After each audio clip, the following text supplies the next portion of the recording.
Stephen King once wrote that nightmares exist outside of logic, and there's little fun to be had in explanations. They're antithetical to the poetry of fear. In a horror story, the victim keeps asking why, but there can be no explanation, and there shouldn't be one. The unanswered mystery is what stays with us the longest, and it's what we'll remember in the end. My name is Alan Wake. I'm a writer.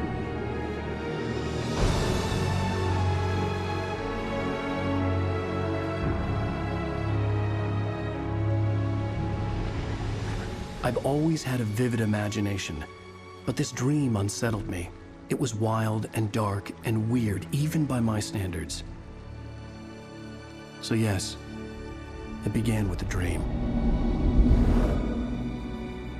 Following a typical nightmare pattern, I was late, desperately trying to reach my destination, a lighthouse. For some urgent reason, I couldn't remember. I'd been driving too fast down a coastal road to get there.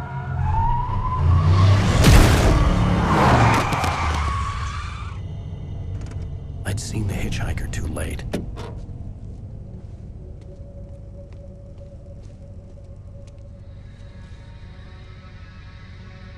He was dead. I was convinced they'd put me in jail and I would never see Alice again.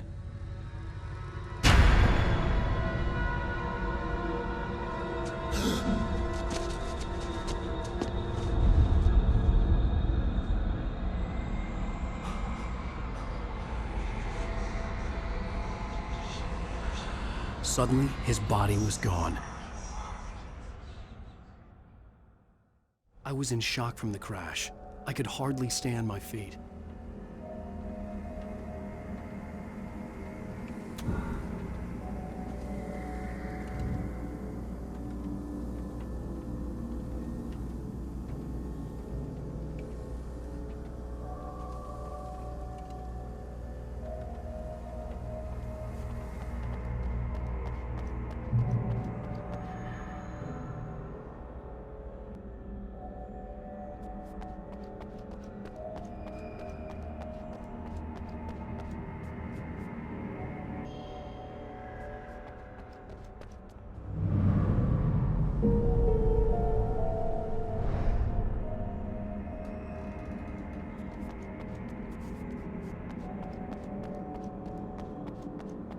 The bridge had collapsed.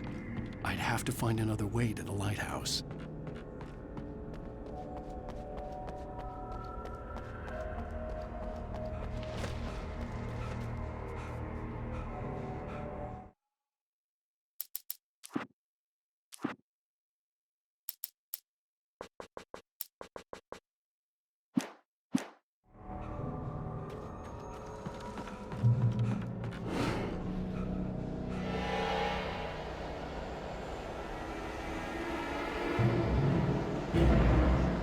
You don't even recognize me, do you, Ryder? You think you're God? You think you can just make up stuff? Play with people's lives and kill them when you think it adds to the drama? You're in this story now, and I'll make you suffer!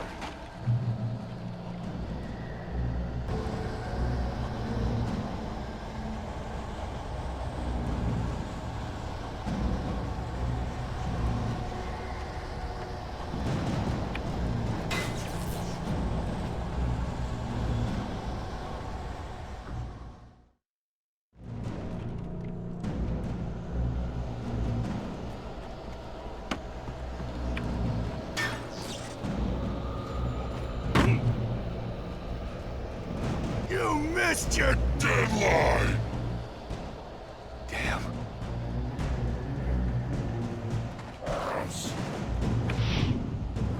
You can't stop me!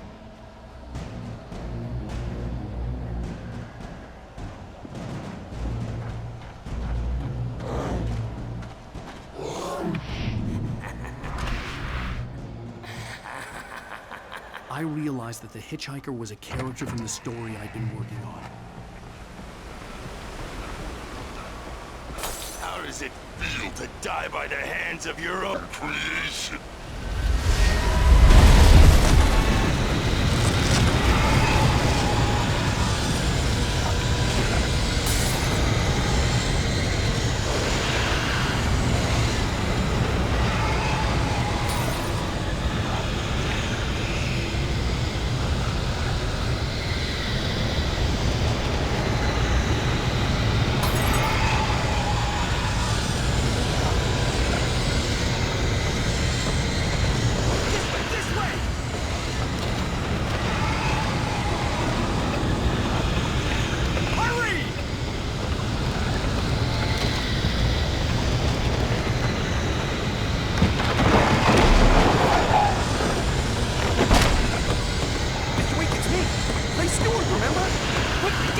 right! There's no time to lose!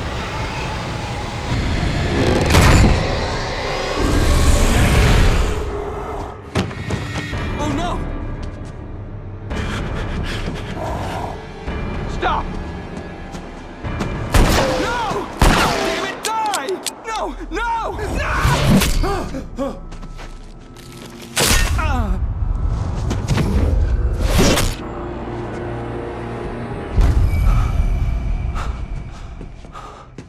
I was trapped. There was no way out.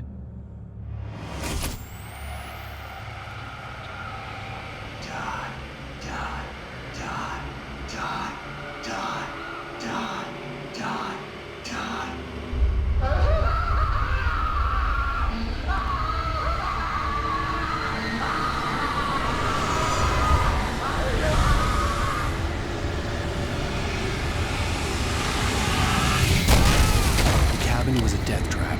I had to get out.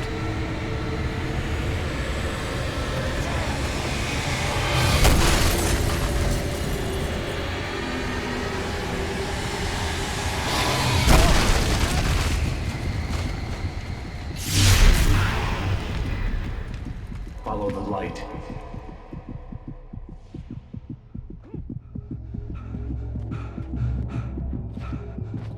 You are hurt.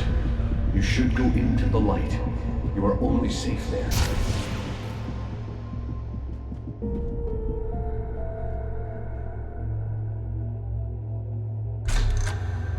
Well done.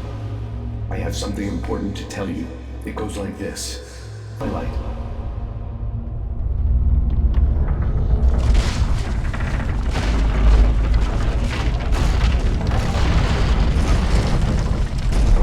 I entered your dream to teach you. The darkness is dangerous. It's sleeping now. When it feels you coming, it will wake up. There's no time. I can only show you the most important thing. The hitchhiker has been taken over by the dark presence. You can't hurt him now. The darkness protects him from all harm. Only light can drive the darkness away and make him vulnerable again. Here, take the light.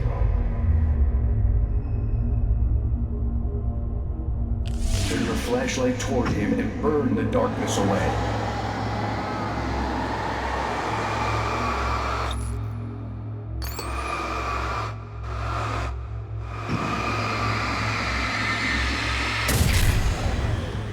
You did it. Now the darkness no longer protects him, but it's still inside, controlling him. He can't be saved. He's still a threat. He is still your enemy. Here, take the gun. Now you'll die.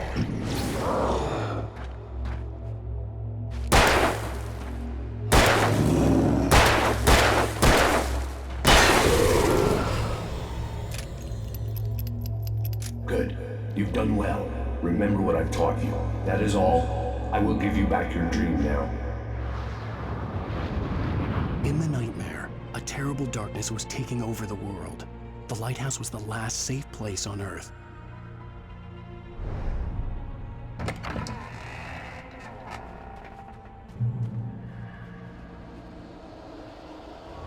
made me this way, and now I'm gonna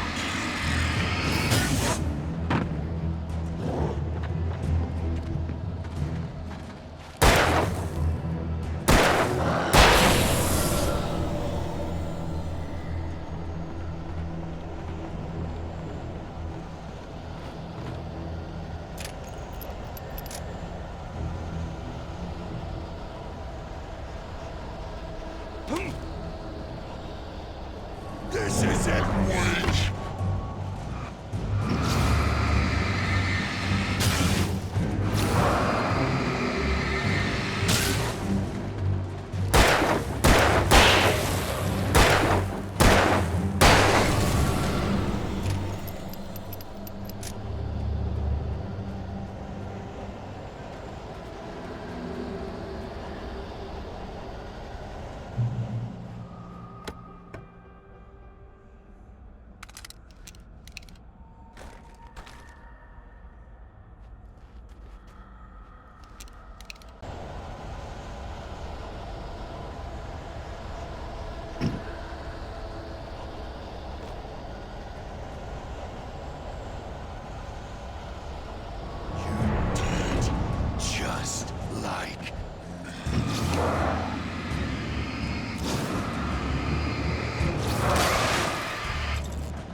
I can keep this up forever!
Shh, baby. Just another nightmare.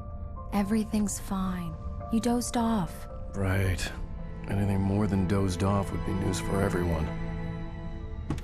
Cheer up, handsome. We're here.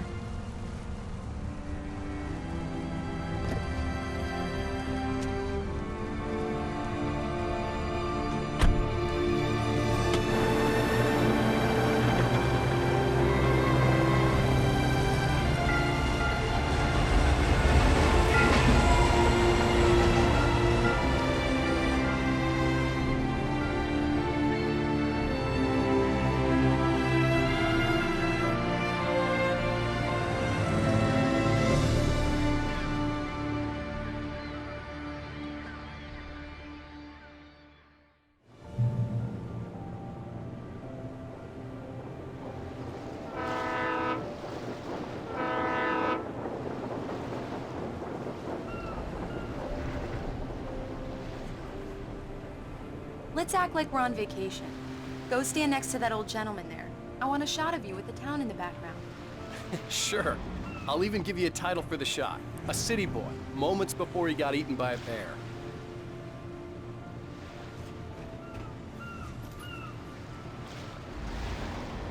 Hello there. You picked a good time to visit our town. Deerfest is just 2 weeks away. Deerfest, huh? Did you hear that, honey? You have a lovely wife. And if you don't mind me saying, I'm Pat Maine, by the way. Nice to meet you. Yeah, I'm Alan Wake. I won't pretend I don't recognize a famous writer such as yourself, Mr. Wake. A pleasure.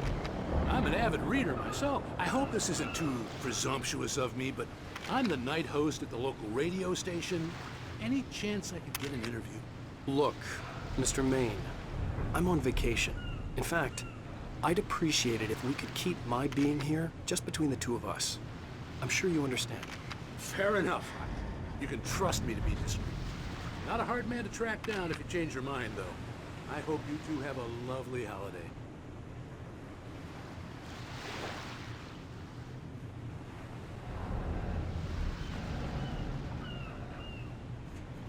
Very nice. I got a couple of really good ones. And I see you made a friend. That's cute.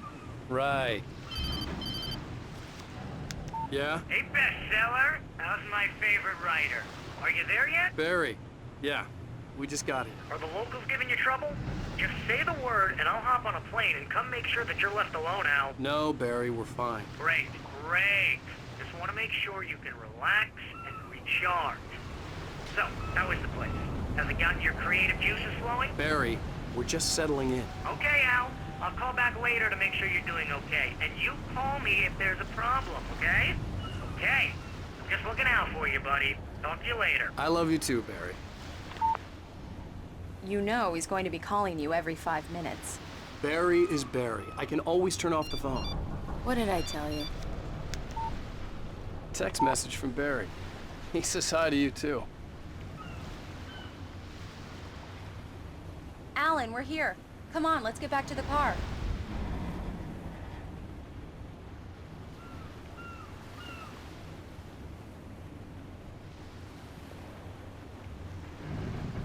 Come on, Slowpoke. You get the full service here. I've made all the arrangements. I drive the car. I'll even carry the bags. All you have to do is drag your cute butt into the car and enjoy the ride. Yeah, sounds like you've got a lazy bastard for a husband. Yeah, but I got a thing for him. Come on, you lazy bastard. We need to stop at the local diner to get the cabin key from the landlord, a Mr. Carl Stuckey. He's waiting for us. I'll go fill her up while you get the key. I'll pick you up here in, say, 15 minutes? Sure. Alan, thank you for coming here with me. I love you, too. Go on. I'll promise to behave.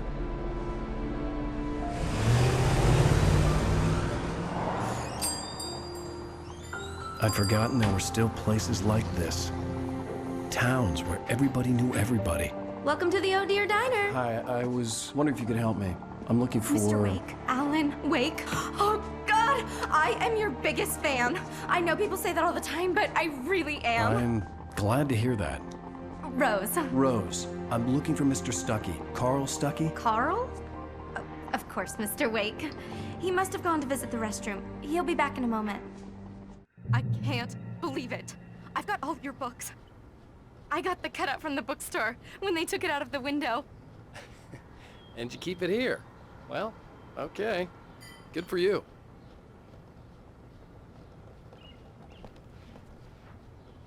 Try the coffee. Right. Just So don't much blame for me when you fall in vacation. love, because it'll break your heart when you have to leave. Rusty here is no longer human. Nothing but black coffee under a thin layer of skin. Yeah, that makes two of us.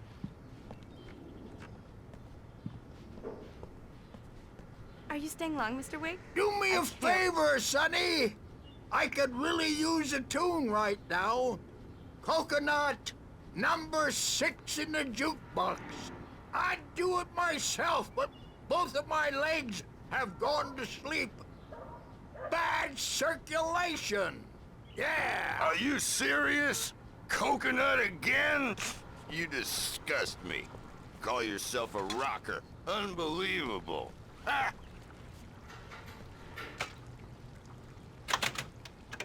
You put the lime in the coconut. Drink them both up. Just because we're brothers, It don't does think that. I won't Get murder stuck. you in Yeah, your sleep. you need to give it a good solid whack. Yes, that's my favorite tune. Coconut. Now that's what I'm talking about. Yes. This is it. I've died and gone to hell.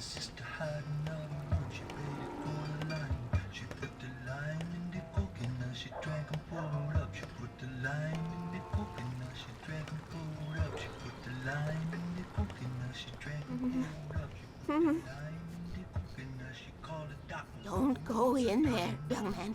You can hurt yourself in the dark. I think I can handle it, ma'am. I didn't want to wait. I wanted to find You don't Stuckey, wanna to die, get the do key you? and get out as soon as Worse. possible. The waitress was giving me a headache. But he Overeager didn't families listen. always did.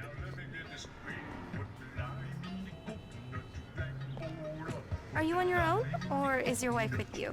I can show you the town if you want. I get off work at 6. Thanks, Rose. We'll be sure to keep that in mind.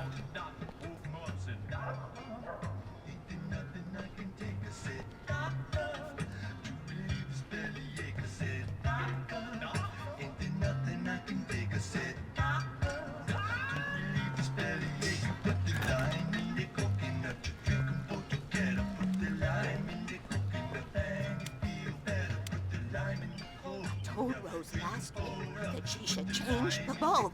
This is what happens when you get sloppy.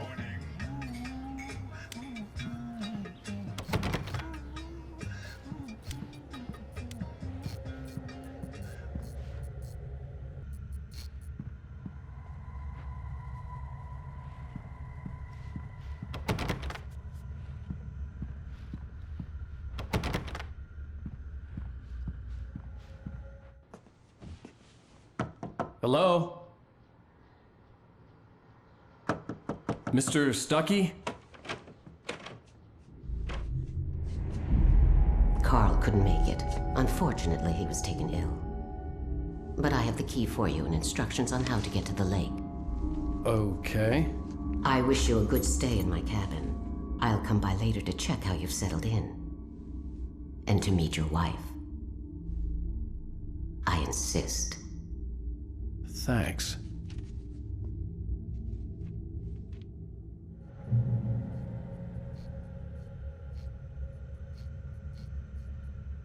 Cauldron Lake is a special place. Very inspiring.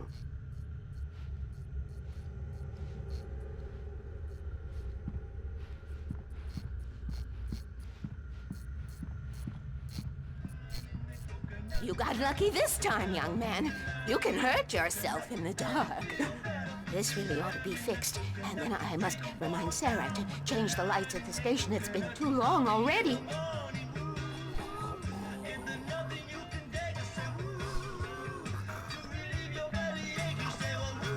Even that sounds better than your singing. Are you all right? Splendid, splendid! Damn hernia. It swells up like a balloon if I lift it. It's been heavier than a spoon. Yeah. Splendid, splendid. It's been a long time, Tom. Good to see you. Hey, you wouldn't happen to have a bottle on you, would you, Tom? I wish.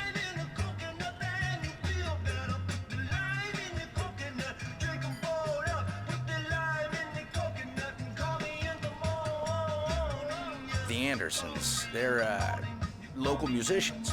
We're waiting for Dr. Hartman to come pick them up. They wandered off from his clinic at the Cauldron Lake Lodge.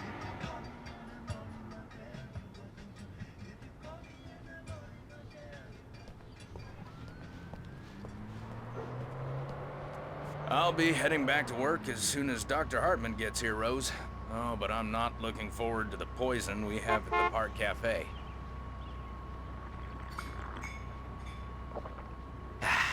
Now this is what coffee should taste like. Oh, Rusty, that's so sweet. I'll swing by with a fresh cup later on. Bye, Mr. Wake. Mission accomplished. The key and the directions. My hero. I got some flashlights, just in case. Hey, wait! Mrs. Wake! Your keys!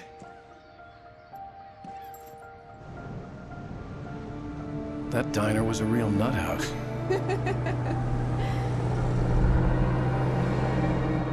Can you believe this place? This would make a wonderful setting for a book. We're supposed to be on vacation, Alice. I'll figure it out when we get back home. Okay? Okay. We can talk about this later. Batman here on PBFF. I didn't want to talk about it. I wanted to bury my head in sand. Here's another one of my favorites to go with it. Once upon a time, I was a successful writer, but that was a long time ago. I hadn't been able to write a word in 2 years. Not since my last book. And now the weather. It's gonna be a clear night, so you folks in the big city might want to look up every once in a while, see those stars winking down at you. It gets pretty dark out here, but they'll light your...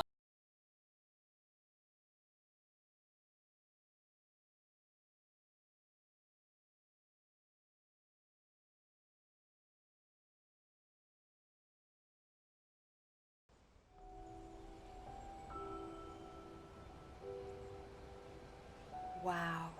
It's gorgeous, Alan. It's something, all right. Don't worry, honey. I'll get you inside safe and sound before it gets dark. And I've got the flashlight. I know. I'm okay. Alice had a phobia. The fear of darkness. I wanted to make sure we were inside with the lights on before sunset.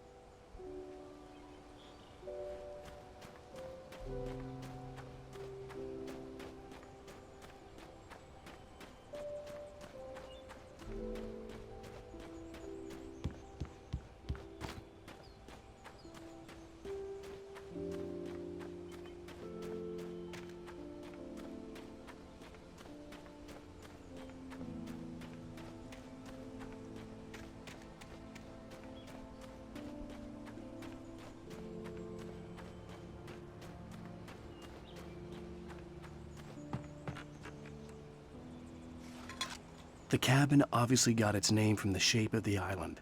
It looked like a giant bird leg. Alice had mentioned that the lake was a caldera. There was a dormant volcano under it.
The island had once been the site for a love story. Maybe it would be that again. An old generator had been connected to the power cable.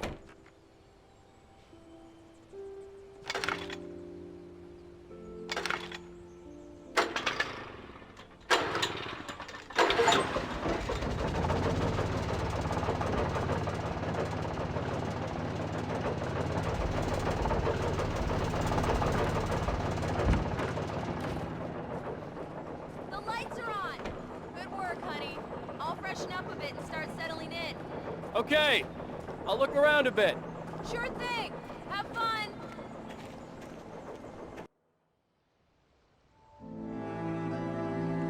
It was a beautiful place.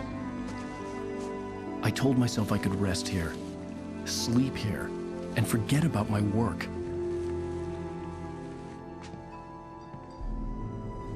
I thought we could be happy here.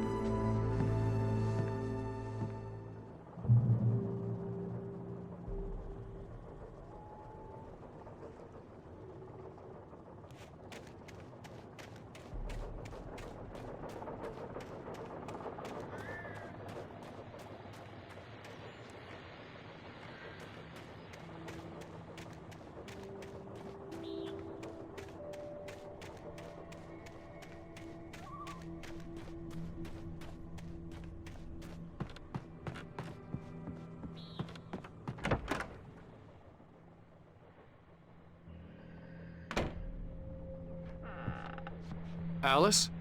Honey?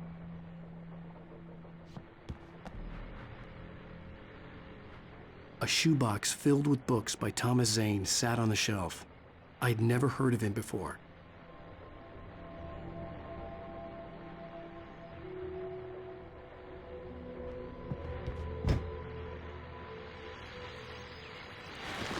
The old door had played a trick on me.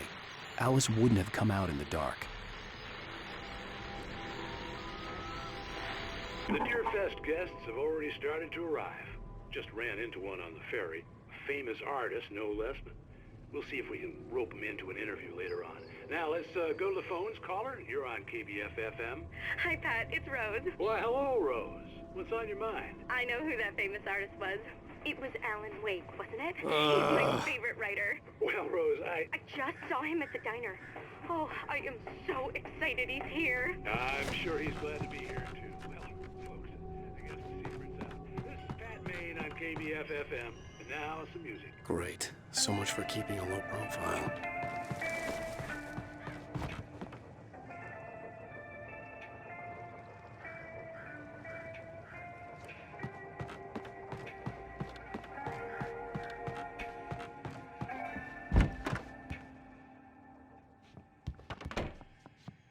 Alan, I'm upstairs. I have a surprise for you.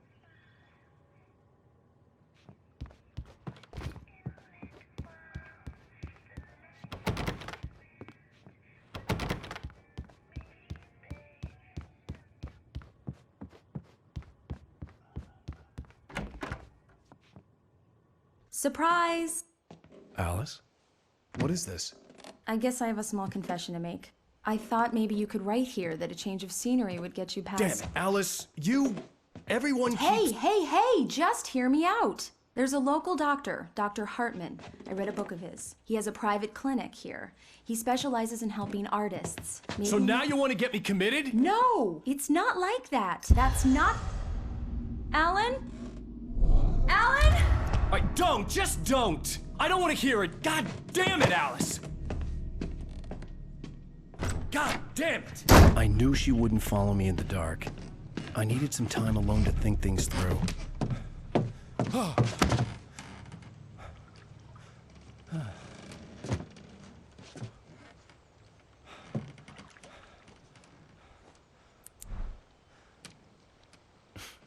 Damn it.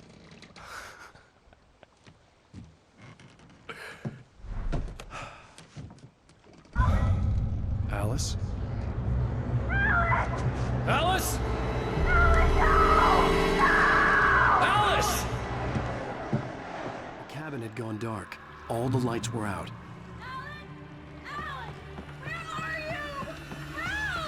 Alice, I'm coming!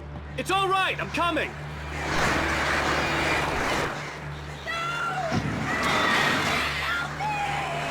What the hell?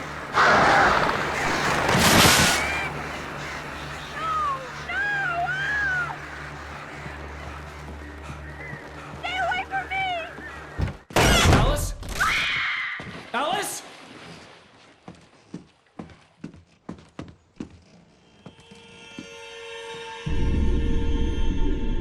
Oh no!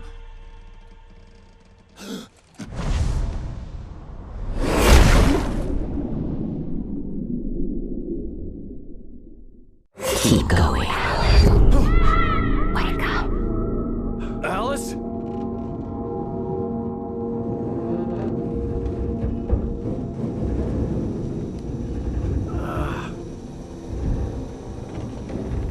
Waking up in the crashed car felt like I had woken from one nightmare and entered another. I couldn't remember how I got there. All I knew was that something terrible had happened to Alice. The phone was dead. I'd have to find help on foot.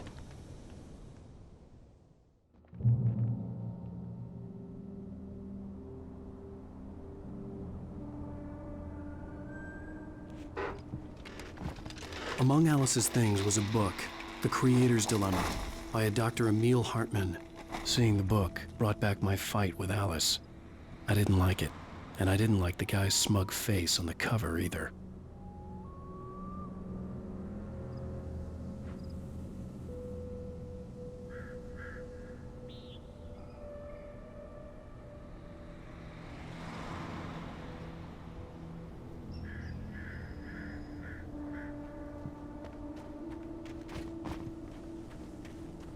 The gas station was my best bet. They'd have a phone I could use. It looked like a long hike through the forest to get there.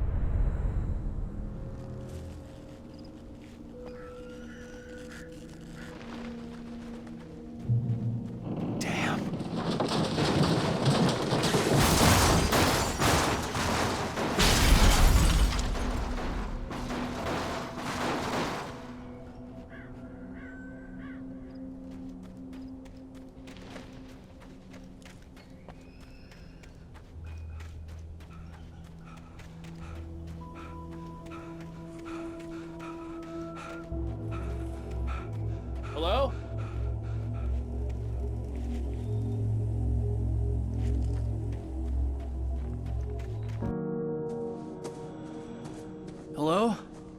someone there?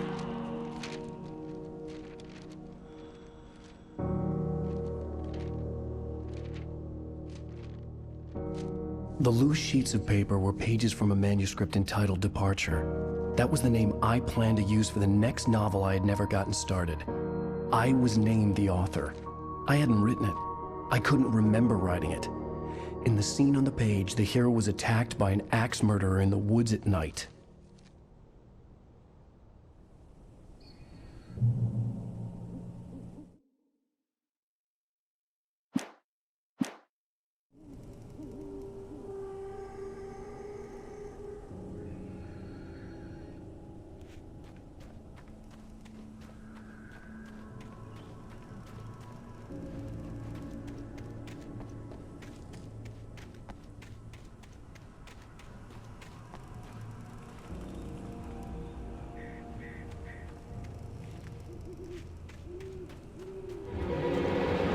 Anybody there?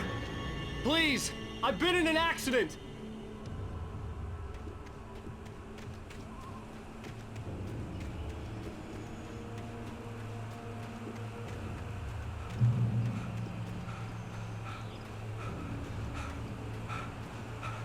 The lights up ahead were a good sign. Maybe I wouldn't have to hike all the way down to the gas station to find a phone.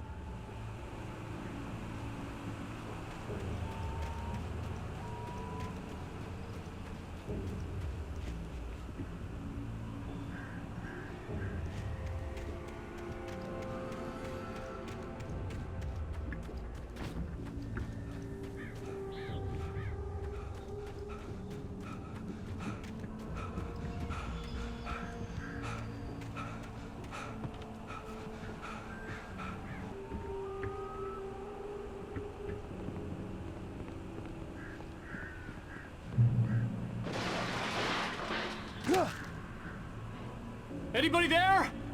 Please, I've been in an accident.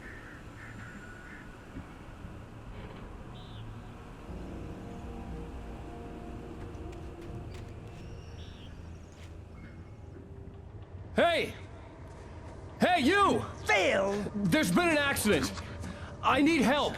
Listen, I need to... Premium cabins for rent in... Oh, hell. Carl Stuckey. Pleased to meet you. Non-refundable reservation deposit required. Fair and square. And square.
It's the latest thing!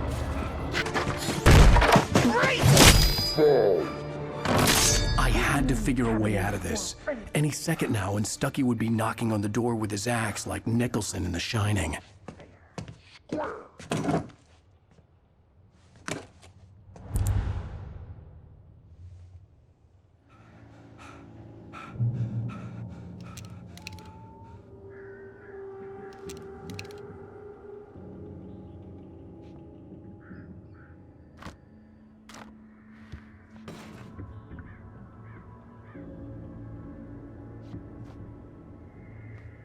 I wasn't about to open the door, as long as I was liable to catch an axe with my forehead.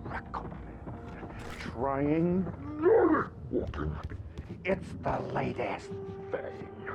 Incontestably proven health benefits let you kill tumors with one stone. You can see the sights and keep those cholesterol levels down at the same time.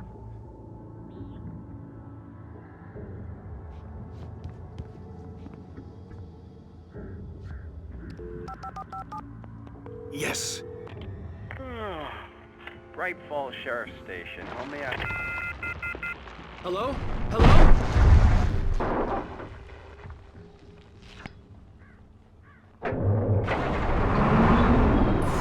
This is bad.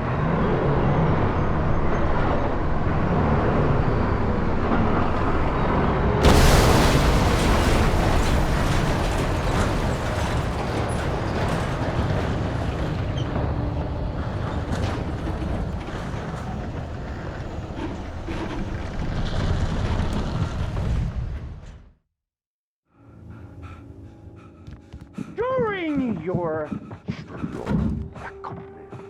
trying it's the latest thing. Incontestably Yes. proven let Bright you Falls Sheriff Station. How may I... Hello? Hello? You can see the sights and keep those cholesterol levels. This is bad.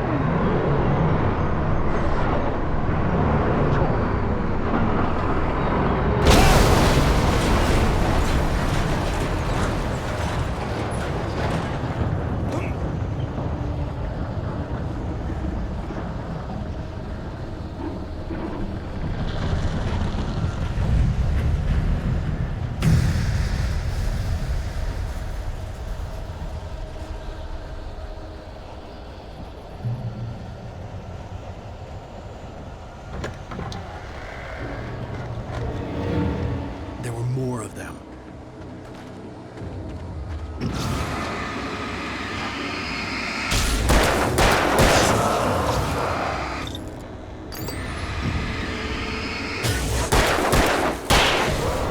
My head pounded with the concussion.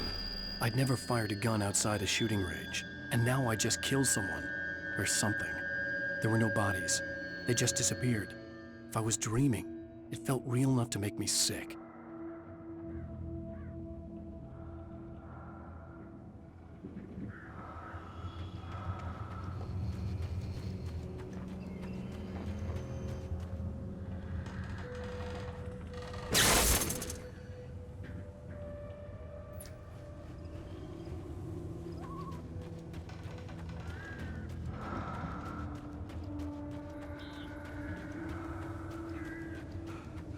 Eerie hand-painted graffiti was revealed by my flashlight. Someone had hidden a chest of supplies near it.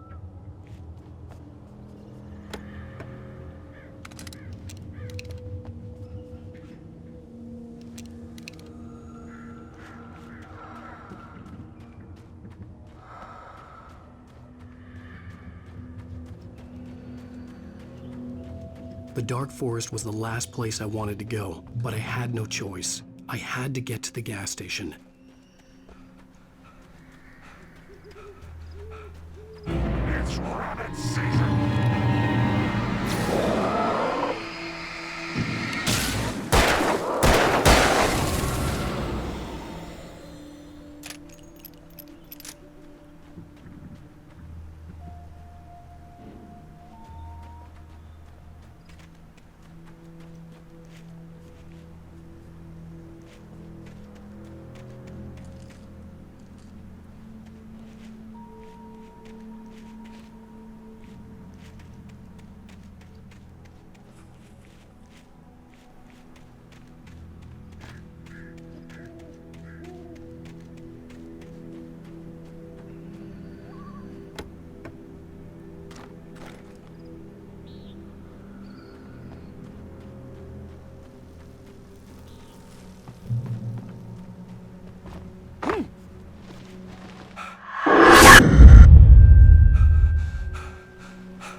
What the hell was that?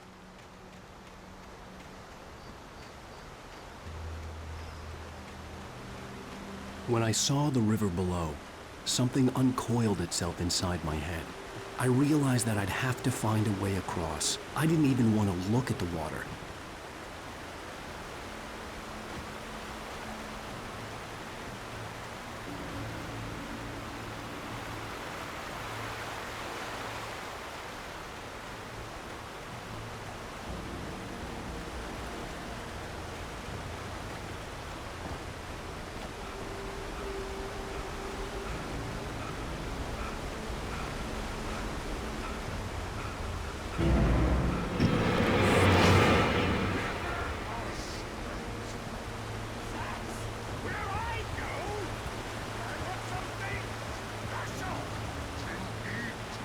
Stucky was still out there, in the dark, stalking me.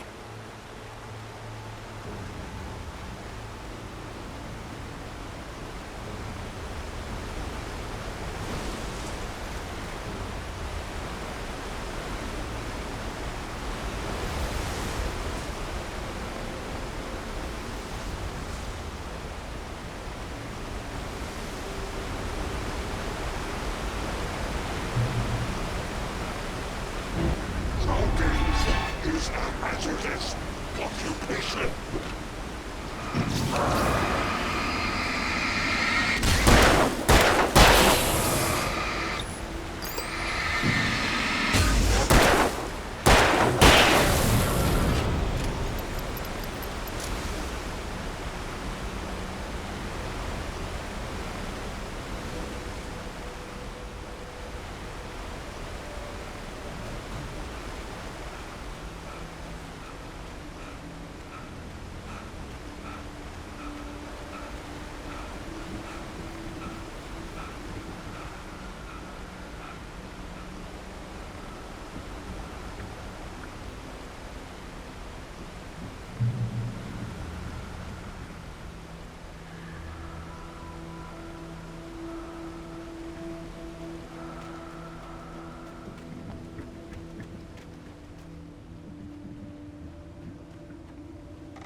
The staircase was broken.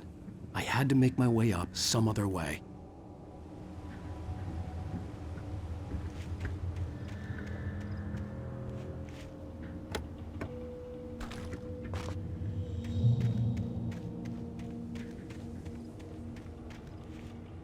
There was no power. There was bound to be a generator somewhere at the logging site.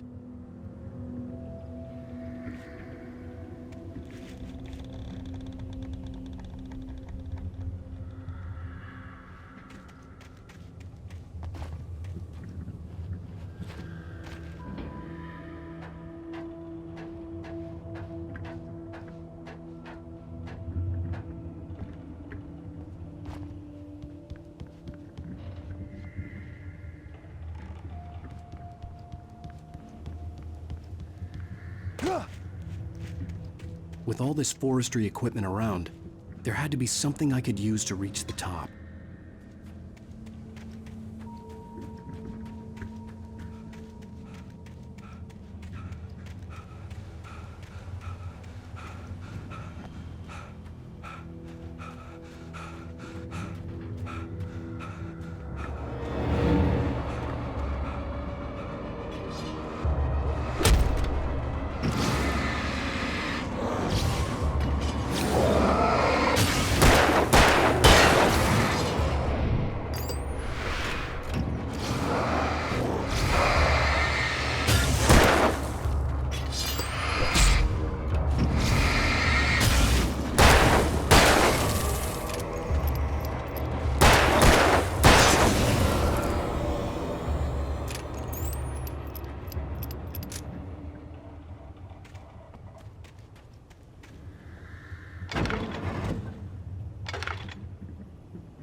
Well, I was just outside for a breath of fresh air, and what a night. I know most of you are probably in your beds by now, but if you're still up and around, take a moment. Step outside for a spell and breathe in deep. The weather is absolutely still. The sky is crystal clear. It's like the forest is quietly breathing along with you. As you listeners know, I'm a night owl, and it's on nights like this I wish I wasn't cooped up in the studio. Makes an old man like me wish I could just roam wild. But here I am, and it would keep you company all night long if I weren't. It looks like I'm not the only one staying up late. Caller, you're on the air. Hey, Pat, it's Maurice Horton. Hello, Maurice. What are you up to? Well, I was just taking Toby on his walkies. Oh, isn't it beautiful out there? Sure, but Pat, the reason I called is that Toby heard something rustling in the undergrowth and took off after it, and I couldn't find it. Probably a rabbit. Sure. Toby loves rabbits. Well, sure. Anyway, I figured that, if anyone runs into Toby, they could grab him. My number's on his collar. And Toby's a friendly dog? Toby loves people. Usually he comes back, but we were pretty far from home, and it sounds like he went pretty wild there. Great dog, but he's just too dumb for his own good. Well, Maurice, it's out there now. Hope Toby comes home soon. Yeah, thanks, Pat. You have a good night now.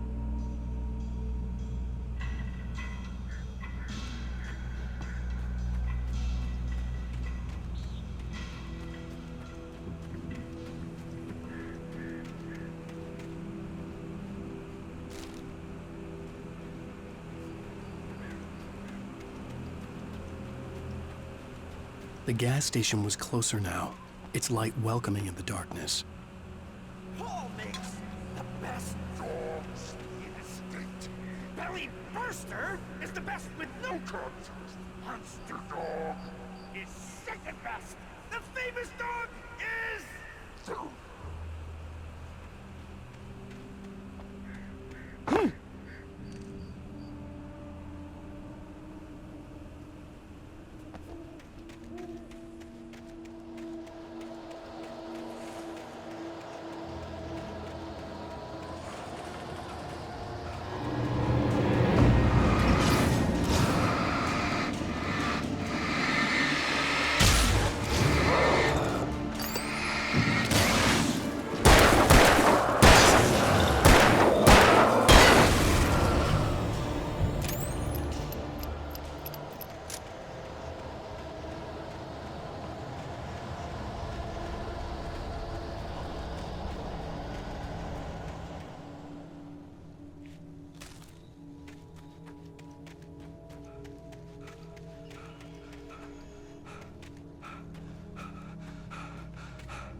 Science.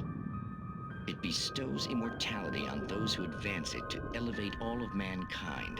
Newton, Einstein, Sagan, princes among men. But the price for such a legacy is steep indeed. In Night Springs. Tonight's episode, a quantum suicide. If our lives are already written, it would take a courageous man to change the script. Having called a press conference, Dr. Barclay Colvin is about to demonstrate that very courage. Ladies and gentlemen of the press, I am Dr. Barclay Colvin, and I'm glad so many of you could join me here at the Moorcock Institute. Tonight, I'm going to give a practical demonstration of the many worlds interpretation. As you can see, this is a loaded 9mm pistol. It shall be part of a thought experiment. And now, a real experiment, known as a quantum suicide. Did he say suicide? Is that a real gun? He's kidding, right? Please, stay calm. There is no risk. Observe what occurs when I place the weapon against my own forehead. Now, you might think this round is merely a dud. Not so. Observe the flower pot. And yet, I myself cannot be harmed with this gun. With each pull of the trigger, 2 new realities branch off. One in which the weapon didn't fire, and one where it did. With my machine here, I have ensured that this reality is always the former. I have bestowed upon myself quantum immortality. Under no circumstances can this gun kill me. So wait. What you're saying is that every time you pull the trigger, in another reality, you die? Yes, of course, but that's completely trivial. There's an infinite number of things that could happen at any moment, and they always do happen somewhere. The point is, this one thing did not happen here. You're insane, Colvin. Insane? Insane? Hey, was this thing supposed to be plugged in? I stumbled on it. You fools! Gaze upon quantum immortality.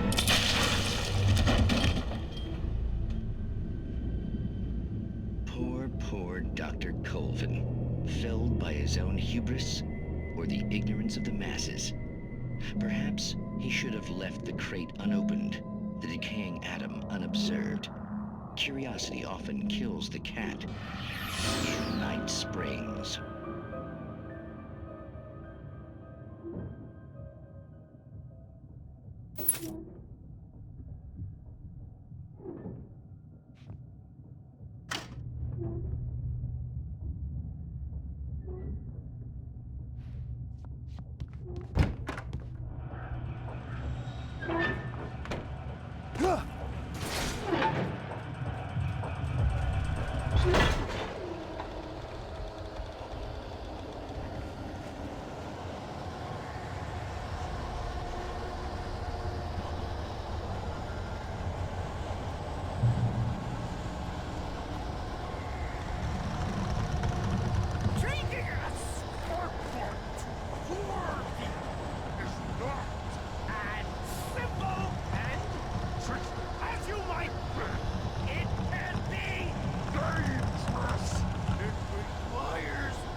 Even with the engine takes hours to cool. Tools. Bounce. Easy. Count. Big ball. This has destroyed the red car.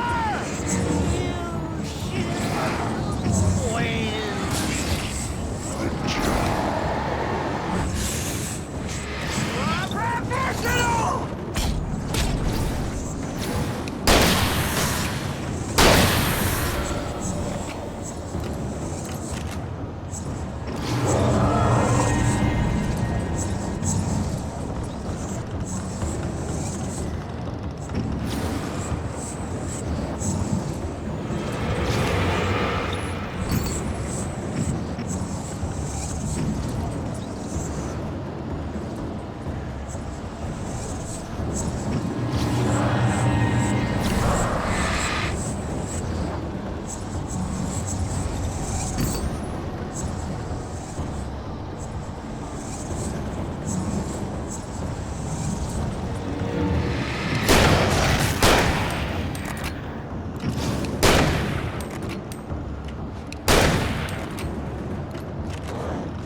Stucky's body vanished, leaving behind only a lifetime of nightmares to come, assuming I'd reach the lights at the gas station alive.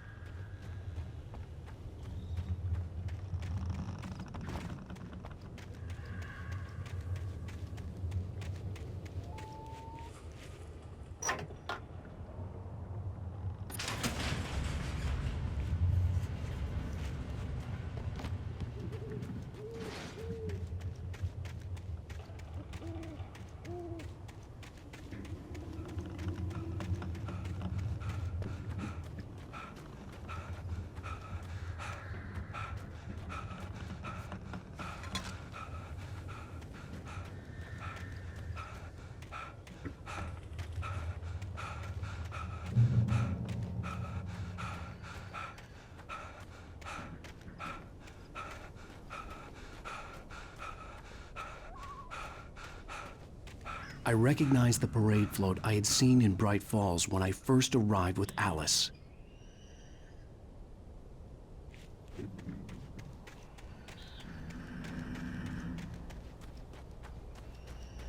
After the insanity I had just experienced in the darkness, the lights of the gas station felt comforting. At least for a moment, the sane world reasserted itself. The Deer Fest had been 2 weeks away when we arrived. If the day count on the banner was right, I was missing a whole week between the night we got here and now.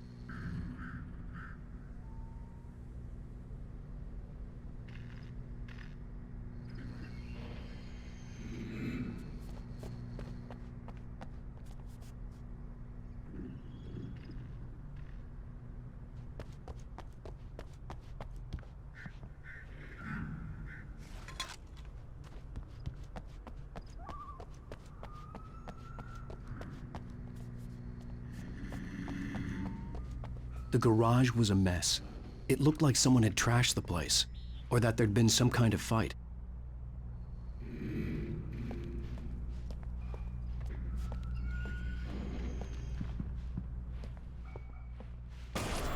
All right.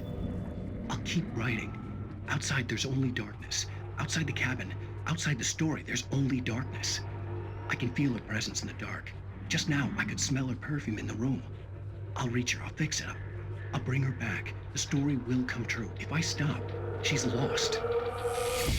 I don't believe this. It'd been me on the TV, talking crazy. Was I losing my mind?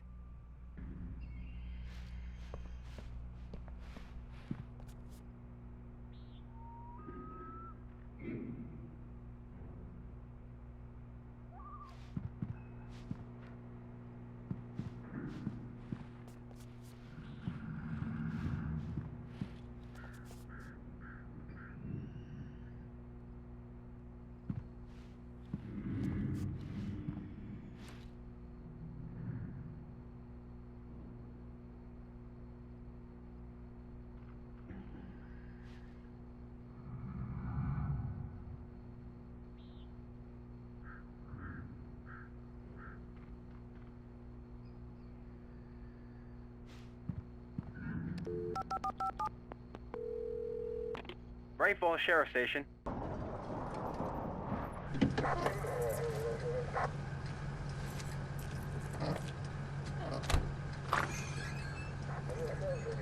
Oh, thank God, Sheriff. Sheriff Sarah Breaker.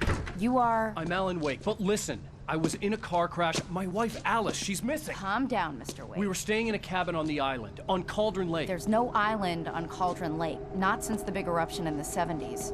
Please, I can take you there, okay? You look like you've taken a pretty bad knock to the head. Are you okay? Listen. We'll figure this out. Please get in the car. We'll swing by the lake and then we'll go to the station, okay? Mr. Wake, have you seen Stucky, the guy who owns this place? I realized I couldn't tell her what had happened in the forest. She wouldn't have believed me, and then she wouldn't have helped me with Alice.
Previously on Alan Wake.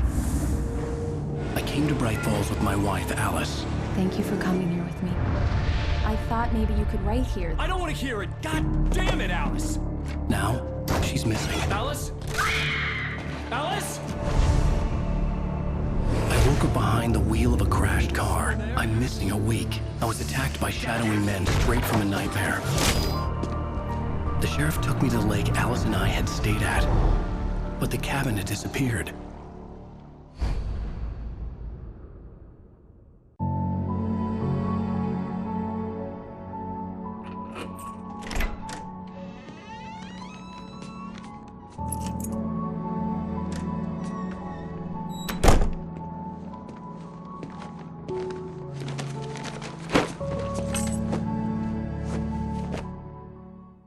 Honey, I'm home. Back here, sweetie. How was it? Worst weather I've ever seen. You should put some coffee on. It'll warm you up. Hey, handsome. This is gonna be a long night, but these shots are turning out great. I guess you're gonna need that coffee then. I'll go put it on.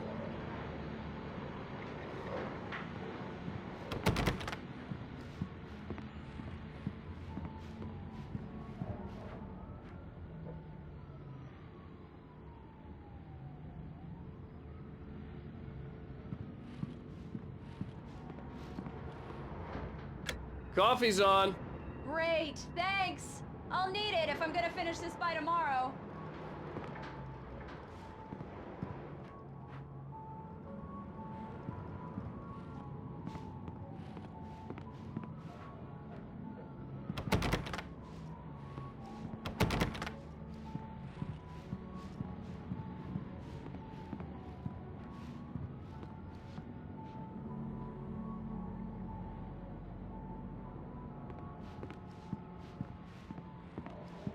Oh, hey, I just finished those cover mock-ups. They're on your desk. Tell me what you think. No kidding. I didn't think you'd get them done this quickly. On occasion, I can perform all sorts of miracles, my dear. These look really good. Oh, sure, until Barry gets his hands on them. Which, by the way, will happen over my dead body. Alan, please! Check the fuse box. It's in the hallway.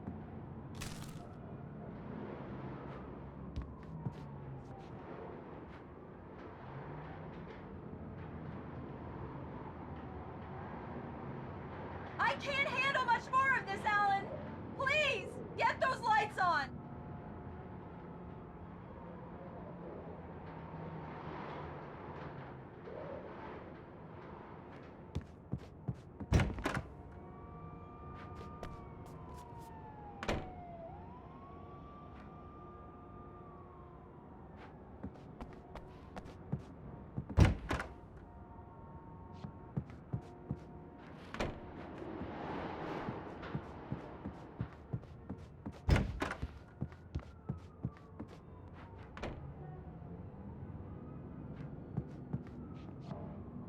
Honey, it's a power outage.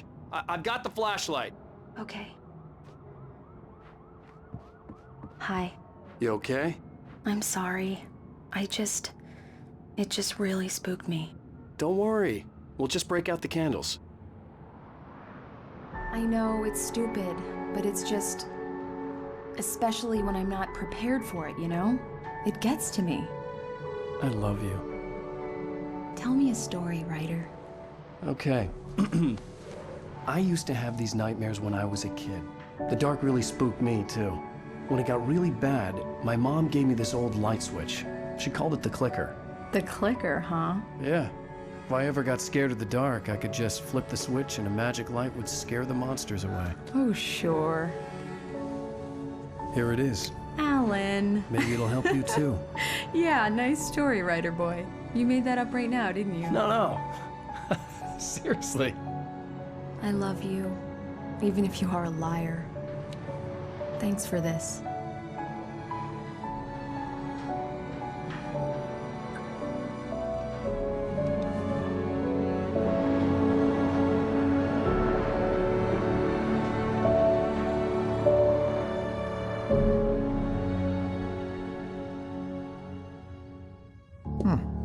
How do you feel, Mr. Wake? Any nausea, disorientation, anything like that? Mr. Wake, how are you feeling? I'm okay. My head's fine.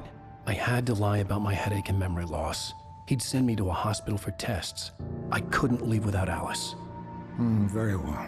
I don't think you have a concussion, but you've obviously been through quite a shock. You should take it easy for a couple of days. Thanks. Well then, Mr. Wake, we're done here. If the pain gets any worse or you experience any other symptoms, you should come see me.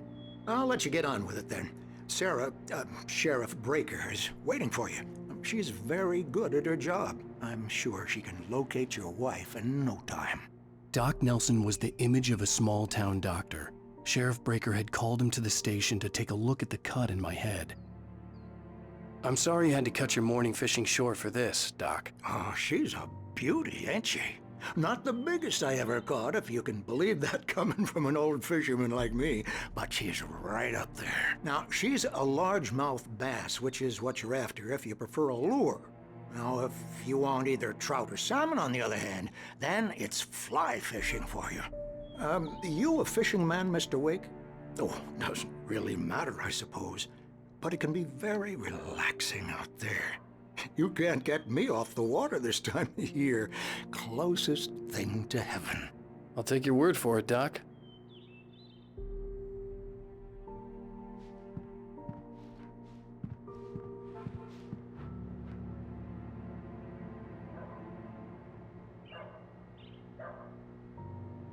I believe you'll find the sheriff in her office.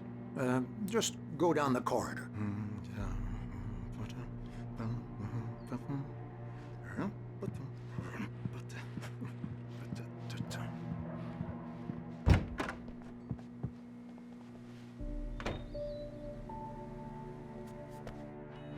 Thank you for testing the lights, Miss Weaver. Everything seems to be fine. I don't have the luxury of being complacent, Deputy Grant.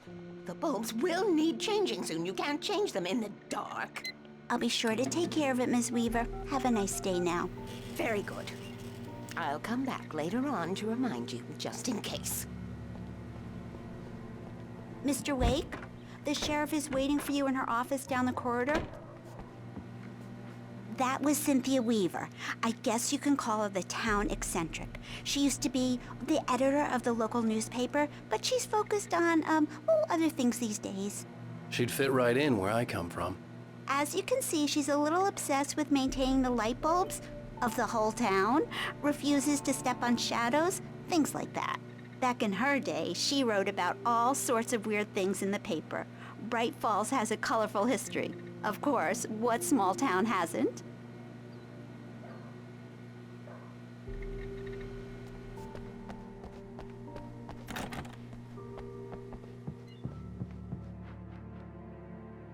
Yeah, it's Mulligan here. I'm at Stucky's gas station with Thornton. There's no sign of him. Over. Wait. Yeah, this is Thornton. Look, we've located the brake float. It's here.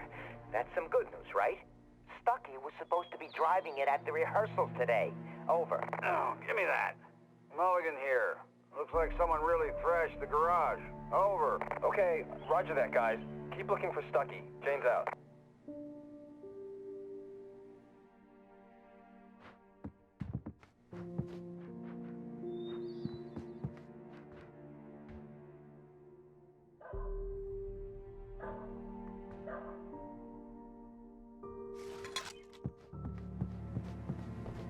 The sheriff wants to see you in her office, Mr. Wake.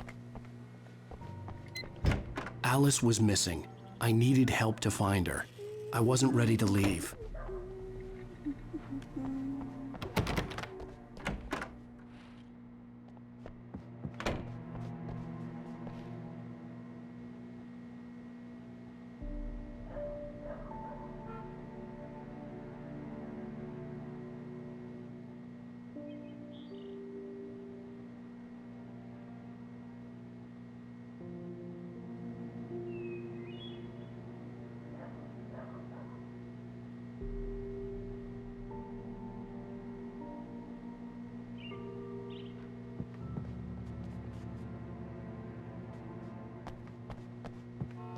Come in, Mr. Wake.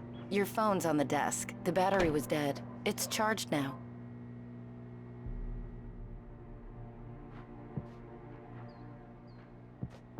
Your phone, Mr. Wake? Have you started looking for my wife yet? My men are already on it. Now, can you tell me what happened? I'm not sure. I can't remember. We were arguing. I walked out of the cabin. The cabin on Cauldron Lake? How did you end up at Stucky's gas station? I wanted to tell her what had happened last night, but I couldn't. She'd lock me up. Excuse me. I need to take this. Hello? Alice, please help me. Alice? Stop talking to the law. You'll do exactly what I say if you ever want to see your wife again. Who is this? Go to the back lot. There's a hole in the fence on the left. Look inside the junker. I left a little something there to convince you we're all on the same page here. After you ditch the cops, you're gonna meet me in Elderwood National Park. There's a spot called Lover's Peak. Midnight. Don't do nothing stupid, pal. We're watching you.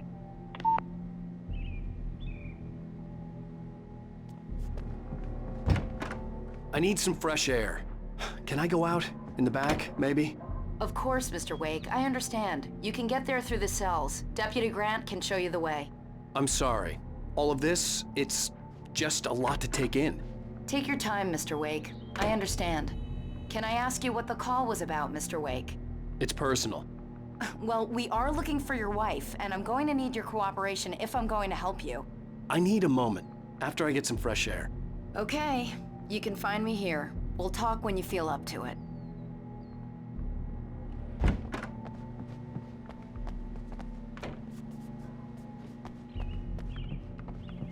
Mr. Wake, can I help you with anything? I need to get some air. The sheriff said I could go out back. Of course, Mr. Wake. You can get there through the cell corridor. Just don't mind Walter in there. He's one of our regulars. I thought he quit drinking for good. Oh, no such luck. He went on a bender and beat Danny pretty badly. He started shouting like that the moment he woke up. You can get to the back lot through that door and down the corridor, Mr. Wake. Hey, you! Can you help me? Can you turn the lights on?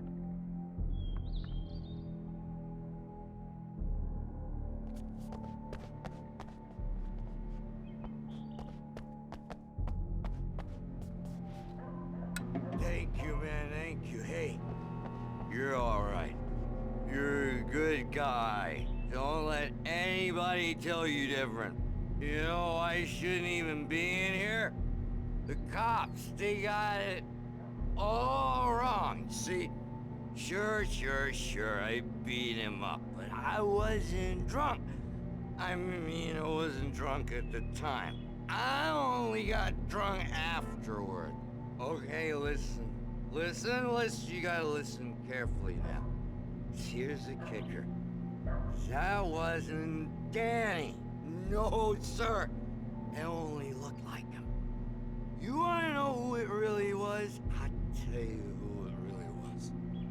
It was a goddamn space alien! I know it sounded like something a drunk would say, but believe me, I wasn't drunk then.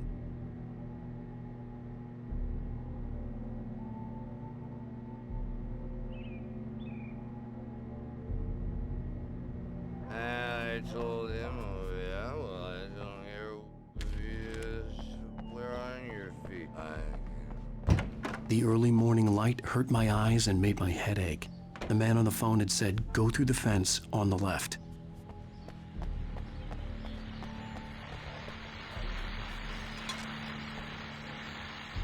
Well, folks, it's been another long night, and it's about time for me to sign off for a while. God knows I need my beauty sleep. Just one more item before I go. It's been a busy night for the Sheriff's Department. We've had a few broken windows, even a report of shots fired on Main Street. Deputies Mulligan and Thornton had to deal with two intoxicated young men who were celebrating the completion of their Deerfest float. Now, folks, we get this every year. I know it's exciting, the big day's almost here, but let's save it for the party and leave the gunplay for the shooting competition, huh? There's no point in getting all worked up yet.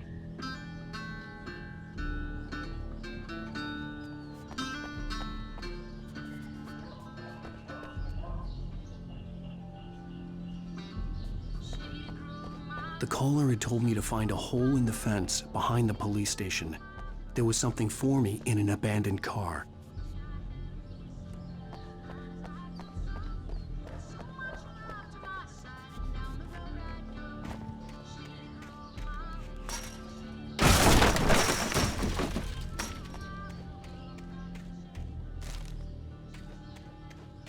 Alice's driver's license had been placed on the front seat. The caller meant business.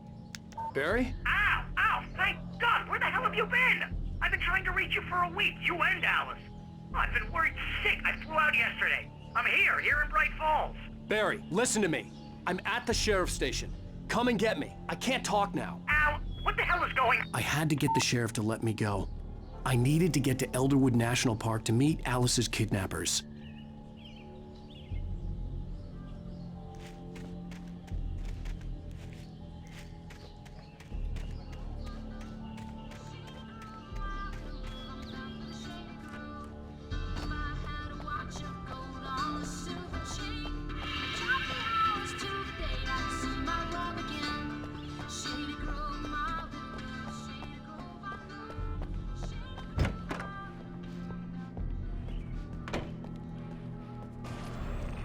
A writer is a light that reveals the world of his story from darkness, shapes it from nothingness. The way a sculptor carves a statue from a block of granite. If I stop, the world I'm making dies. Darkness will reclaim it. It's a long, hard journey into the dark. Alice's life is at stake, but I can't think about that, or I'll lose it. The dread lingers at the edge of perception. I'll push on. Anything is possible here. I'll write the story. I'll save her.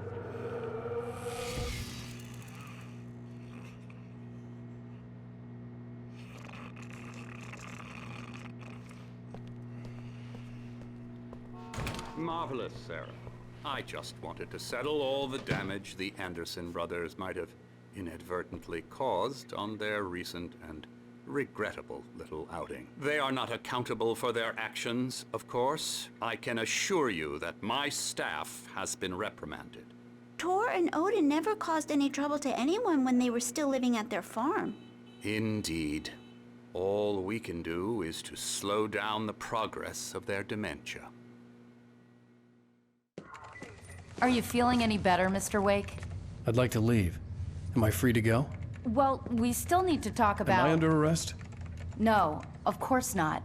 But I need to know where you'll be staying so I can get in touch with you. I'd avoid the motel. The Majestic is known for its roaches. The cabins at Elderwood are pretty nice, though. That sounds perfect. I'm Dr. Emil Hartman. I'd like to invite you to stay at Cauldron Lake Lodge. Did you talk to my wife? I had the pleasure of discussing your situation with her on several occasions. Did you set something up with her? I invited her here. My clinic is a place where... Oh! Hey! Oh, my! Take it easy. Hey, nobody move! Get your hands off of my client! Who are you? I'm Barry Wheeler, his agent. If you have business with Mr. Wake, you talk to me. You yokels won't know what hit you once I sick my lawyers on your asses. No harm done, Sarah. I'm all right. I don't want to press charges. Mr. Wake, my offer still stands. Get me out of here. What the hell was that about, Al? We don't need a replay of that thing with the paparazzi. I thought they were gonna lock you up. I had to talk to someone. I told Barry everything. He thought I was certifiable, but when he heard about the manuscript, I had him. The fact that I'd written something, even if I couldn't remember it, was enough for him. He smelled money. And he believed that Alice had been kidnapped. Anything beyond that was another story. I had a midnight appointment with the kidnapper in a place called Lover's Peak, somewhere in Elderwood National Park. The plan was to rent a cabin. I don't like it, Al. I don't like any of it. It's not good. In fact, it's the absolute opposite of good. Mr. Wake! Barry, you found him. Hi, Rose. Oh, wow. I was just thinking about you, too. Great. I was just bringing Rusty some coffee. He's on the balcony, looking after Max. Poor thing. I really need to go. Great to see you again, Mr. Wake. Later! Who's Max? What an airhead. Jeez, Mr. Takes a swing at everybody. This is not her fault. She's a very nice girl and, more importantly, a fan.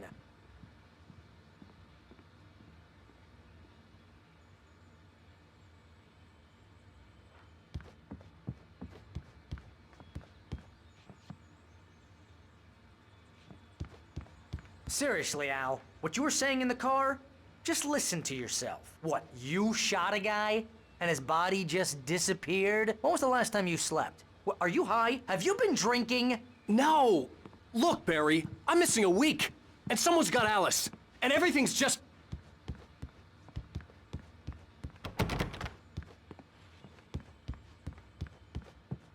Do you understand?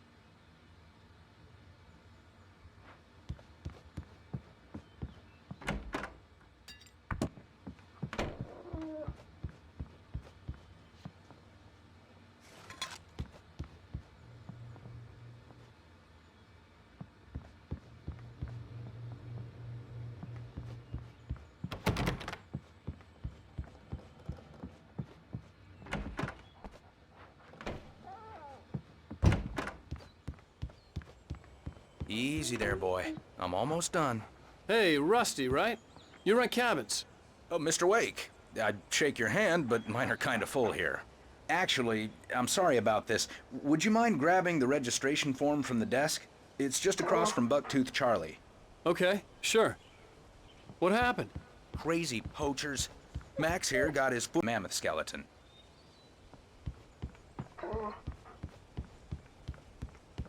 Seriously, Al, you can't just go and meet a kidnapper. Those situations always end up in disaster. You gotta talk to the cops. She's my wife, and it's my call. Can we talk about this later? No. This whole thing... Listen, you hit your head. I mean, geez, Al, come on. You gotta understand how crazy all this sounds. If you're trying to pull a joke on me, freak me out, it's working. Ha ha, let's have a laugh on Barry. Well, you had me going there real funny, Al. You can quit it now.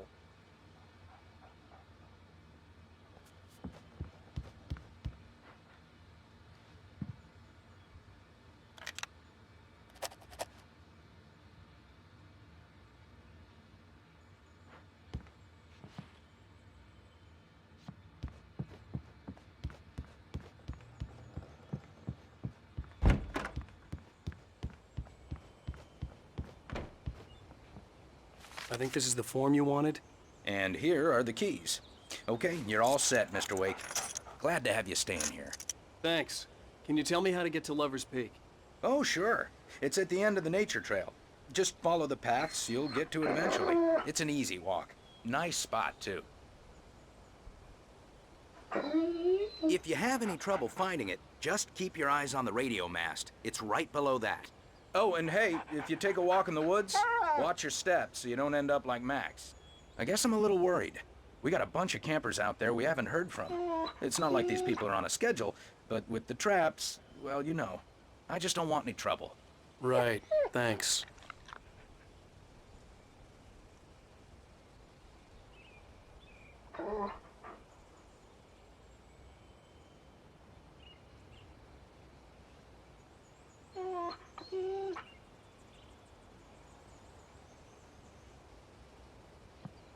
I'd gotten what I'd come for.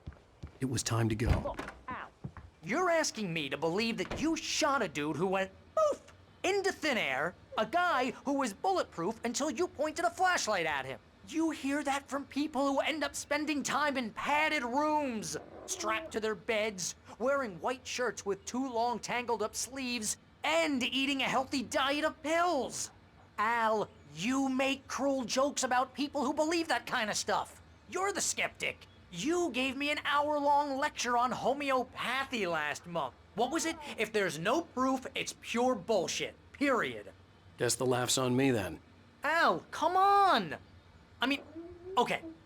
Okay, maybe something weird happened to you, okay?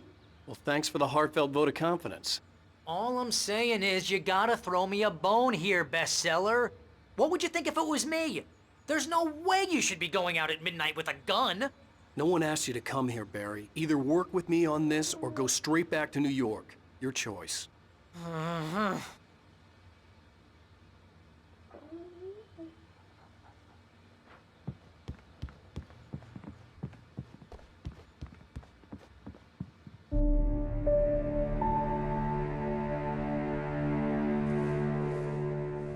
That's just crazy talk, Al. Al? Al? We should go to the sheriff or call the FBI. Damn it, Barry, they'll kill her! This is not a goddamn debate, Barry. I'm going to Lover's Peak. He said to come alone. Okay then. I understand. You're my best friend, and I'm worried that you're not right in the head. Tell me what to do to help, and I'll do it. You stay here, and if I'm not back by morning, call the cavalry.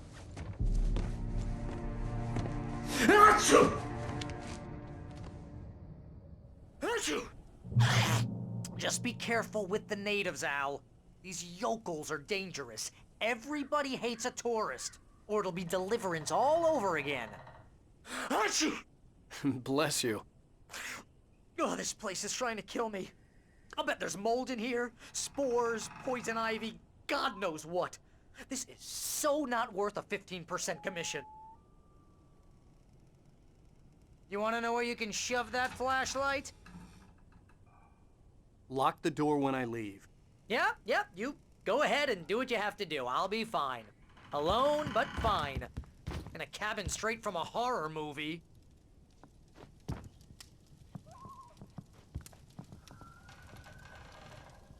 Real funny, Al. Real funny. Ha ha! Thank you! I'll just sit here in the dark till you come back. Or until I get eaten by a grue.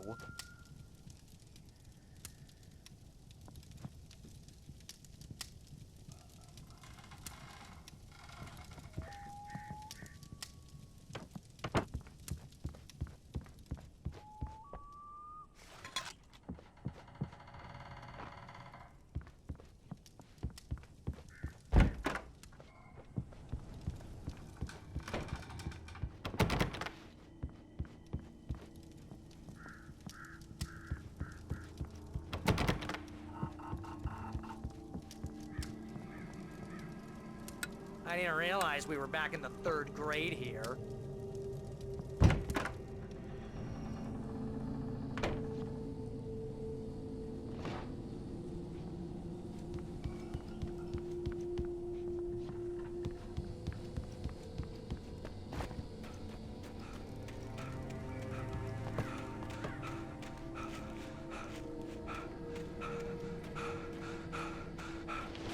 I'll wait here, Al. I'll hold down the fort. I'll be with you here at every step of the way, Al. Watch the door now.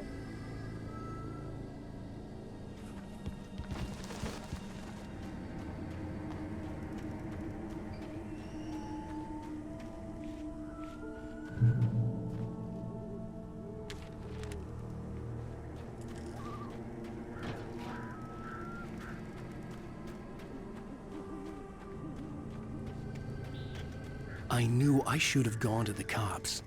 This wasn't the smartest thing I'd ever done, but I was still angry with Barry for trying to talk me out of it.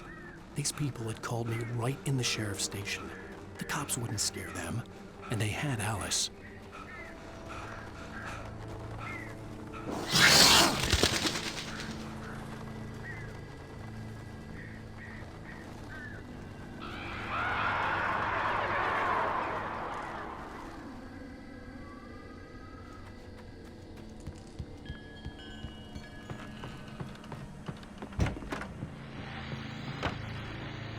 Welcome back to the show, folks. As promised, our very own Dr. Nelson is just...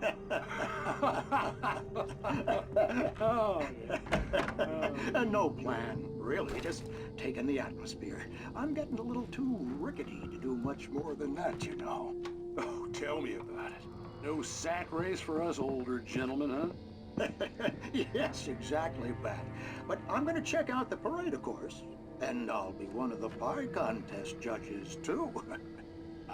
Well, that takes a different kind of constitution. Oh, yeah. It's my kind of exercise. Now, Doc, seriously, you're in pretty good shape, though. You're the outdoors type. I know for a fact you're an avid fisherman.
crime and punishment.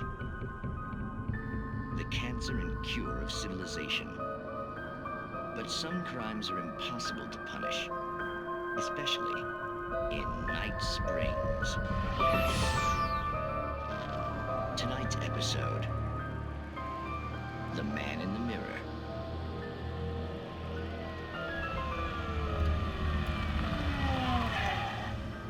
He's inside, Agent. He's a weird one. So, you're confessing to killing that guy, huh? Why? Had it coming? Yeah, but why would you do that? I mean, you're a nice guy. Normal. Took a kid to a soccer game. So how come at the game, you pick a guy and, quoting from the arresting officer's report here, assault the victim's head area repeatedly with the weapon of choice being a pair of bare fists? Wow, that sentence really flows, huh? Maybe you're not the literary type. Okay, so you mess him up. But why?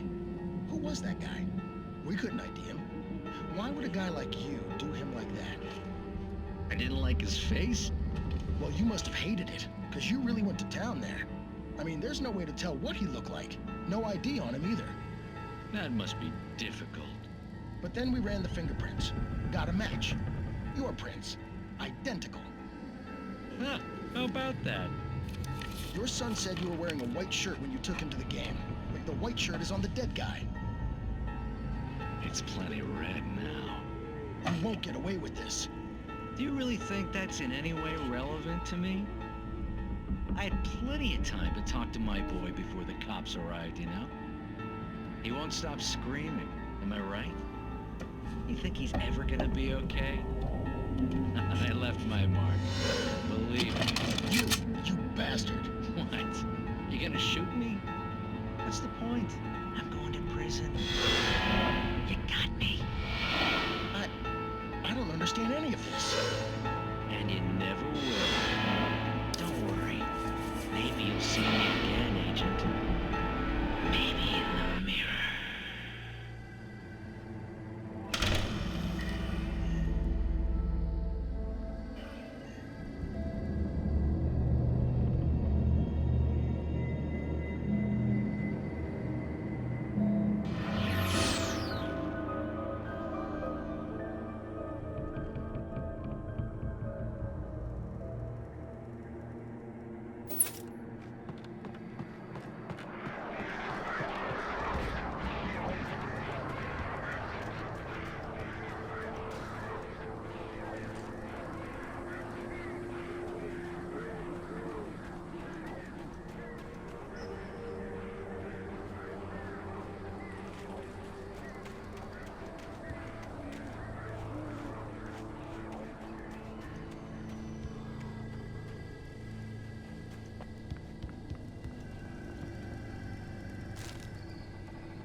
Hello? Back here. I'm back here. Mr. Wake? Oh, hell. It happened just the way it was on that page. I found. Came true. It knew. So dark. It'll come back for me. You must... The lights. In the office. I have the key. Okay, Rusty. Hang on. I'll be right back. Whatever did this couldn't be far. Rusty had found a page from the manuscript. It would help me understand what had happened.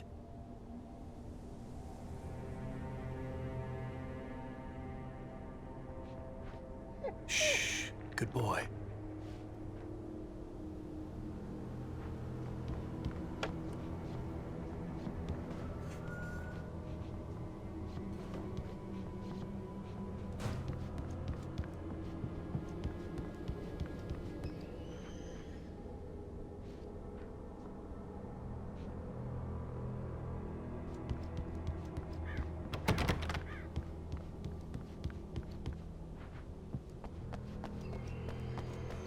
The only way to make sure that Rusty was safe was to get the power running and the lights back on.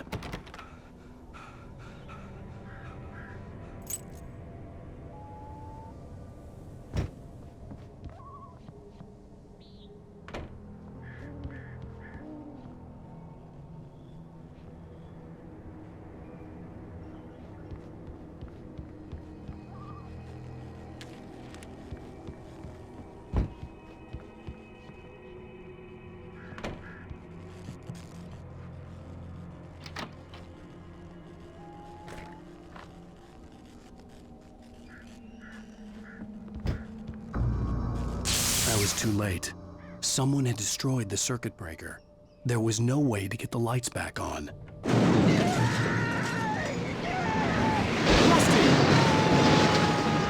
Rusty!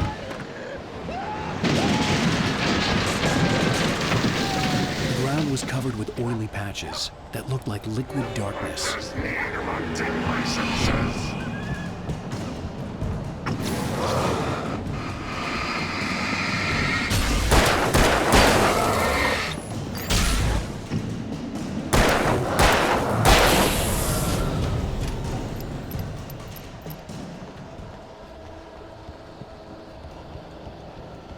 Something had torn a mammoth-sized hole in the wall. Please don't feed the animals. Fishing is only permitted for those persons who purchase a park fishing license to obey the park ranger's instructions at all times. Rusty, no! Never go closer than 100 yards. Two bears and wolves never approach any other wildlife closer than 25 yards. Pets must be leashed at all times. Never leave your pet unattended. It is against the law to remove any natural objects or historical artifacts from the park.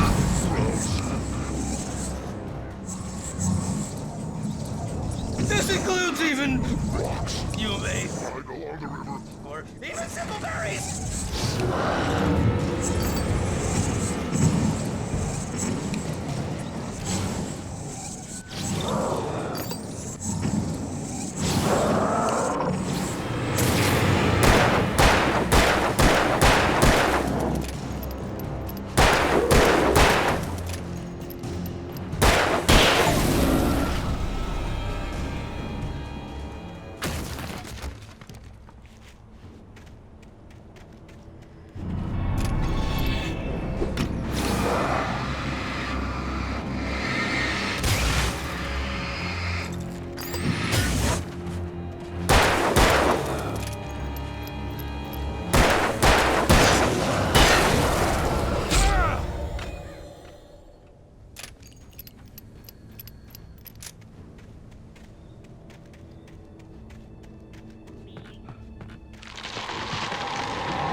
Forget about it, Barry. It's just me going crazy. Oh, jeez. Oh, jeez. You're not crazy. I wish you were crazy, but you're not crazy. Ow, be careful. Stay in the cabin. Don't open the door for anyone. I mean it.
Lover's Peak was at the far end of the nature trail.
shit.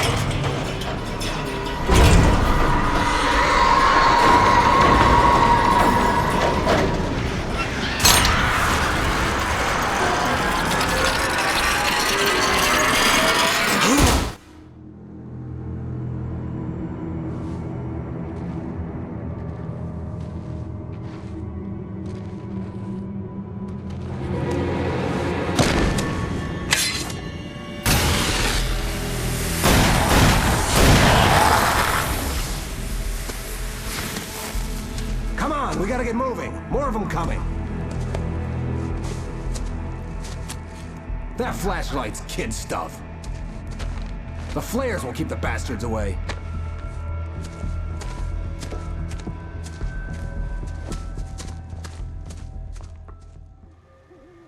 You can see them too? Hell, of course I see them. Come on, we gotta move. Why?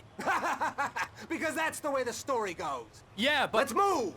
I lost my gun back there. Oh, I've got a gun. Just keep that light steady on him. It took a moment, but then I recognized him. He'd been on the ferry when I first arrived here with Alice. He knew my name. We were headed in the direction of Lover's Peak. There was no way this was a coincidence. He was the kidnapper. Come on, Wake. You better keep up.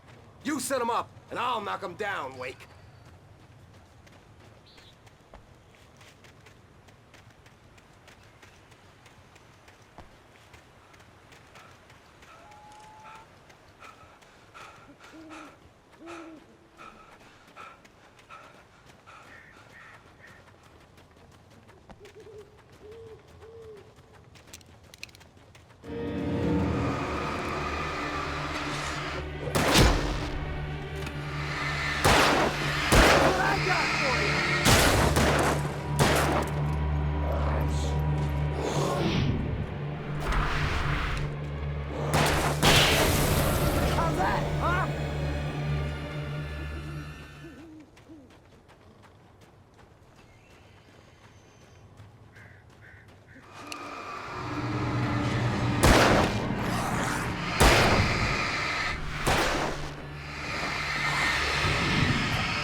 Lover's Peak. Right up these stairs, Wake.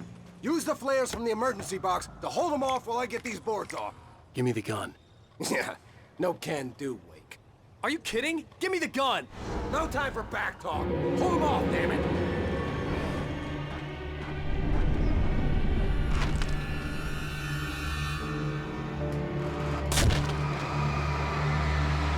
Just a little longer. Scare them off.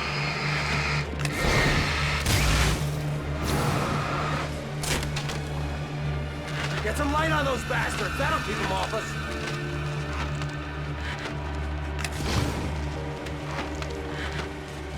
Just a little longer. I almost got it. Okay, it's open. Move it along.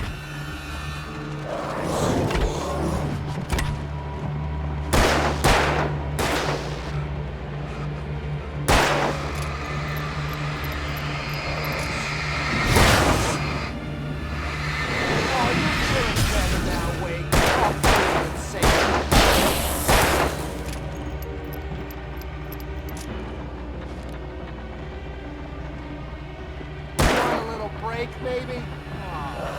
know you want to take it. Well, we got I feel safe in the light. Is that how it goes?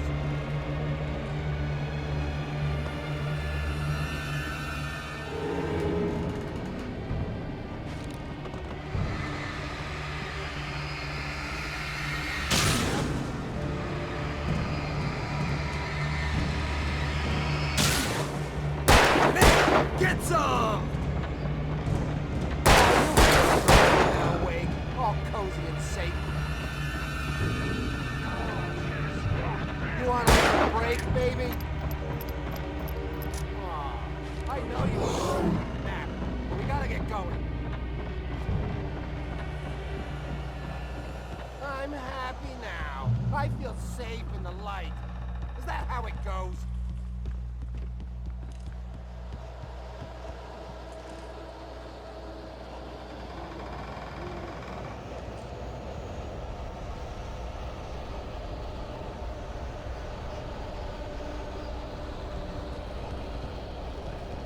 You want a little break, baby?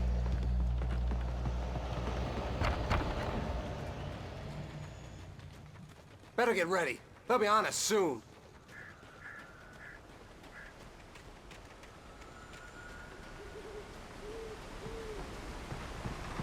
This is it, Wake. The last stand. There's more flares here. Get ready. We fight them as long as they keep coming. Give me the goddamn gun! They're coming! That's not how this goes. Get with the program, Wake.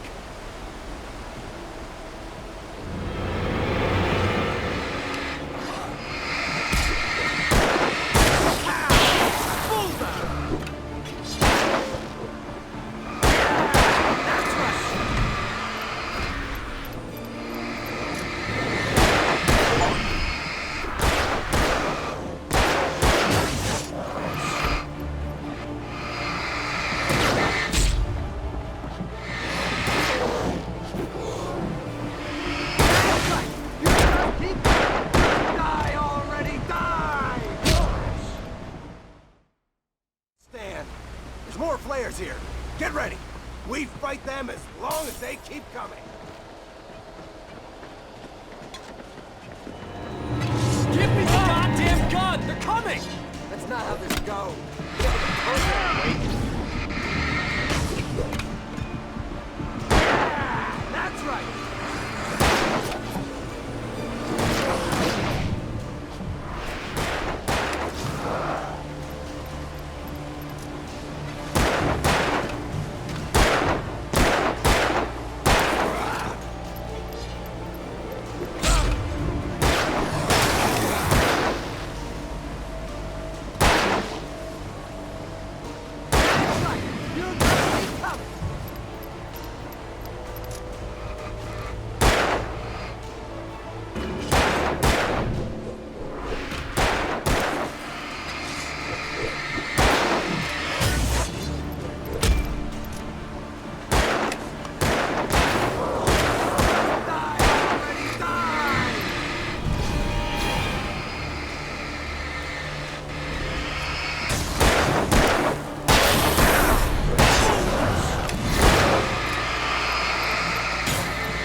Let's cut the act now.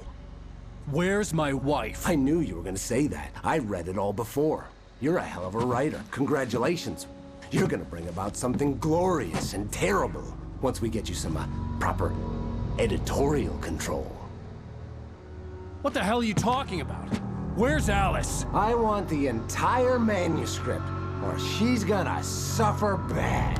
You touch her and I'll...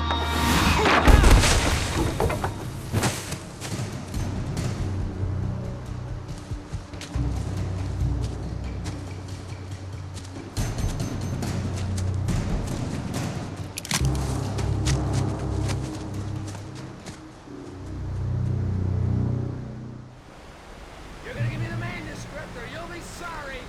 No! Come back here! I swear I'll kill you if you hurt Alice! Do you hear me? Come back here! He had Alice, and he wanted the manuscript because he thought it held some magical power. But I had no manuscript to give him. I had to get back to Barry and figure out my next move.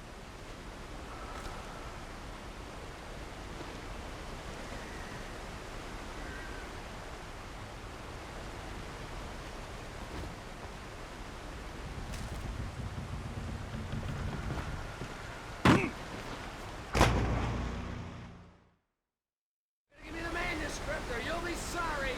No! Come back here! I swear I'll kill you if you hurt Alice! Do you hear me? Come back here! He had Alice, and he wanted the manuscript because he thought it held some magical power. But I had no manuscript to give him. I had to get back to Barry and figure out my next move.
I had heard the plane fall.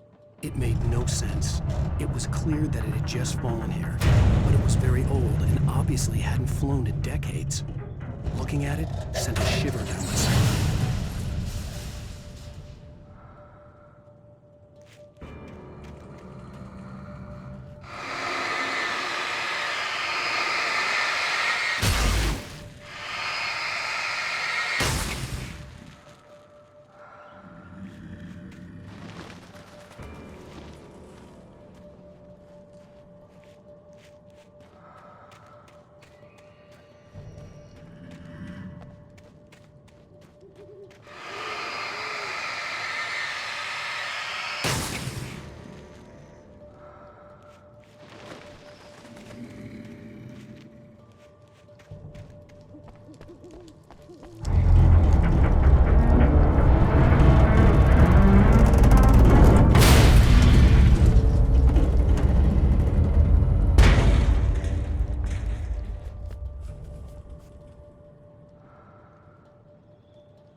Beware of Widowmakers!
Is a hazardous occupation.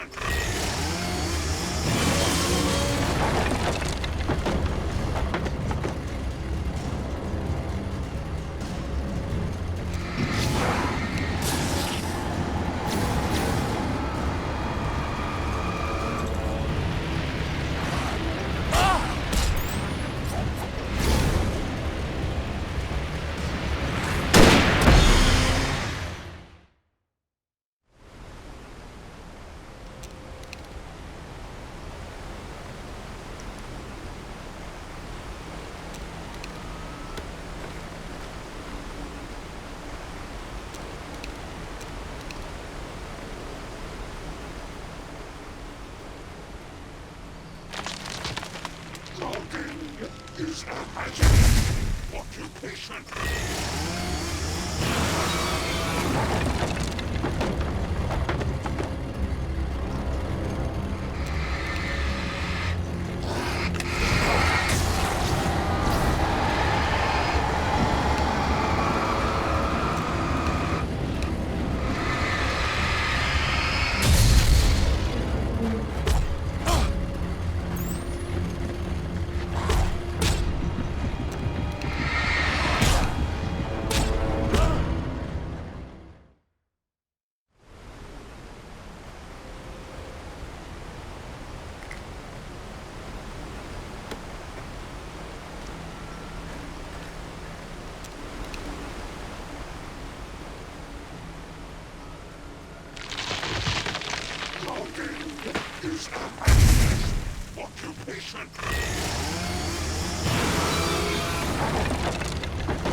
Stay out of sight. I'm on my way. Don't open the door. What am I, crazy? Stay hidden. I'll be there soon. Just make sure you keep the lights on.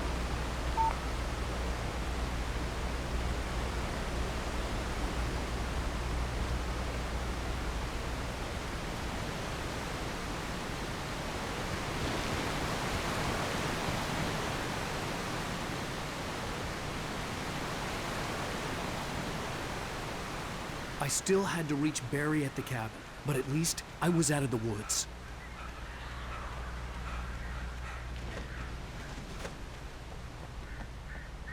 I'd have to get the car from the locked garage. It would get me back to Barry faster, and the headlights were a welcome bonus.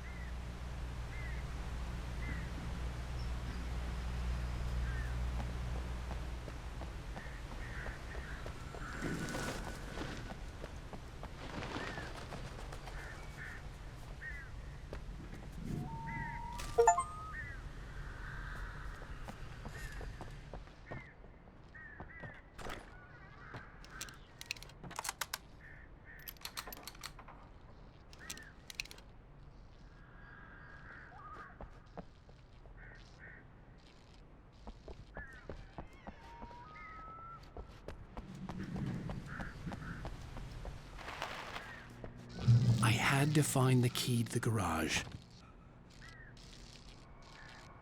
A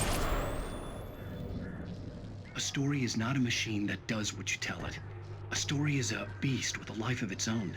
You can create it, shape it, but as the story grows, it starts wanting things of its own. Change one thing and you set off a chain reaction of events that spreads through the whole thing.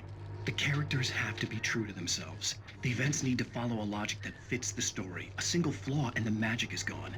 The story dies. Alice dies.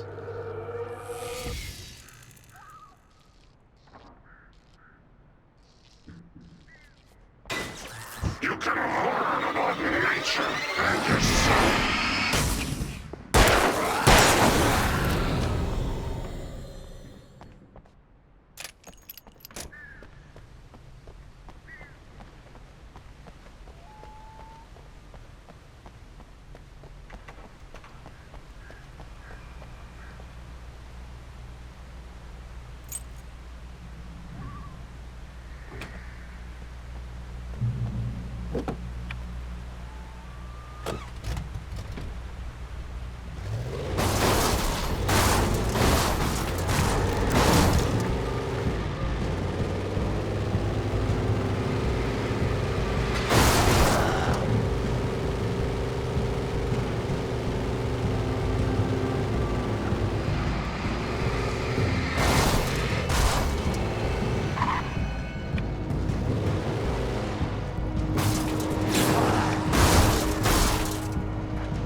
The flare gun was probably the best weapon I could imagine against the dark things I was facing.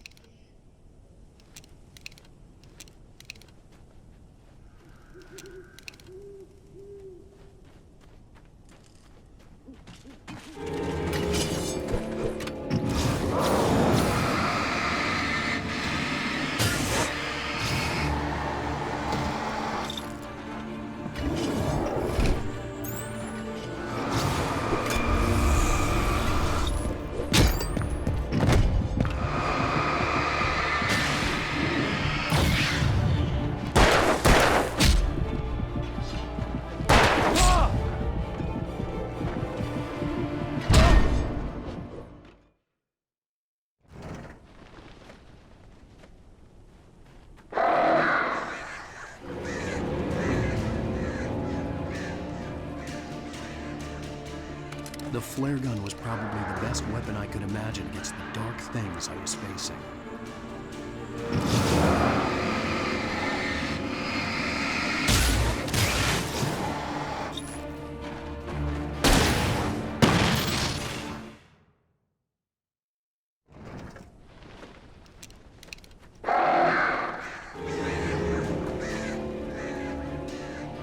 The flare gun was probably the best weapon I could imagine against the dark things I was facing.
The flare gun was probably the best weapon I could imagine against the dark things I was facing.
It was the kidnapper. You son of a bitch! Where's my wife? Enough horseplay, Wake. You deliver the manuscript, and you can have your woman back. Simple as that. I don't... Listen. I'm gonna need time to finish it. I still need to write the ending. I need... A week. It's not done? I need a week. 2 days. The old Bright Falls coal mine is nearby. You can find it easy, city boy. The main building, there at noon. You bring the manuscript, you'll get your wife. If not, well, get me? Yes, I get you.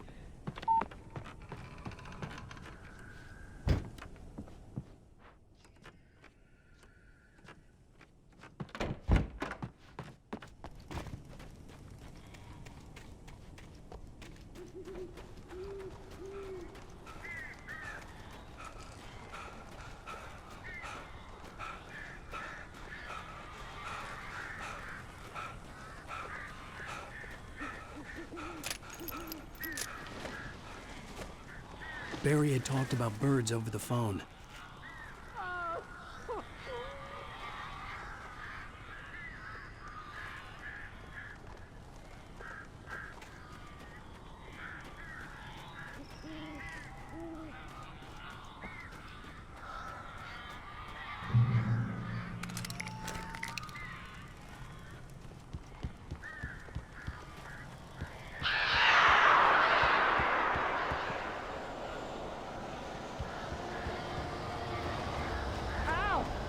I am so glad you're here.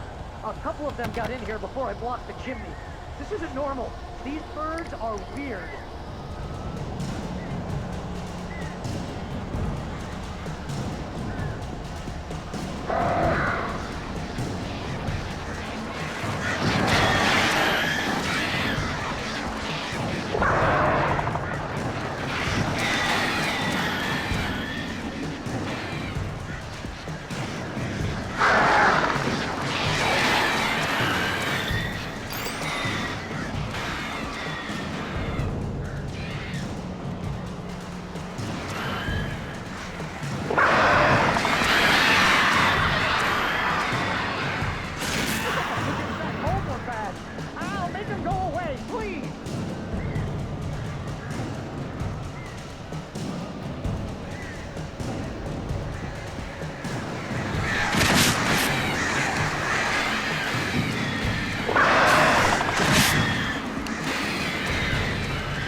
They're gone! Hey, Al. I'm sorry for thinking you were having a psychotic episode, man. I sent Barry to the town to ask around about a man fitting the kidnapper's description. He'd go through the archives of the local paper. Perhaps he could learn something. Anything about the island and the cabin that had disappeared. The man wanted a manuscript. I had to try to write him one to get Alice back.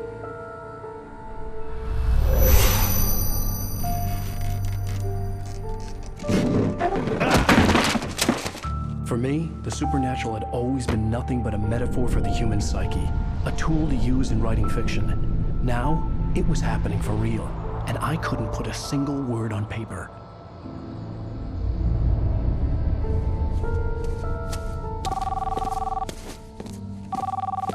Barry Wheeler speaking. This is Rose. Rose? I found Mr. Wake's pages. Oh, you sweet, brilliant girl. Could you and Mr. Wake come get them? I live in the trailer park outside the town. We'll be there in less than an hour. Bye now. See you soon. Have a great day. Hope you come back soon. Welcome to the Oh Dear Diner. Good girl.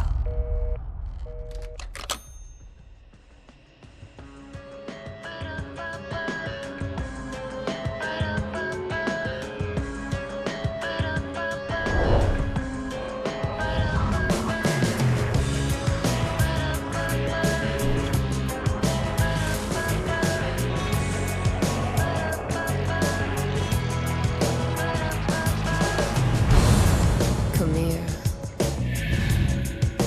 Pretty please, can you tell me where I am? You, won't you say something? I need to get my bearings amongst, and the shadows keep on changing. Previously on Alan Wake, Alice has been kidnapped. Alan, please help me. Alice? You'll do exactly what I say if you ever want to see your wife again. I can't tell anyone except my agent Barry. Damn it, Barry, they'll kill her! You're my best friend, and I'm worried that you're not right in the head. The ransom is a manuscript I supposedly wrote that's coming true before my eyes. It happened just the way it was on that page. So dark. I have found only a few scattered pages. I want the entire manuscript. The deadline is in 2 days. I found Mr. Wake's pages. Good girl. How the hell did she get her hands on the manuscript anyway? I don't know. She's resourceful. I told you were too hard on her. Listen, I found out all sorts of interesting stuff while I was digging around. Yeah. Mr. Wake, it's Sheriff Breaker. We have an FBI agent here, Agent Nightingale. FBI? He's anxious to see you. You'd better come to the station. Okay, I'll be right over, Sheriff. Let's make this quick, huh? Help you folks? Name's Randolph. I'm the manager. We're looking for Rose. Works as a waitress down at the diner. Rose, sure. Nice girl. Who wants to know? I'm Alan Wake. The writer, huh? I heard on the radio you were visiting. Well, I'll show you her trailer. That Rose, she's a nice girl. Always pays her rent on time. As I was saying, Al, I found all sorts of weird stuff from the local newspaper's archives. This place is crazy. Disappearances, mysterious deaths, urban legends come true, and get this, most of this stuff takes place around Cauldron Lake. Well, you ain't wrong, mister. The Indians thought the lake was a doorway to the underworld. I'm the God-fearing type myself. I don't hold with that sort of thing. Yeah, okay. Anyway, there was an island there owned by a guy called Thomas Zane.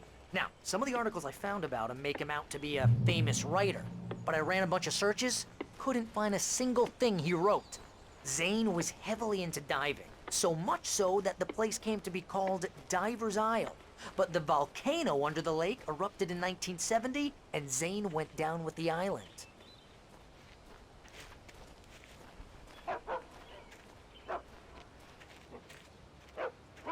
Yeah, how about that? It was there in the morning, as if it had fallen from the sky. But it would take a tornado to lift something like that. We're damn lucky it didn't crush any of the trailers.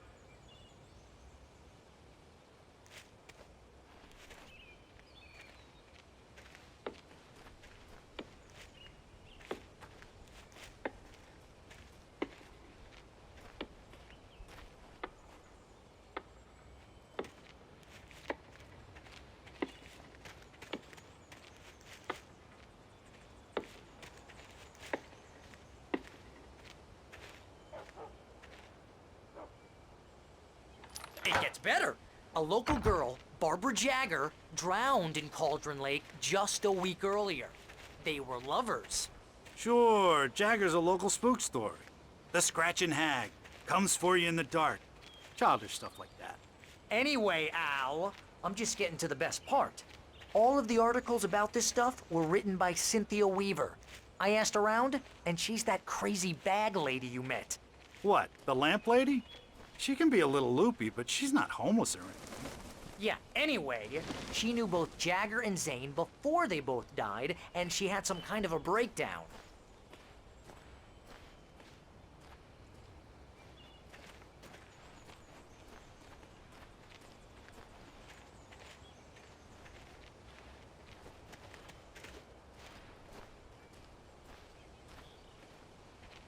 Well, mister, this here's Rose's trailer. You mind me asking what you want with her? We're just here to talk to her, pal.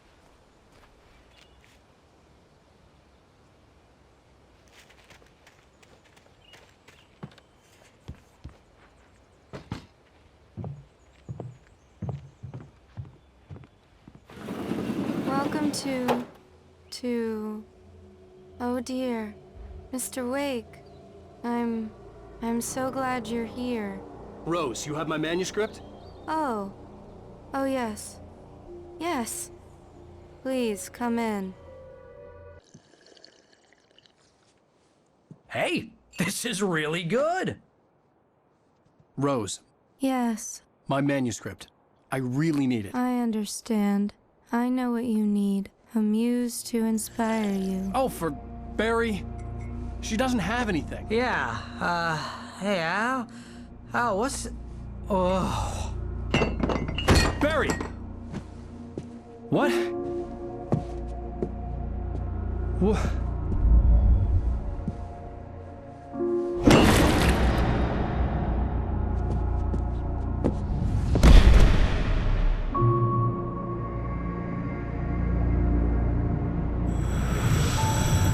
It's coming for you, hiding in my barber's skin. I'm too weak to stop it. You must turn the lights on. I promised I'd come visit you and your lovely wife. You must finish what you started. I insist. You must turn the lights on. Turn the light on. Back to work, boy.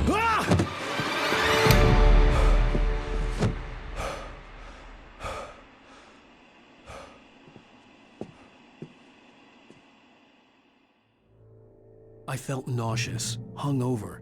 Only anger kept me going. I can't tell reality from dream anymore, but it seems I have an imaginary editor to help me. She's an old woman in a funeral dress. I call her Barbara Jagger. She's very strict. I'm writing faster and faster. My manuscript is being heavily revised. The edits are getting very aggressive, and each day there's less of me and more of her. I hate it, but I know she's right.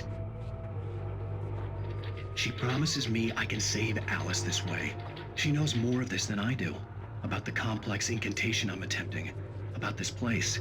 She's worked with another writer under similar circumstances, Thomas Zane. The genre of the story seems to be shifting.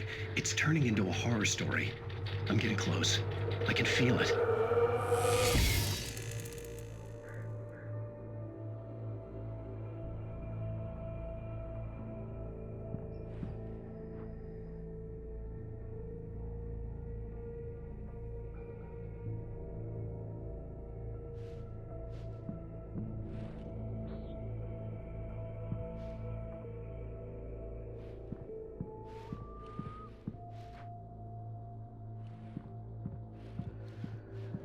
Rose took a day from me. I had less than 12 hours left to meet the kidnapper. All I could do was get Barry into the car, work something out once I got on the road. Welcome to the Oh Dear Diner. What can I get you today? Coffee? I couldn't work up much hate for Rose. Something had used her to get to me and left its mark. First refill is free. Milk and sugar on the counter there. Would you like to hear today's specials? Thank you. A nice day. Come back soon.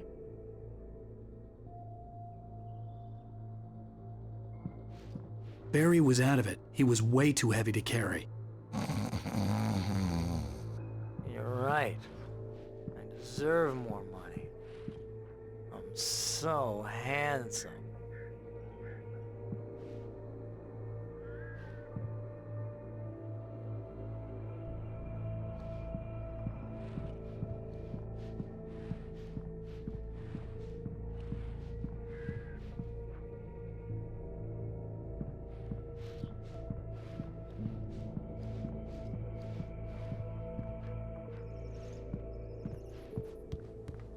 My gun and flashlight were gone.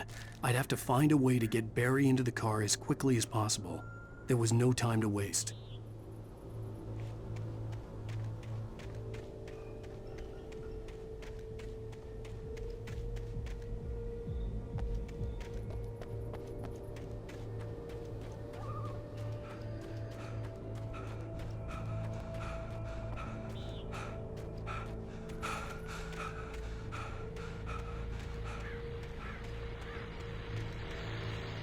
I just stepped outside to catch a breath of fresh air. Let me tell you, the weather's getting heavy.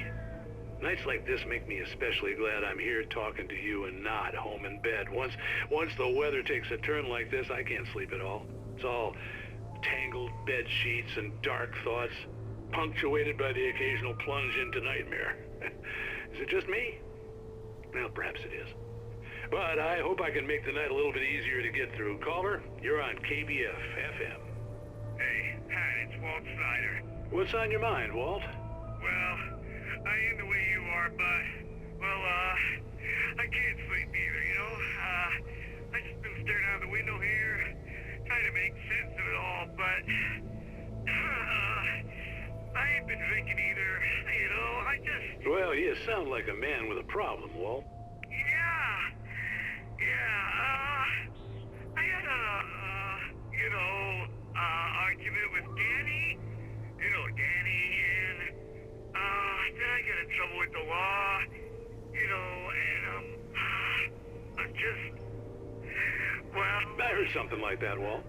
Yeah, well, you know, Danny's my best friend, and, he let me on bail today.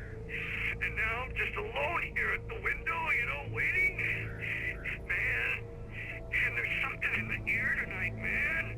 I was just outside looking up at the sky above our broadcast tower thinking the same thing. What are you waiting for, Walt? I don't know. You know, something's gonna happen. You know, I think I better go. Well, Walt, maybe... No, thanks, Pat. Well, good luck to you, Walt. Hang in there. Let's take a little break, folks. This weather's really something else, huh? How can I be sure?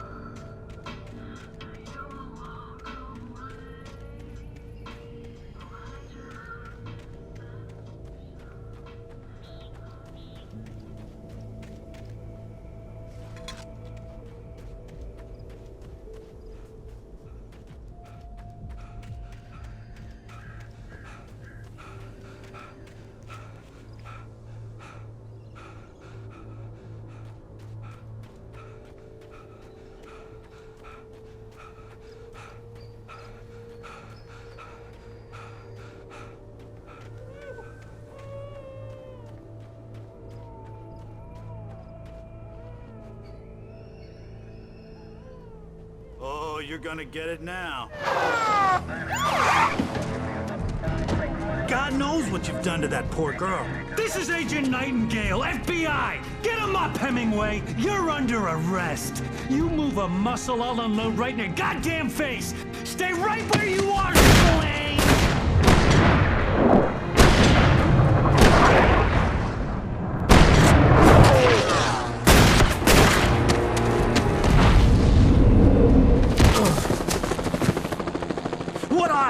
I'm standing right here, you goddamn maniac!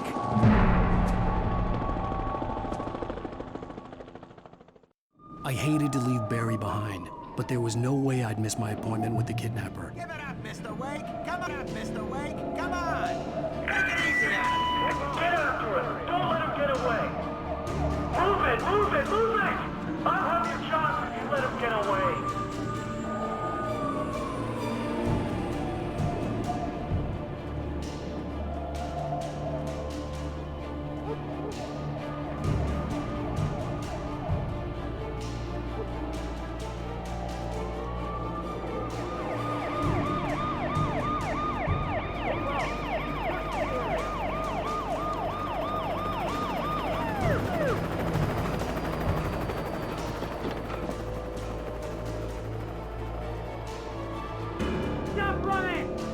We have the suspect in sight!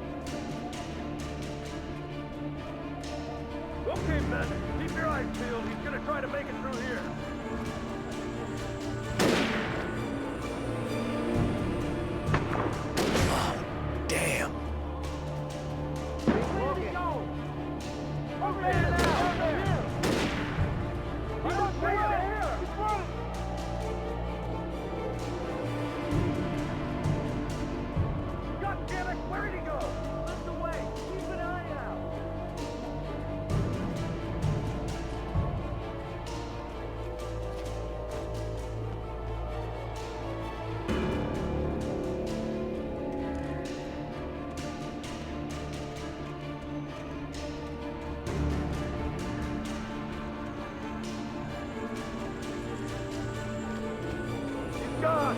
Come on, guys! We need to head him off!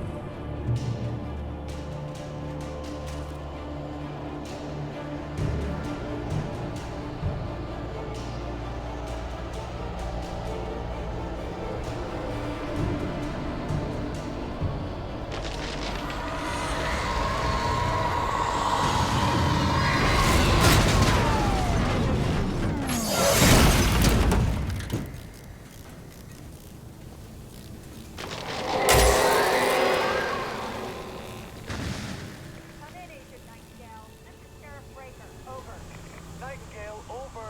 What on earth is going on? My deputies tell me you fired at Wade and he didn't have a gun. You almost hit a civilian instead.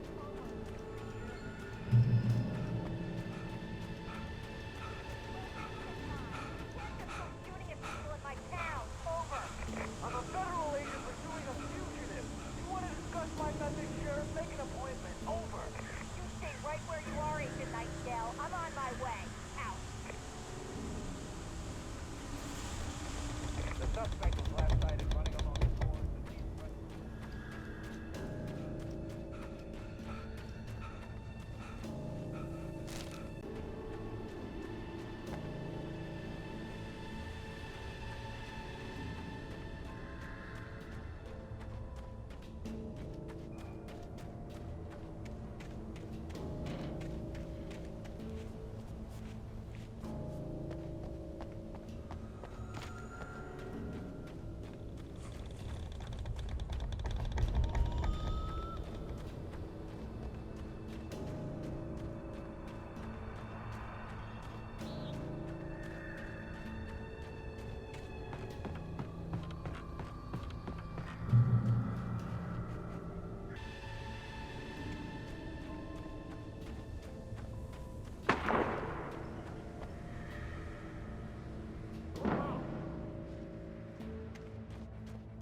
Search the area.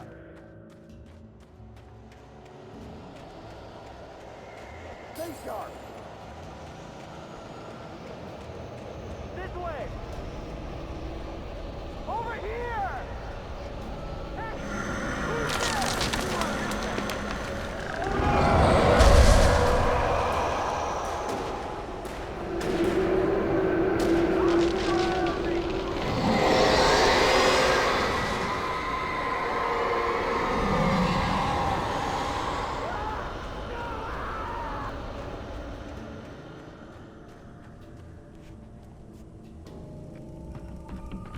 This horror was everywhere I went, circling me.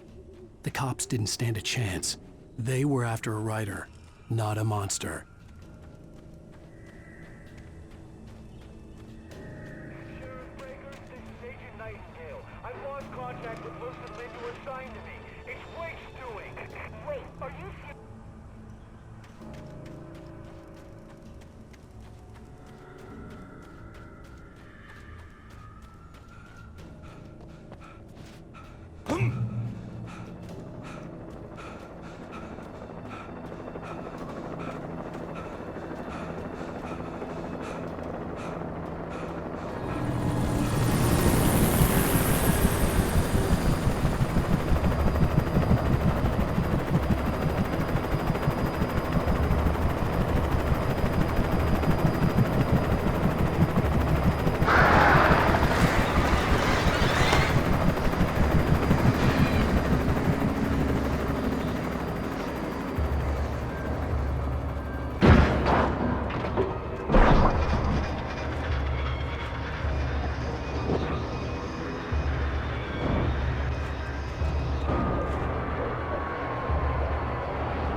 This is James. Mulligan, Thornton, come in. Over. Thornton here. James, we got both Wheeler and Rose in custody. They didn't put up a fight or anything. Why, they were... Hey, Mulligan, what are you doing? Come on! Sit down and give me that. James, Mulligan here. Over. Go ahead, Mulligan. Over. We got Wheeler and Rose here. Wheeler's drunk or hopped up on something. Speaking of which, that Fed had a pretty distinctive whiff of Otis Scotch about him, if you know what I mean. Over. I don't have anything on that, Deputy Mulligan. Over. Well, whatever. Anyway, Rose is just being plain weird here. You better get Doc in to take a look at both. Over. Gotcha. You better get them here quickly. The, Fed's gonna want to interview Wheeler. Over. Oh, yeah, I bet he does. Looks like they have a lot in common. Mulligan out.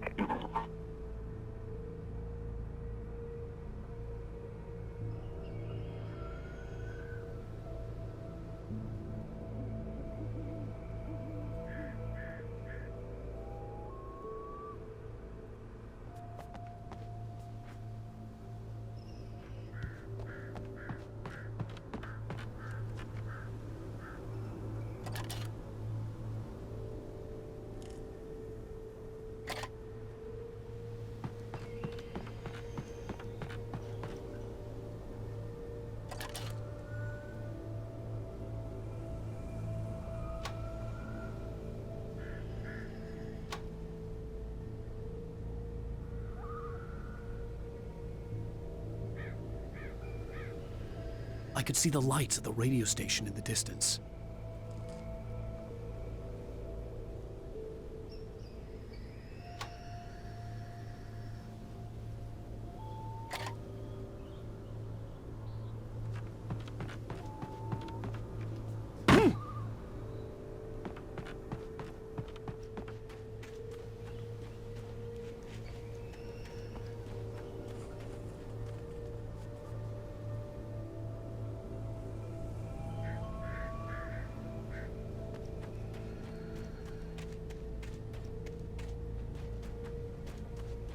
I imagined that the broadcast tower in the distance was part of the local radio station.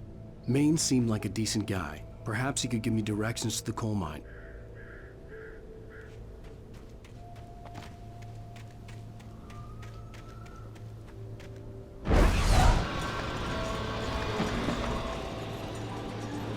Unnatural shadows clung to the gate. The darkness that was after me was trying to stop me. I wouldn't get through without a light.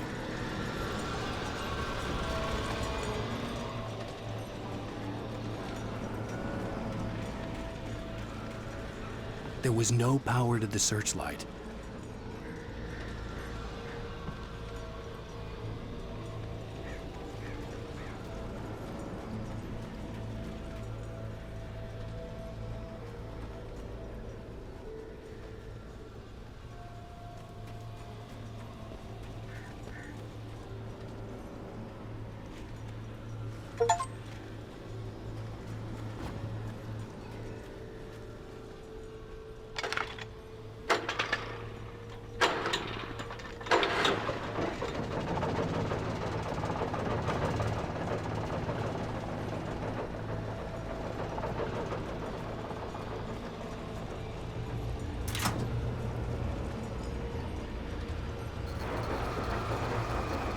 The old generator conked out.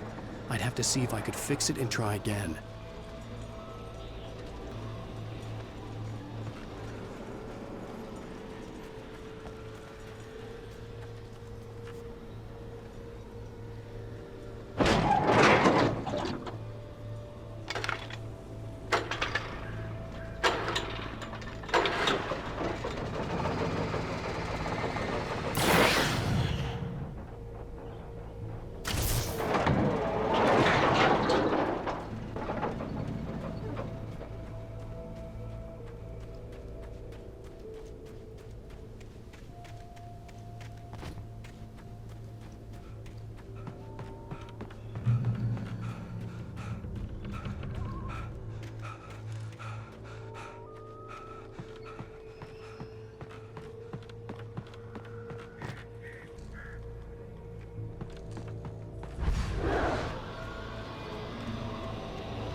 It took me a moment to recognize the flashbang grenades. They were an ideal weapon for my situation. Team 1, come in. Over.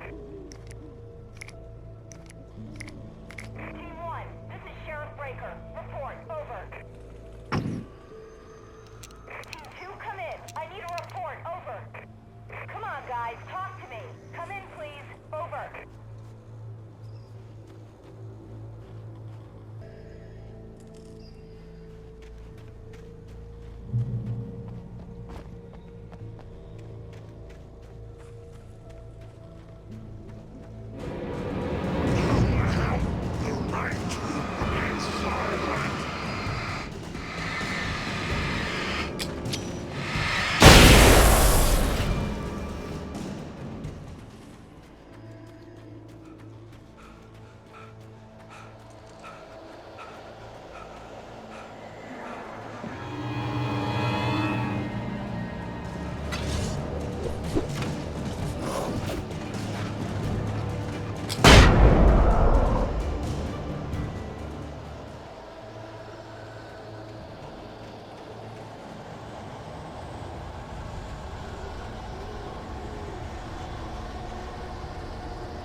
And here's another call.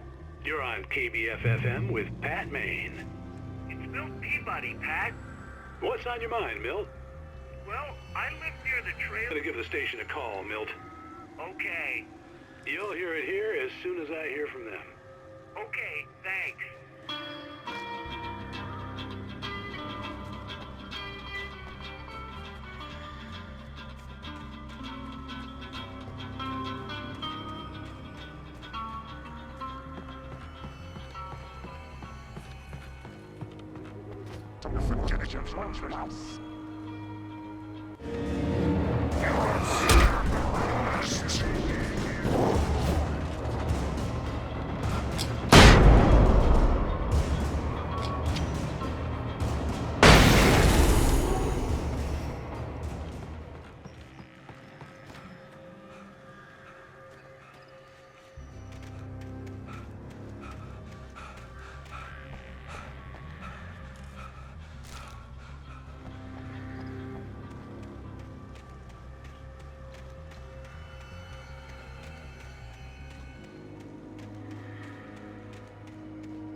hoped Maine could lend me a car to get to the coal mine. Oh, why, hello, Lorna. What do you have for us?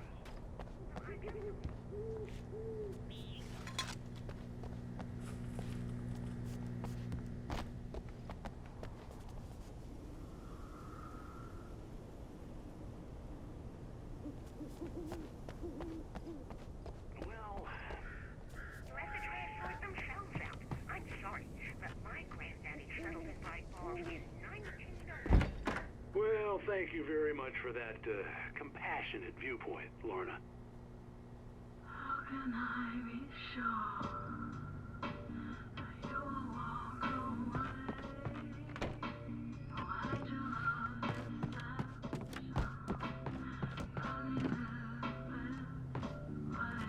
Oh, here's a little surprise. The famous writer Alan Wake just walked in. Folks, I'm going to see if I can talk him into an interview. Come on in, Mr. Wake. Ah, I'm so glad you could find the time to do this, Mr. Wake. Nowhere to run now, Dan Brown. You back away from me. Don't hurt. Whoa. Everyone calm down. Put the gun down. We're all friends here, right? Cool your jets, Nightingale. We got him. What the hell's the matter with you? There's a civilian in there.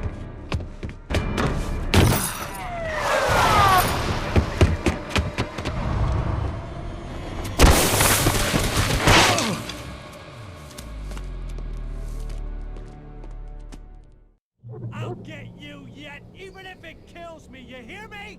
You hear me, H.P. Lovecraft?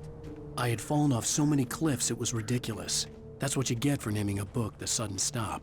It was probably good I hadn't had the chance to tell Maine where I was going. I'd have to lose the cops and find my own way to the mine.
There was no sensible reason for the power company work lights to be here.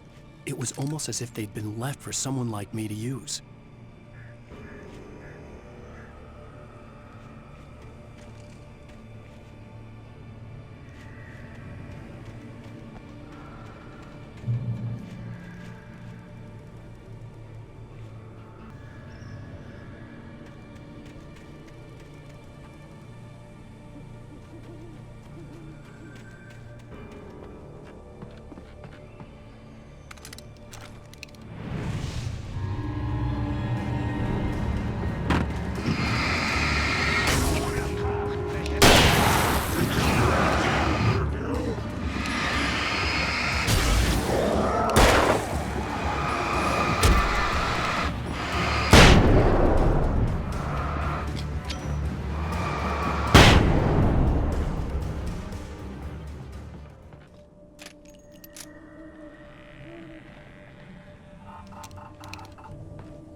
Hello? The most stubborn man I've ever met. Alice? Alice? Alan,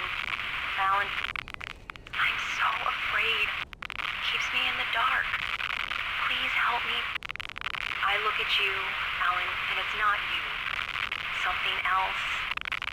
Looking out from behind your eyes. Alice, I'm here. I'm so alone here. It's all gonna go to hell. You need to be careful. Cooperate. The connection had been terrible, but that wasn't the only thing that hadn't been right with the call. She sounded wrong somehow, but she had called me.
I could see a railway bridge up ahead, and a warehouse of some sort on the opposite shore.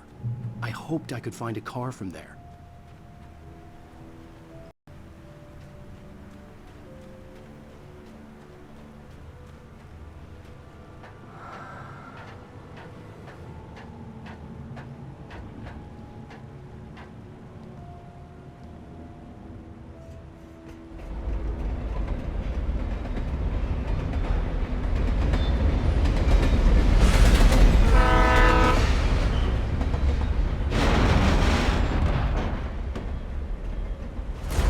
That was pursuing me was growing stronger, and it was taking over everything in its path.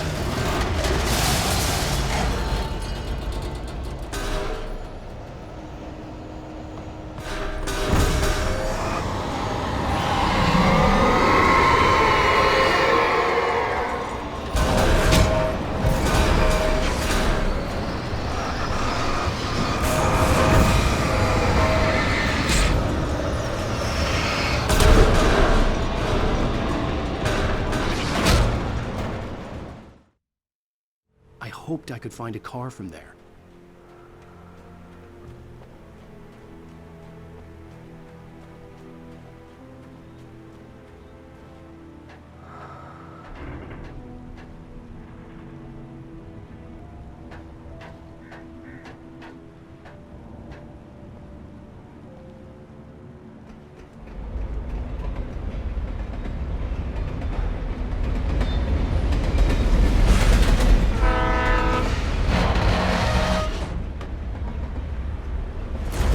That was pursuing me was growing stronger, and it was taking over everything in its path.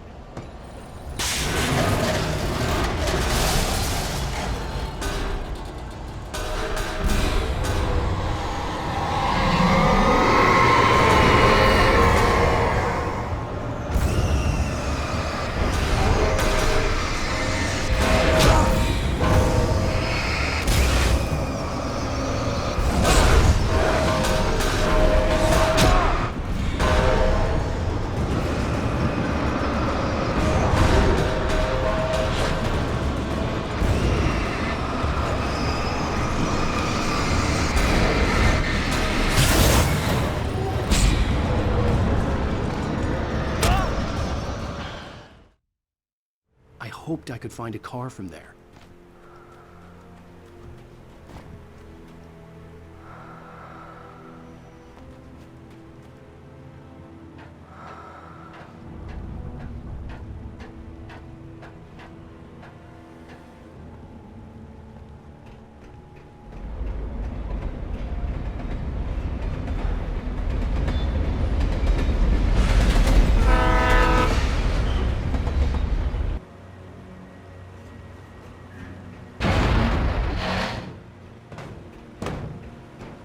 darkness that was pursuing me was growing stronger, and it was taking over everything in its path.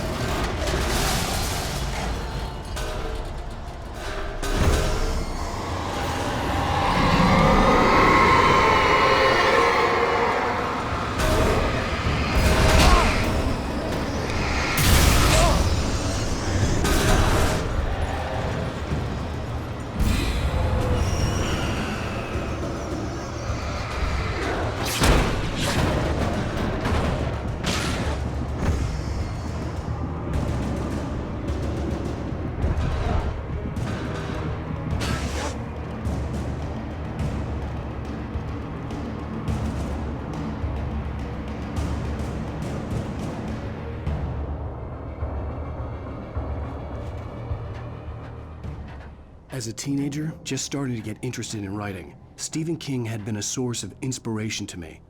I thought about all the inanimate objects that had come to life in his books. No one is safe in a good horror story, certainly not the protagonist. That's what makes them fun.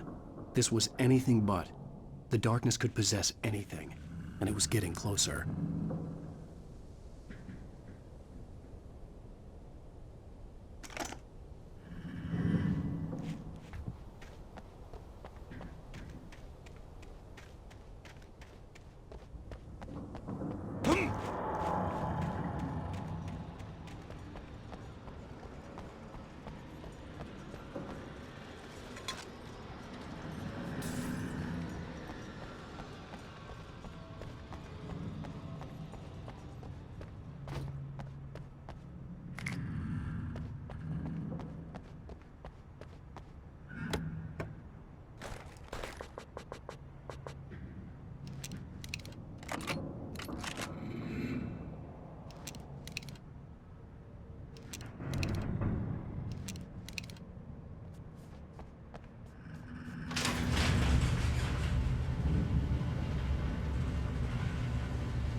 Did you call 911?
We take the facts of our existence for granted, unaware that they are merely a thin veneer of desperate self-delusion, covering a vast cosmos of madness and horror. All too often, the stars are right. In Night Springs. Tonight's episode, a family occasion. Journalist Alvin Derlis' trip to study the local customs of an insular community in Night Springs has been less than successful. Until tonight. Well, I'm glad you changed your minds about this. Ancient customs, local mythology. My editor loves this kind of stuff. Well, Mr. Derlis, we don't want to feel like we're on exhibition. but you have demonstrated the seriousness of your intent. Oh, I am serious. Really, just do your thing. I'll stay out of your way and observe. Actually, I thought you could assist us. I'm afraid we are a man short. It would provide you with an intimate perspective. Could I really? Of course, Mr. Derleth. Well, I guess that's the least I... What would I have to do? Oh, here. Let me show you with a kiss.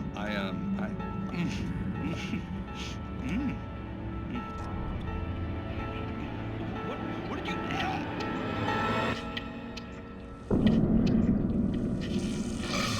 Oh, Mr. Derleth, you have well pleased Nixie Perka, the dweller in flesh. Your body shall host his 1,000 young, and all shall be glory.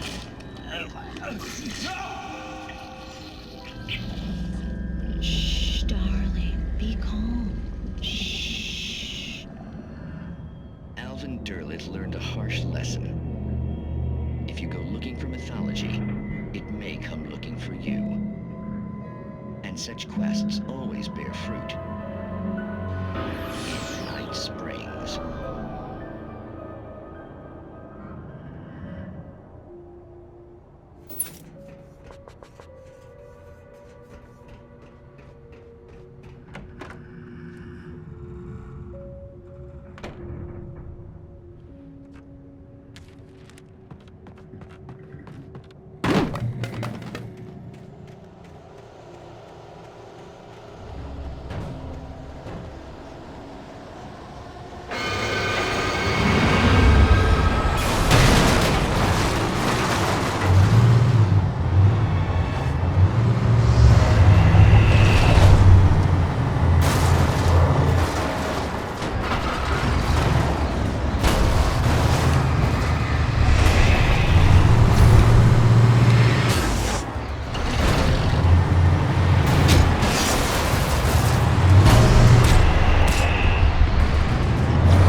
never been this glad to see the sunrise.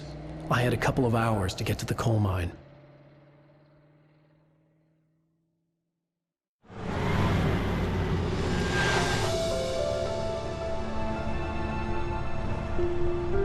coal mine wasn't far now.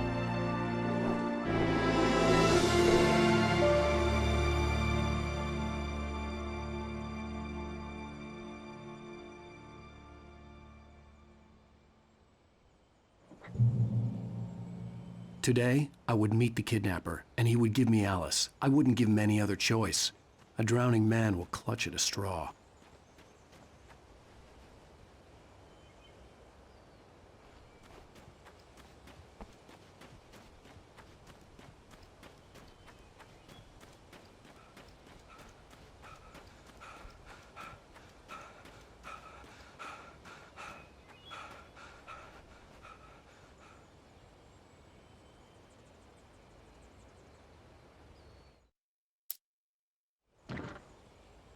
Today, I would meet the kidnapper, and he would give me Alice. I wouldn't give him any other choice.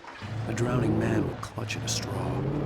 Little by little, without realizing it, I'd come to believe that the story in the manuscript was coming true. The current of its narrative had taken me deeper and deeper into dark waters. Alice had been taken from me. Barry was probably in jail. I was a fugitive from the FBI. The whole world taken over by the Dark Presence was trying to destroy me. It all felt real, but it matched a textbook case of insanity.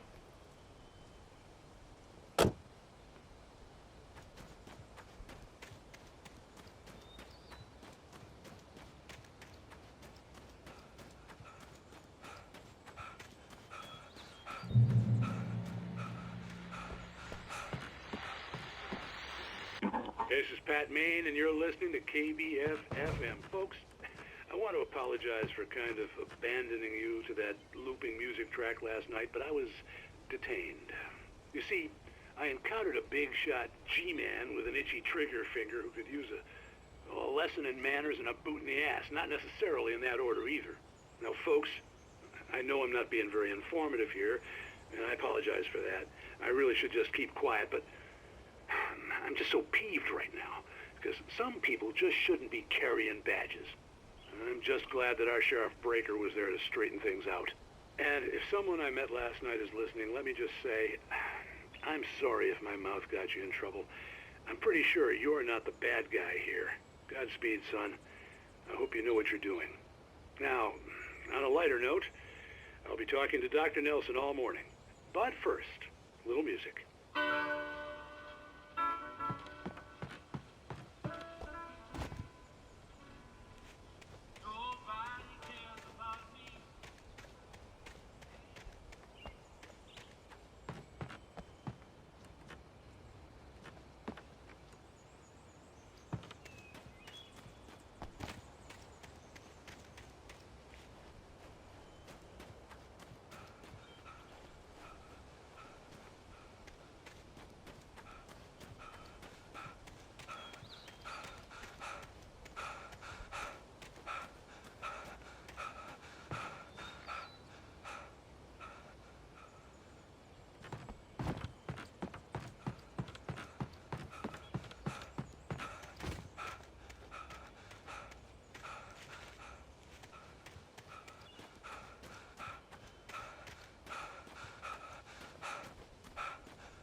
Welcome back to KBF FM.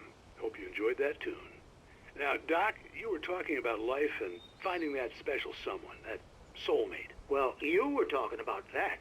I was saying I don't buy it. Well, see, to me, that's strange, because I always pegged you as a hopeless romantic. You got me there, Pat. But I think love's where you look for it. And you need to do a lot of looking, sure. But the idea that there's that one special person out there for you, and if you miss that chance, it's gone forever, and you're forever incomplete. I mean, isn't that depressing? Or, heck, childish even? Hey, there's plenty of fish in the sea. And apparently a fisherman has a fishing analogy for everything, but what you're saying, isn't that a little harsh? Well, no. What I am saying is that you're...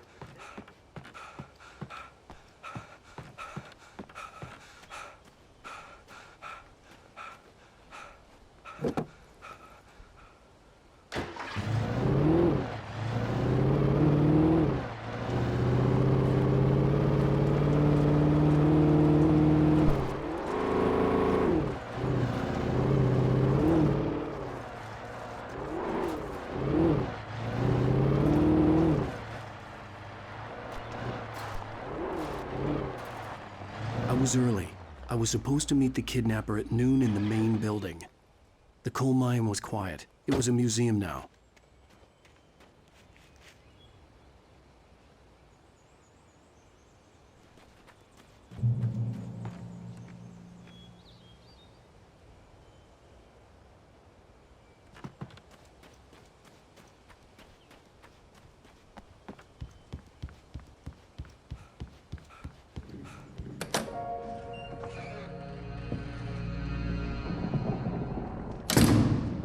I didn't want to go outside. Cops had to be looking for me. The noon sun turned the place into a sauna. The day dragged on. Different scenarios ran through my mind. Ways of how I'd torture the kidnapper to get Alice back. Or the different horrible things he could have done to her. I imagined her dead. I had no way of knowing she was still alive. It was killing me. I was running on blind hope. It was all a waste of time. The bastard never showed up.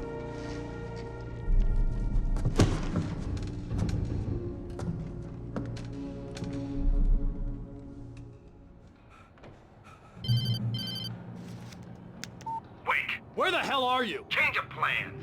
You know where Mirror Peak is?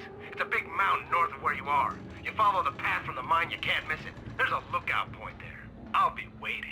I'm through being jerked around by You you. want to see your wife alive? Because if you do, you better watch what you say to me. Do we understand each other? I want to talk to Alice. Yeah, and I want the manuscript. Don't keep me waiting, Wake. Hello? Hello! Ah! I'm gonna kill him! I had to get to Mirror Peak.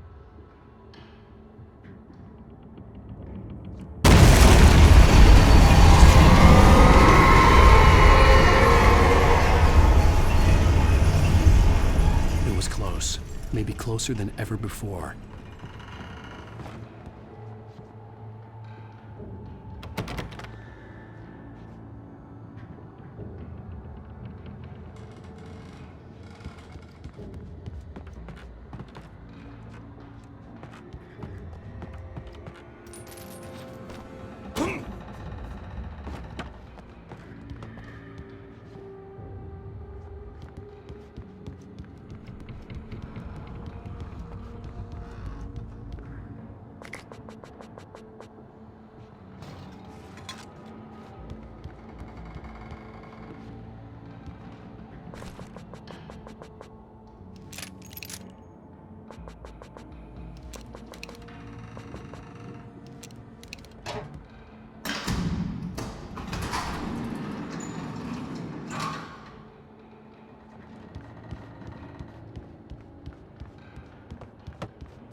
The only way to reach the hillside ahead was to go through the building. I had to find a way to avoid electrocution.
There was no way the flashbang grenades were Standard Power Company equipment.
I had no real plan. I was going to give the kidnapper all the manuscript pages I had for Alice. If that wasn't enough, I'd hold him at gunpoint and make him talk.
The dark presence was moving ahead of me in the same direction I was going. A cold feeling settled itself in the pit of my stomach.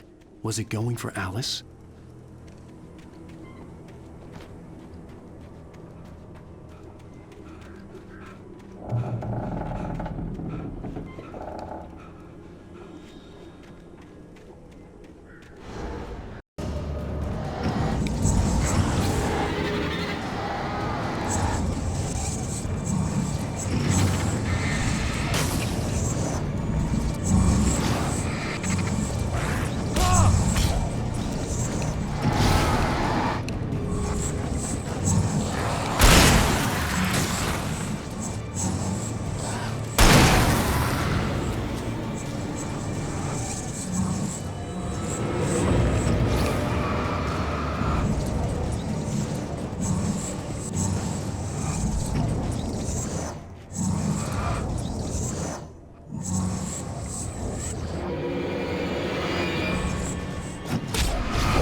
The place was dead, a ghost town.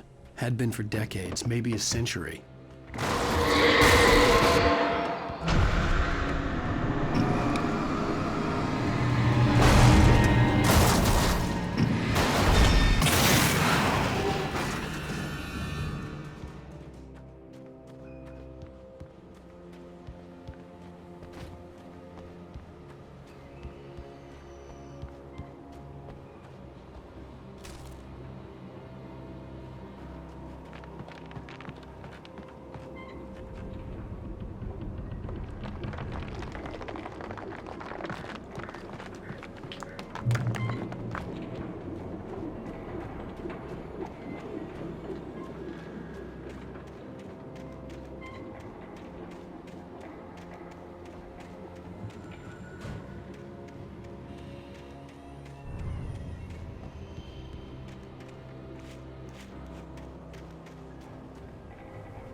I needed a key for the door.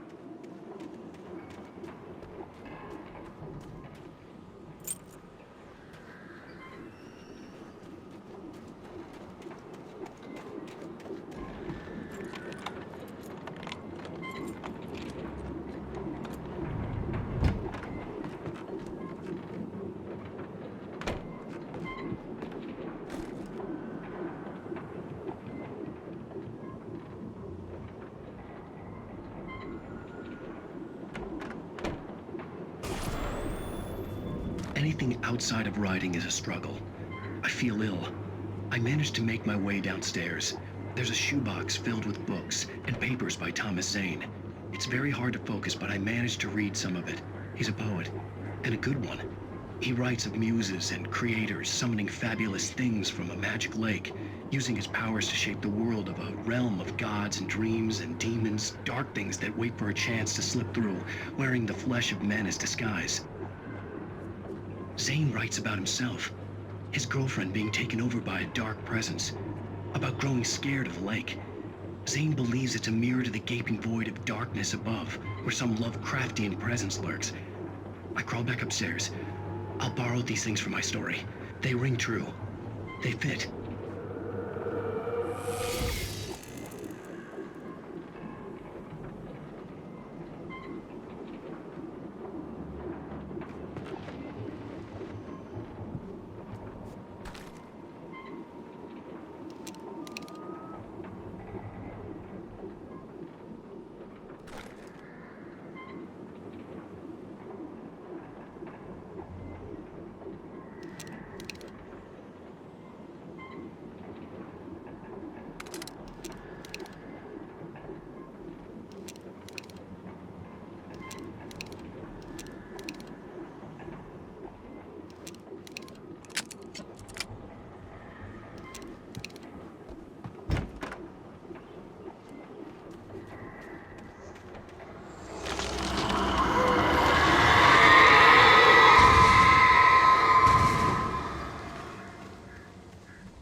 The kidnapper had sent me a text.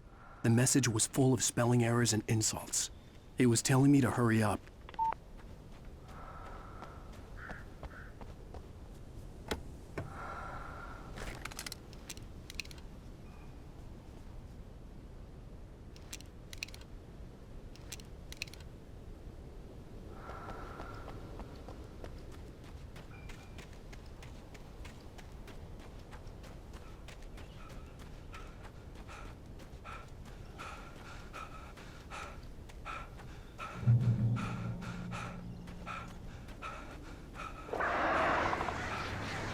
Birds.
Without warning, the headache stabbed at my brain.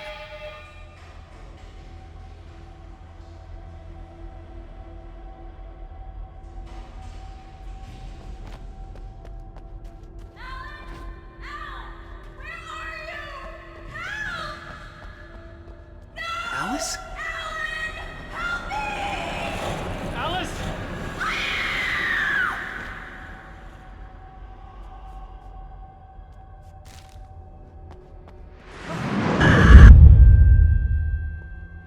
I'm losing it. I gotta get out of here.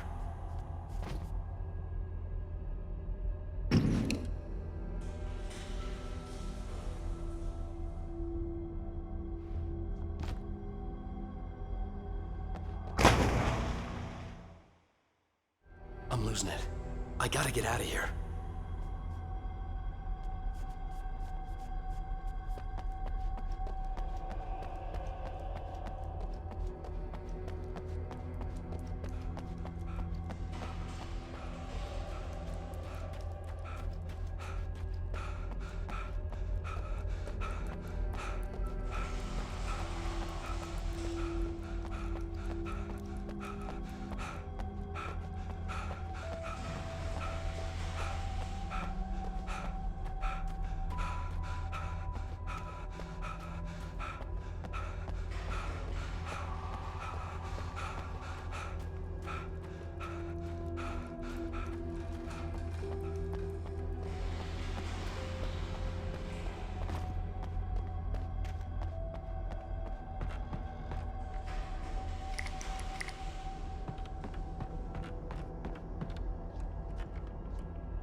I'm losing it.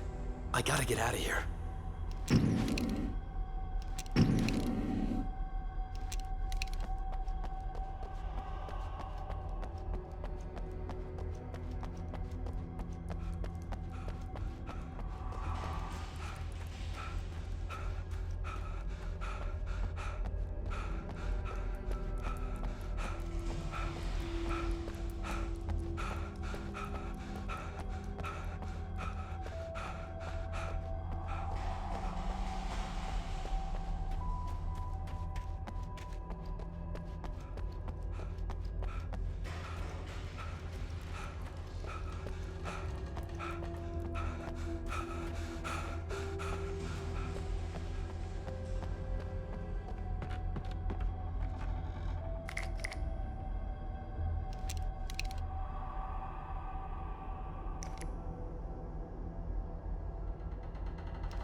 I'm losing it.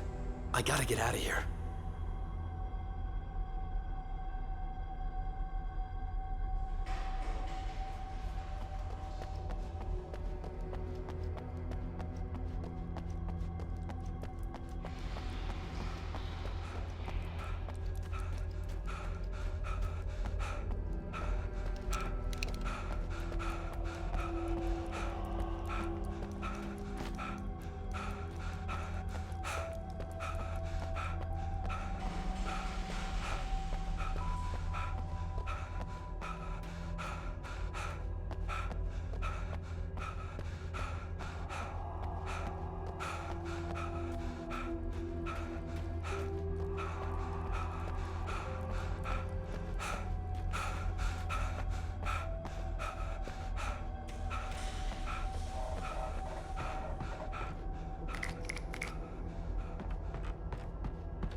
I'd have to make my way up this mine shaft in order to go on.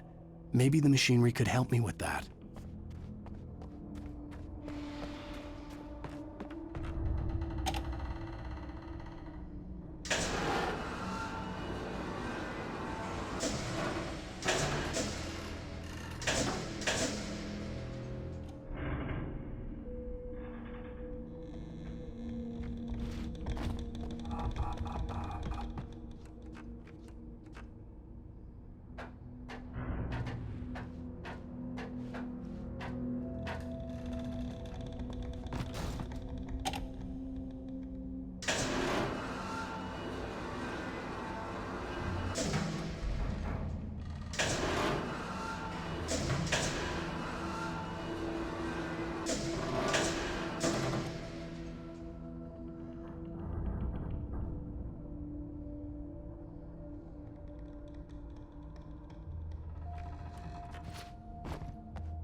I could see Cauldron Lake. I thought I could make out the spot where the island and the cabin had been. There was a light near it. It had to be a boat.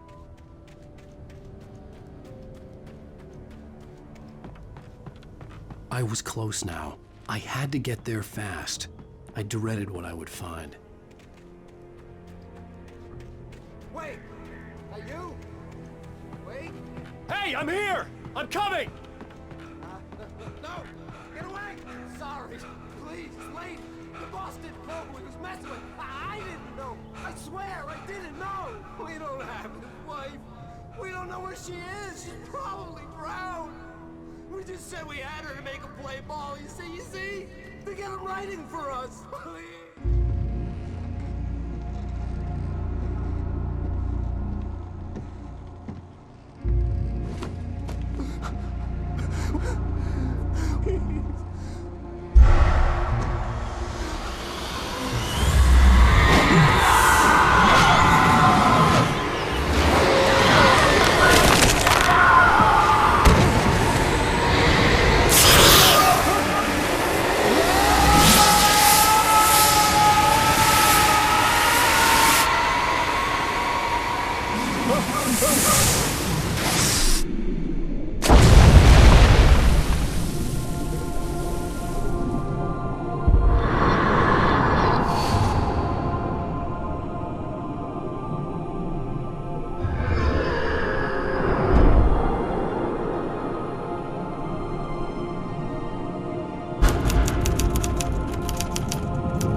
Previously on Alan Wake, I'm hunted by the law. Sheriff, Wake's running.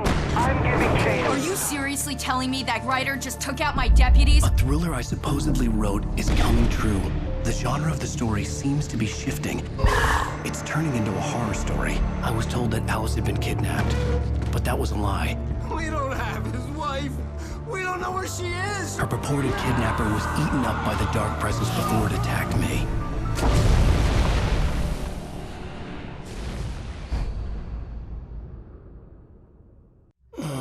Alan, shh, baby. It was just a nightmare. Alice. There you go, Alan. Hartman, I fell. I had to give you a sedative. Don't fight it. You went through another rough period. What? Right now, it's very important that you stay calm. We don't want you to have another episode. You're a patient at my clinic. Have been for a while now. The shock of your wife's death triggered a mental illness. No, you lie. You're suffering from various symptoms of undifferentiated schizophrenia. Bastard.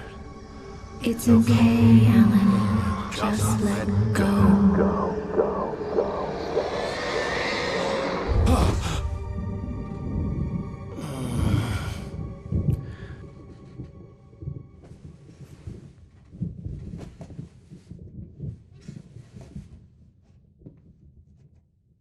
I felt groggy. Whatever Hartman had bumped in me was making me numb. I felt like this was happening to someone else. Someone I was watching on television. I couldn't think. Couldn't focus.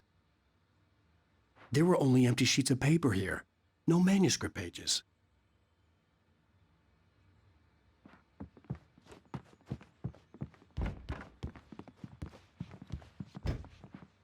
The door was locked. I was a prisoner here. Good evening, Alan. Are we feeling better now? Feeling calm? Yeah, I see you brought your pet gorilla with you. So sure, I'm calm. I get the message, loud and clear. Quite right. That's the spirit. You're being very brave, Alan. I understand you're confused. I would be more concerned if you weren't suspicious of me. I don't blame you for it. Big of you. Now, why don't you come with me? We'll reacquaint you with my clinic and go over everything you might have forgotten. Little walk and some fresh air? Yes, it will do you good.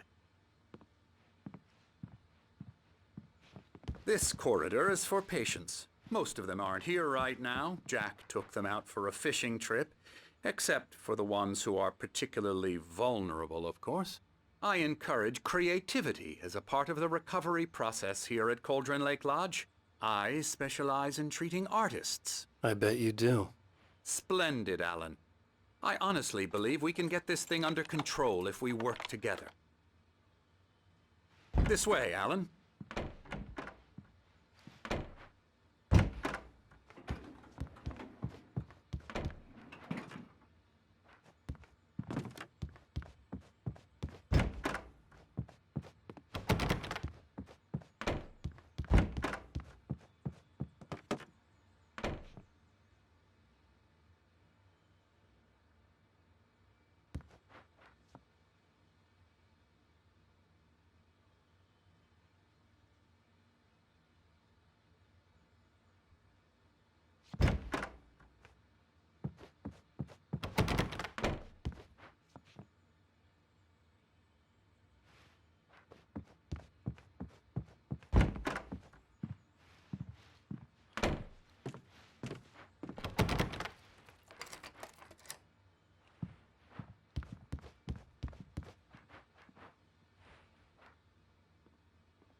Now, Alan, from past experience with you, I know I need to get right into the heart of the matter as quickly as I can after an episode. So I'm just going to say this. Alice is dead. No. You're in a very vulnerable state until you understand and accept this. Alice drowned, and you couldn't face that. You're suffering from hallucinations, paranoid delusions, unusual thinking, an obsession about light and darkness, a feeling that everything revolves around you, your thoughts and dreams. Your mind has constructed an elaborate fantasy scenario in which your writings are affecting reality. She has been kidnapped and supernatural forces of darkness are trying to stop you. We go this way, Alan. I wasn't ready for another shot, so I went along with it. He had to be lying. But under the influence of the drug he had given me, I had to fight not to believe his words. It's all in your head. You've been making it up. Apart from the tragic accident with your wife, no one has been killed. Your delusions are just a manifestation of your subconscious mind trying to protect you from the too painful truth.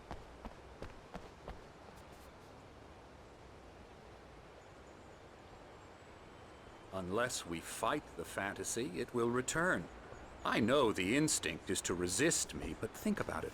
Doesn't this make far more sense than the insane supernatural conspiracy you have concocted in your mind? You're a skeptic by nature, Alan. We both know this. Everything can be explained logically.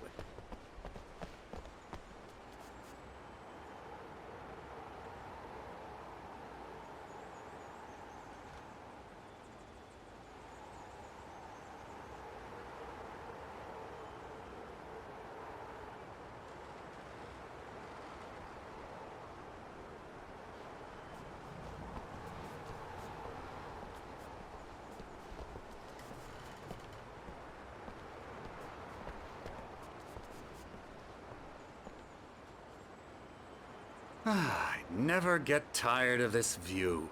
Very inspiring, isn't it? Cauldron Lake spread below us. I could see Mirror Peak on the other side of the lake. I thought I could make out the spot where Diver's Isle had been when I arrived with Alice. Now there was nothing but waves. It seems there's a storm coming. Funny, I don't recall there being a mention of that in the weather forecast. Well, no matter. This way. Follow me. Alan, what I'm telling you is good news. Right now, we're in control. Every time you have a relapse, it gets more and more difficult to resurface from the dark depths of your imagination. Not surprising, considering your profession. Imagination is what you work with. After all your nightmares, this should come as an immense relief to you. If it doesn't, why is that? Because I'm lying? Or because you don't want to admit that you're not well? It's very natural for you to think of me as your enemy. It's part of the illness. I let him talk. After all, Hartman obviously loved his own voice. His words echoed madly inside my head. But I can't I dug my do it nails by into the myself. palms of my hands to stay You need focused. to work with me. Once you accept that, we can begin the journey towards your recovery. Come along. Let's go inside.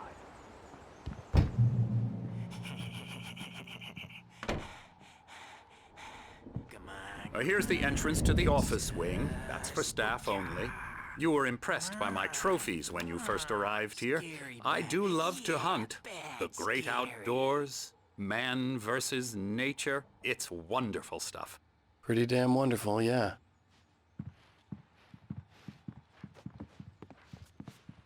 Scary, scary, scary.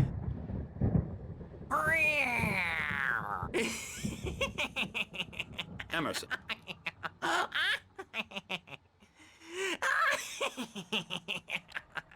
I'm a real bad dream, mister. You should be afraid of me. Don't want to run into me in the night, that's for sure. Please, Emerson. Mr. Wake is confused enough as it is. Yeah, you'd like me to go away so you won't be scared. But you can't just decide what kind of dream you have or when you have it. Emerson. Okay, sorry. Boo. That's Emerson. We're actually making some progress with him, I'm happy to say. He works on video Elbow games. strike. It's trash, of course, but it does involve some small creative effort, which makes him receptive to my therapeutic methods. No kidding.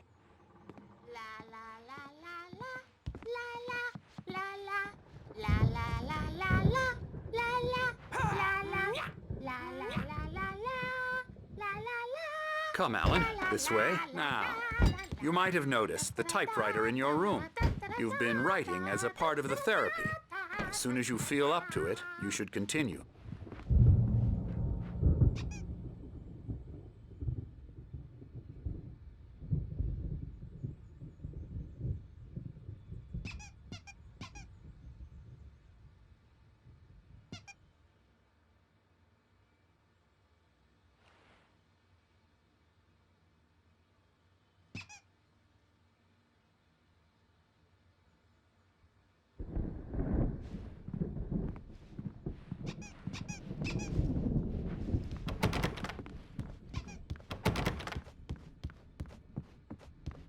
My rheumatism's killing me.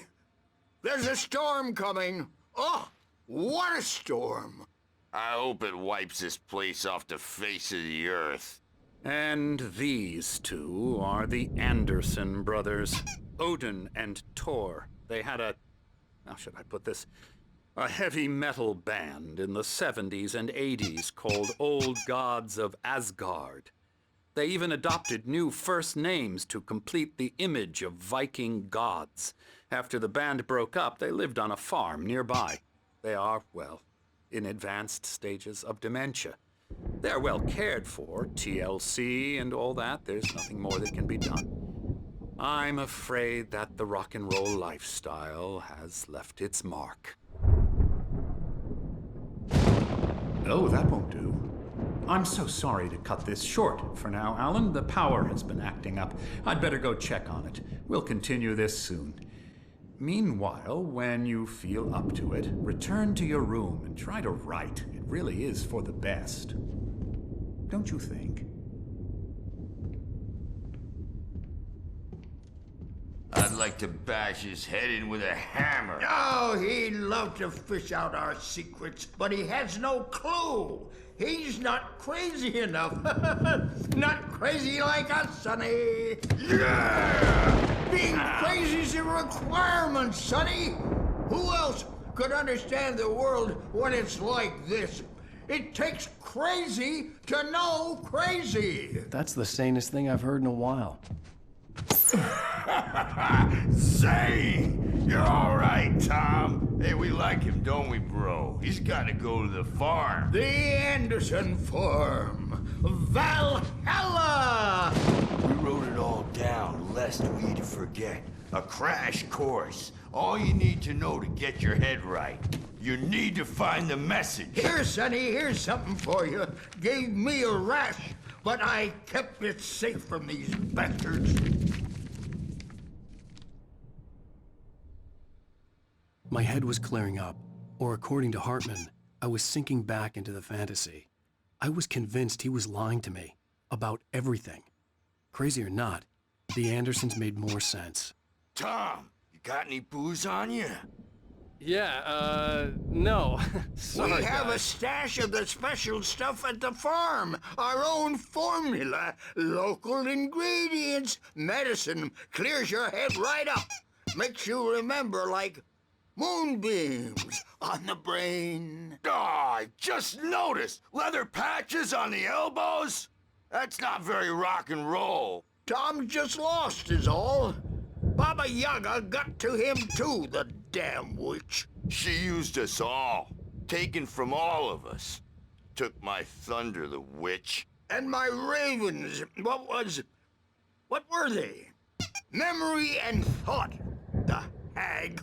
She took something from you too, didn't she? That's what she does. We're better off. This place, the lake, it gives you power. If you're a creator, an artist, haga. Nightmare shifted in their sleep in the darkness of the lake. Yeah, that's the one. She makes sure it comes out twisted and raw. Just ask the lamp lady. She knows what happened to that other rider. She's been using you, boy, and you let her. You went and opened the door for her, didn't you? Now, it was already open a crack. And whose fault is that?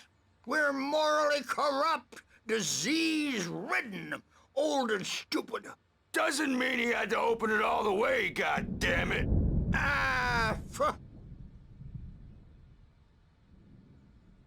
So tired. Built the farm close to the lake. A place of power. We had parties there, man. You should go there and have a party. That Bob Balder threw the amp through the window. Hit that hippie chick in the back of the head. 15 stitches and a concussion. Bob's dead now. Leukemia. Stitches, snitches, and narcs, man. Bad scene. I am tired, man. So tired.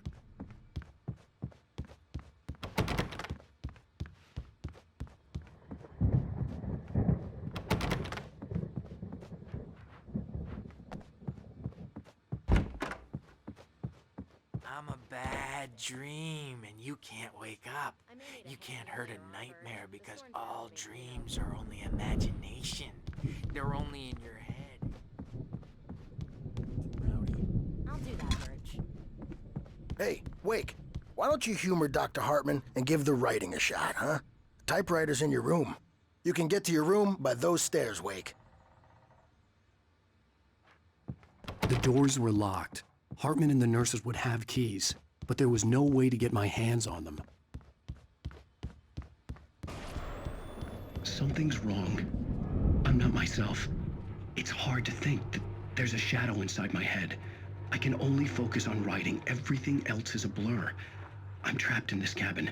Have been for days, but it's always dark outside. My editor is real. I saw her again. She's not human. It's not human. A dark presence is wearing the old woman's face. She was covered in clinging shadows. There's a hole in her chest where her heart should be. I think I've made a horrible mistake. I don't think I'm any closer to saving Alice. It's been lying to me, using me to get the story it wants, and the story will come true.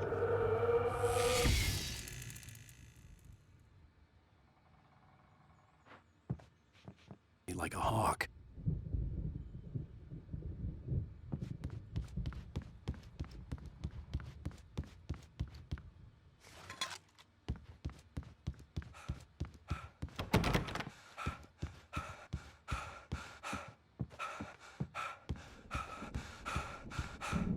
Hartman had mentioned that the power had been acting up. Maybe that was the reason for the generator and the work light on the balcony. The generator hadn't been activated, and there was no key.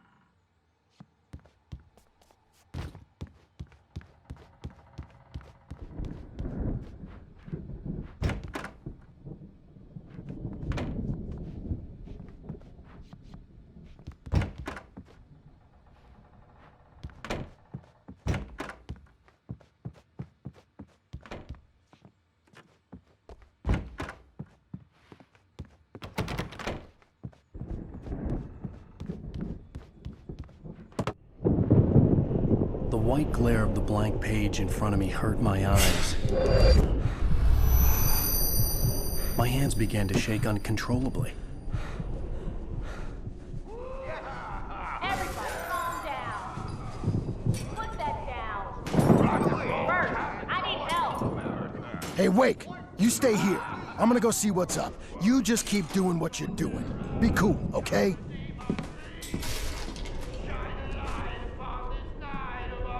I didn't know what the chaos was all about, but it could be my only chance of getting out of here. Where the hell did he get a damn hammer? I don't know. Hammer's up. Here's a friendly poke from Mjolnir, witch. Oh, afraid of the crazy brothers, are ya? Not so weak now, are we? Sinclair looked bad.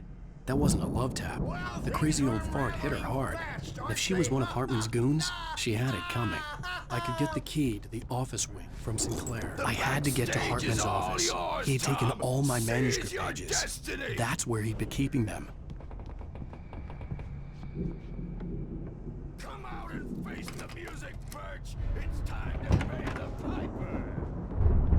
The markings on the tape said they were recordings Hartman had made at the sessions with his patients. I saw Alice's name on one of them. For a moment, I couldn't breathe right. Now, Mrs. Wake, can you tell me about Alan's problems? He's more and more out of control all the time. The parties, he's so angry all the time. He's getting violent. Do you mean with you? No, not with me. No, never.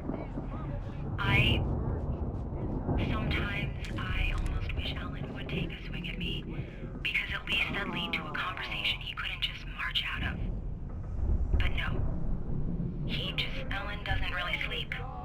And the work, well, he's not writing at all. He sits there for hours and just gets more and more frustrated. And I can't talk to him. Yes. Tell me, Mrs. Wake. What would you say to him if he'd listen? I don't know. I want to say, I look at you, and it's not you. Just some stranger who resembles you. Looking out from behind your eyes, and I don't like that guy much. And now it's all gonna go to hell. But you don't ever say this. No. I've tried, but he's not listening. He's too deep in his own problems, always going on about something else.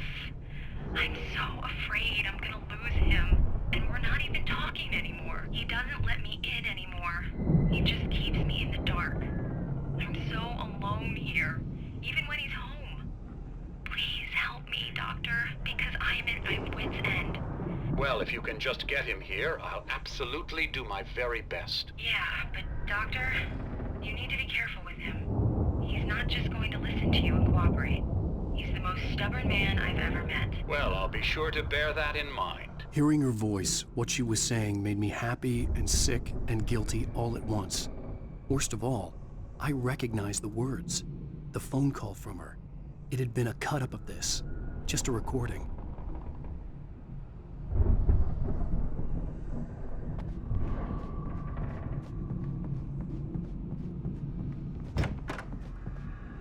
The photo on the wall caught my attention. In it, the clinic staff was standing outside the lodge. I knew the man next to Hartman. He was the kidnapper. Hartman had been playing me all along. Let me out of here! Hartman, do you hear me? I'm gonna stew your crazy quack ass to shreds! Seriously! Barry? Do you... Ow! About time! Barry! Man, am I glad to see you. We need to get to Hartman's office. It's right next door. You okay? Yeah. I mean, no! The cops found me at Rose's trailer, but they didn't hassle me too much. I'm obviously a victim in this, and I demanded to be treated as such. Or else I'd sue their asses. Speaking of asses, that Fed gave me a real hard time, but I had no clue where you were.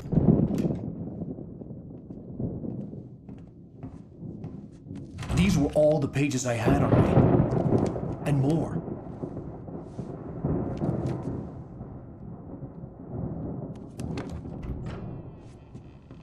Alan, please. You're sliding back into the... Tell me one more lie and I'll shoot you in the face. Ah, well, it was worth a shot. Really, Wake, come on. Let's work together on this. You have no idea... Hartman, shut up! Barry, get out of here. I'll catch up with you. Get a car. Oh, Al, let's just... Go! Wake, listen to me. This is a mistake. Don't you see? Together we can create something absolutely wonderful. With your ability and mine.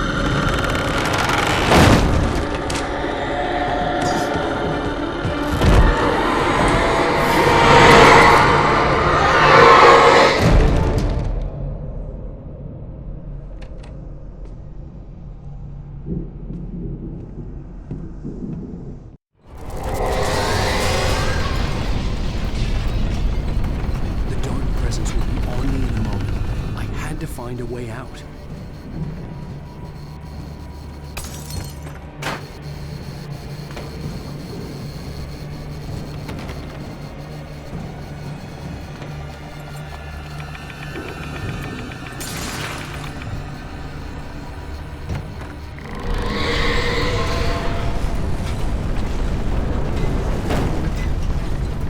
I needed light to get the possessed bookshelves out of my way.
Want access to thousands of applications?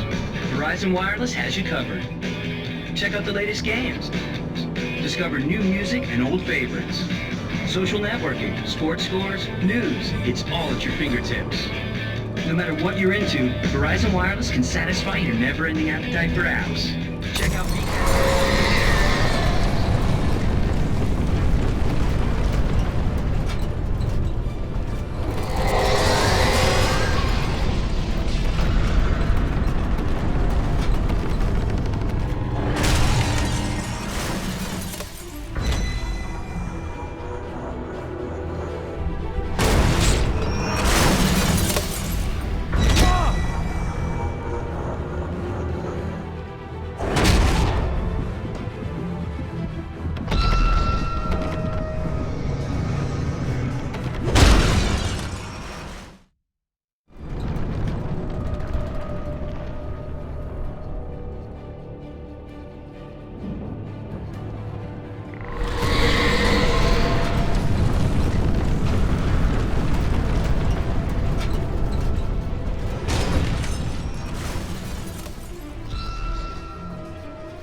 found the car, but the gate's locked. You're gonna have to go through the hedge maze over there. Barry, I don't have a light. Take this, Al. Oh, God! Look at the house, Al! Look out!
nice and calm all day long. You get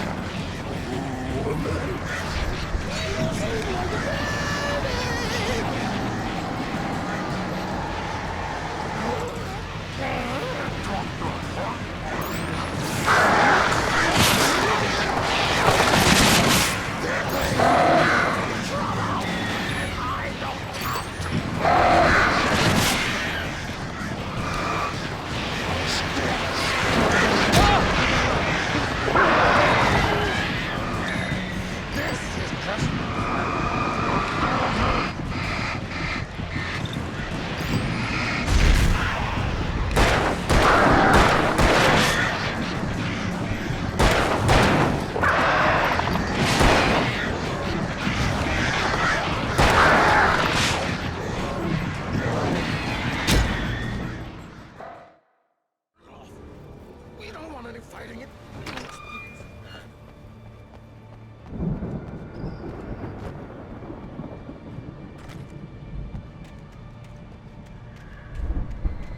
you get 2 pills in the morning, and then you'll be nice and calm all day.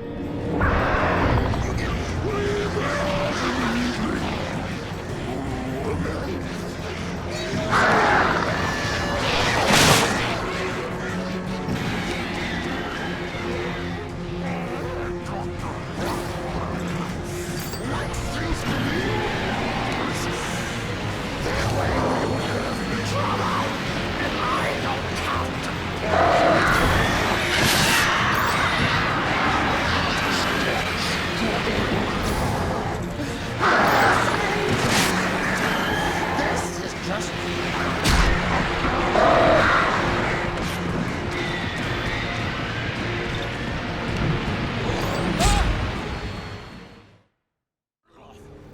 we don't want any fighting. It makes me mad.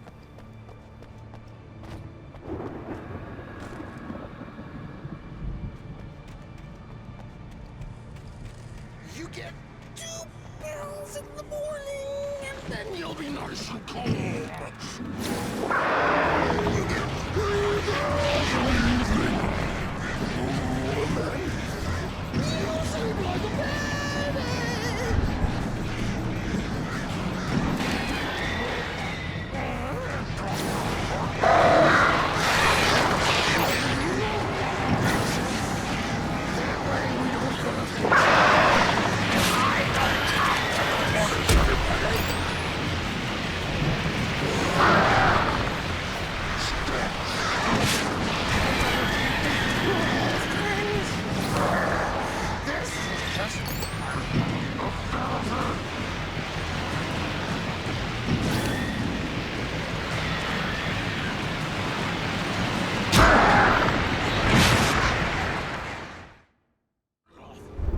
We don't want any fighting. It makes me mad.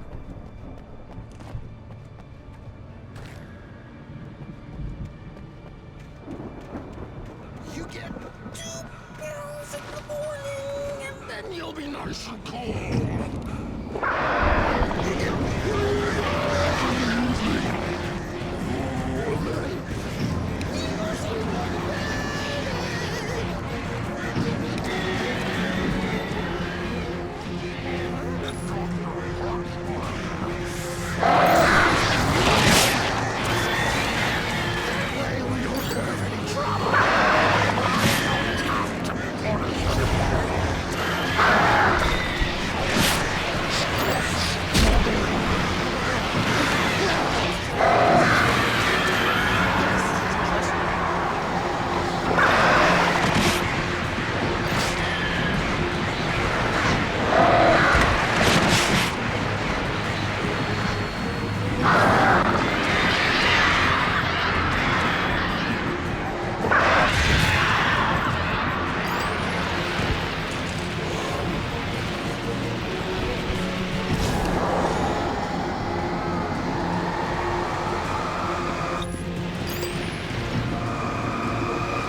morning, and then you'll be nice and calm.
Let's get out of here. Can you open this gate? Maybe. Barry. Well, I slammed it shut when the nasty showed up, and the key fits kind of loose in the lock, so, Barry, I'll find it. Don't worry about it.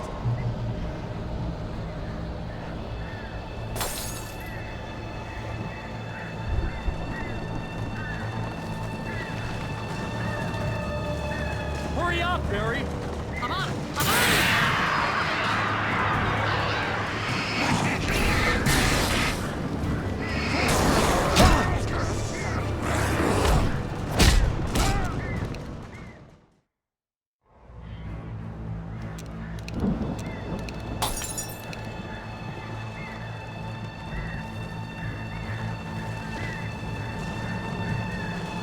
Hurry up, Barry. I'm on it. I'm on it.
For the nearest, "You're now leaving Bright Falls. Come back soon" sign. We're going to the Anderson farm. I knew you were gonna say something like that. You know what? You owe me big time for this. When this is through, if we make it, I don't care what anybody says, I'm done with darkness. You're gonna buy me a tanning bed as a gift, and I'm gonna live in it.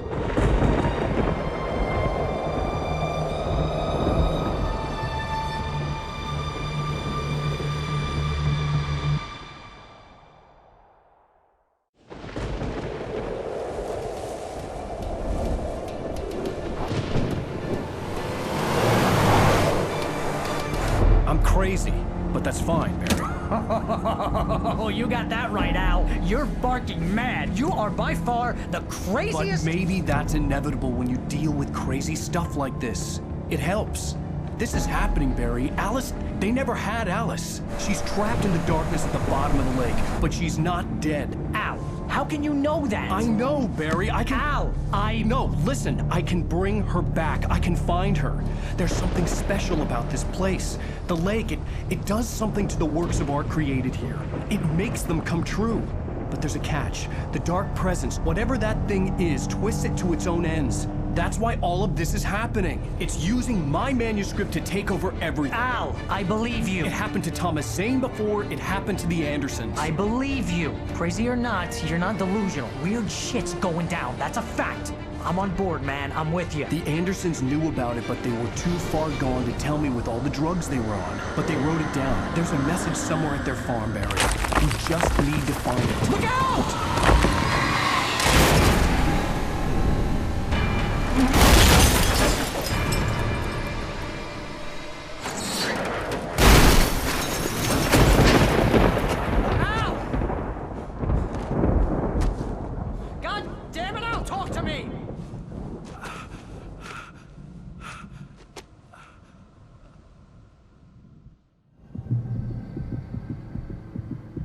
I had lost my gun in the crash. Barry was nowhere to be seen.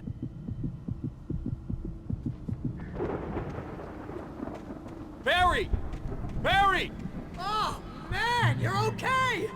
Jeez, it's good to hear your voice! I was trying to get out of the car, but the ground gave way! Man, what a drop! Don't worry, your cutout is fine. Forget that! Are you okay? I hit some bushes, didn't get a scratch. There's no way you can climb down, though. It's like a sheer wall. Al, there's something moving down here! Barry, it's a taken! Use a flare, Barry! Yeah! Barry, are you alright? I'm good, Al! I'm great! Guess you never messed with anyone from New York City before, huh? You're gonna have to find your way around to the farm, Al! I'll be waiting! Barry, just wait for me, okay? Al! I'm not staying here! It's suicide! I'm going to the farm! I'm gonna go ahead and secure the area! You can catch up! Don't worry about it! I'm on the case! Now he's Rambo. This would turn into a disaster if I didn't catch up with Barry.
Crawled over the gate.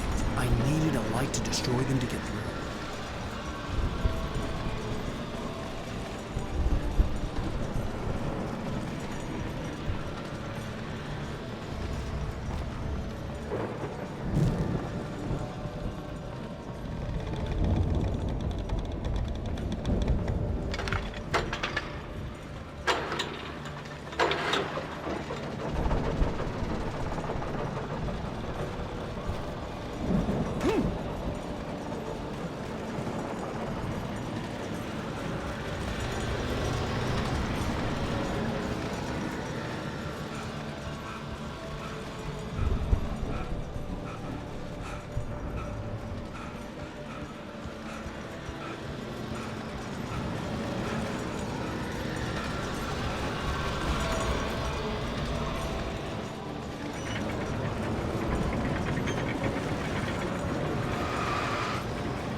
I could sense the movement in the woods ahead. Facing the enemy without a weapon was dangerous, but I had no choice.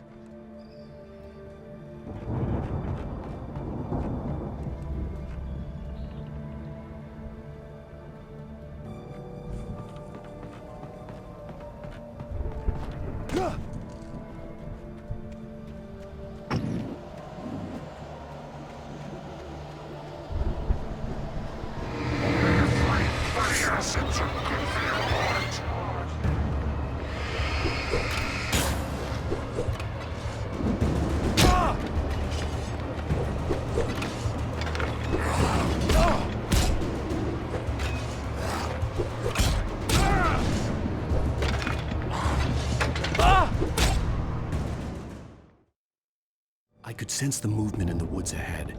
Facing the enemy without a weapon was dangerous, but I had no choice.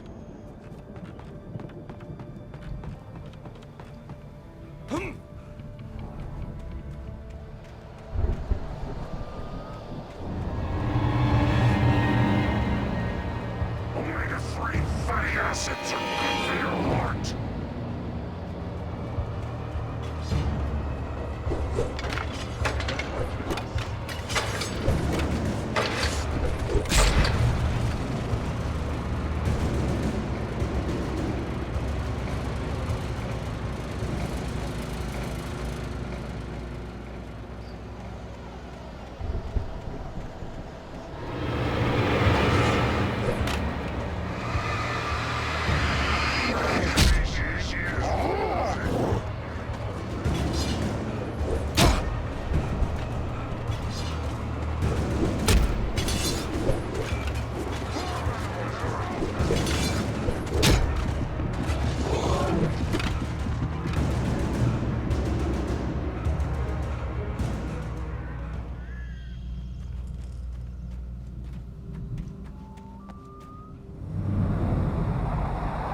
A car was driving away from the farm, headed in the same general direction as I was. For all I knew, it was Barry, caught in the consequences of leaping before looking.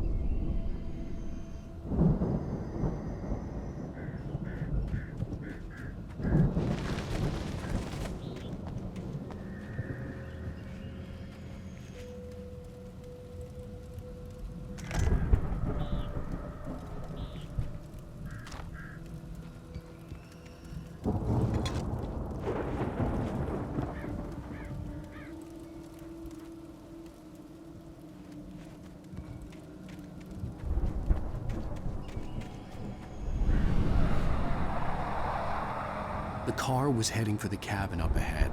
It wasn't far. If it was Barry, I would see the damage soon.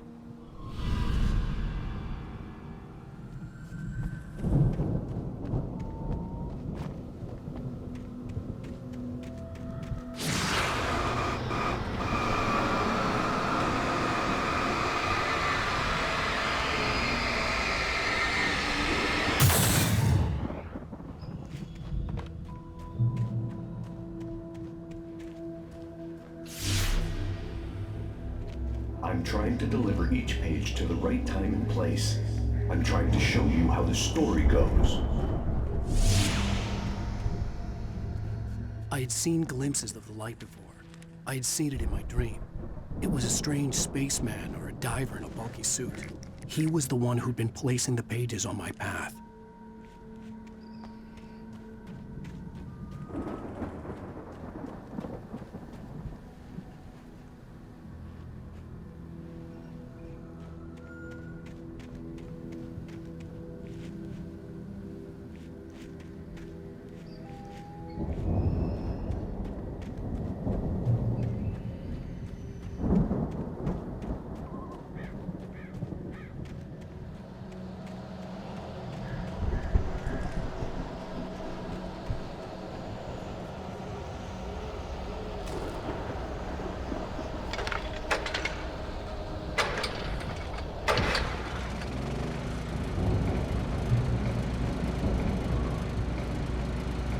Someone had left a gun behind. Now I had a fighting chance of reaching the farm.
could see the car, but there was no sight of the driver.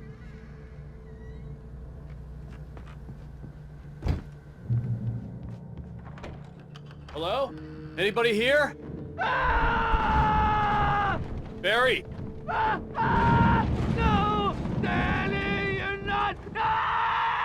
Please! What are you? No! Don't! I'm sorry!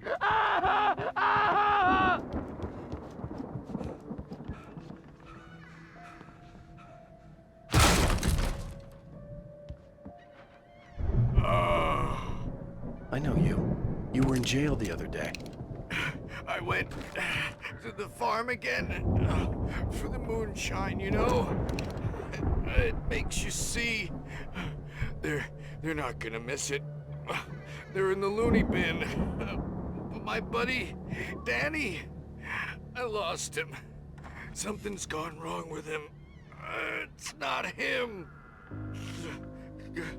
Like a real bad follow-up to a real good movie where the best friend's suddenly the bad guy who wrote this crap anyway.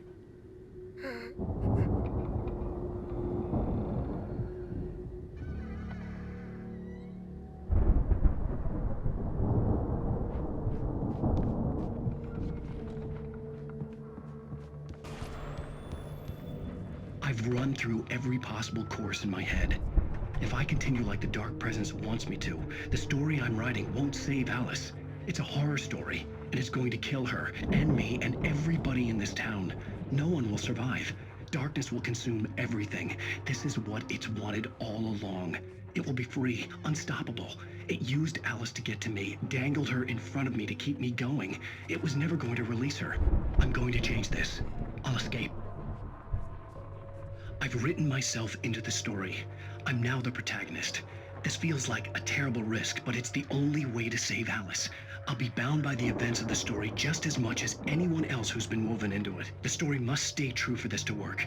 There have to be victims along the way, near escapes, cliffhangers.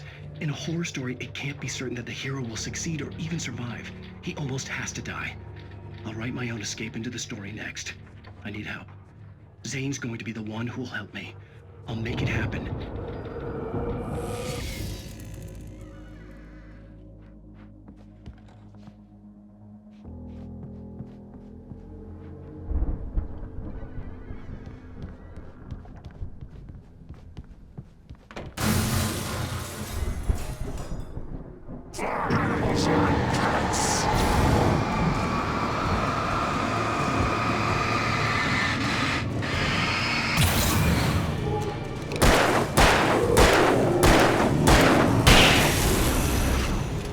Let me guess.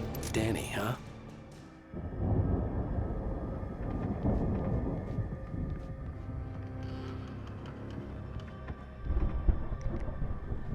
The front door was locked.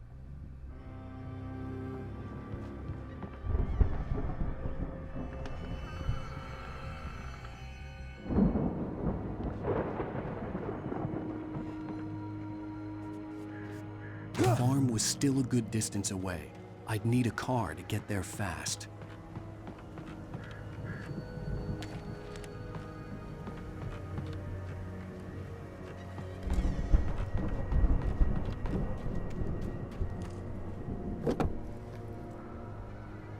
If Barry wasn't up here, he was probably in trouble down at the farm. For a moment, I felt bad for doubting it. After all, I'd made it this far myself. But Barry was Barry.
was still a good distance away. I'd need a car to get there fast. If Barry wasn't up here, he was probably in trouble down at the farm. For a moment, I felt bad for doubting him. After all, I made it this far myself. But Barry was Barry.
I'd known the brothers used to be some kind of rock stars, but it hadn't really sunk in until I saw the stage.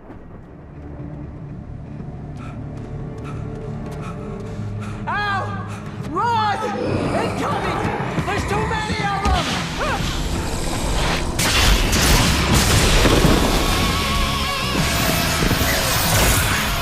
God damn!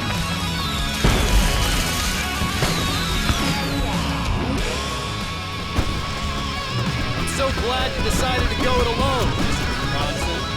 Shut up and shoot! Ow! We have to fight them off! I can set off more of the fireworks from here and help you out!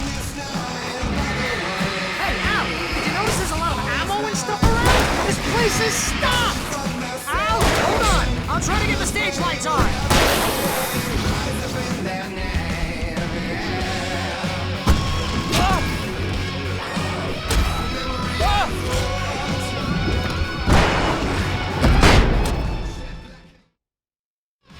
So glad you decided to go it alone, Mr. Bronson. Shut up and shoot! Ow! We have to fight them off! I can set off more of the fireworks from here and help you out! Hey, Al! Did you notice notice there's a lot of ammo and stuff around? This place is stopped! Ow! Hold on! I'm trying to get the stage lights on!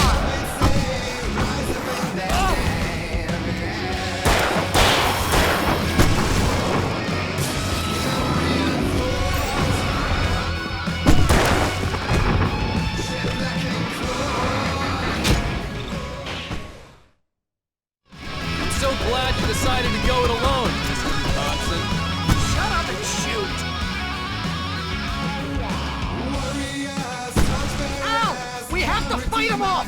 I can set off more of the fireworks from here and help you out! Hey, Al, did you notice there's a lot of ammo and stuff around? This place is stopped! Al, hold on! I'm trying to get the stage lights on!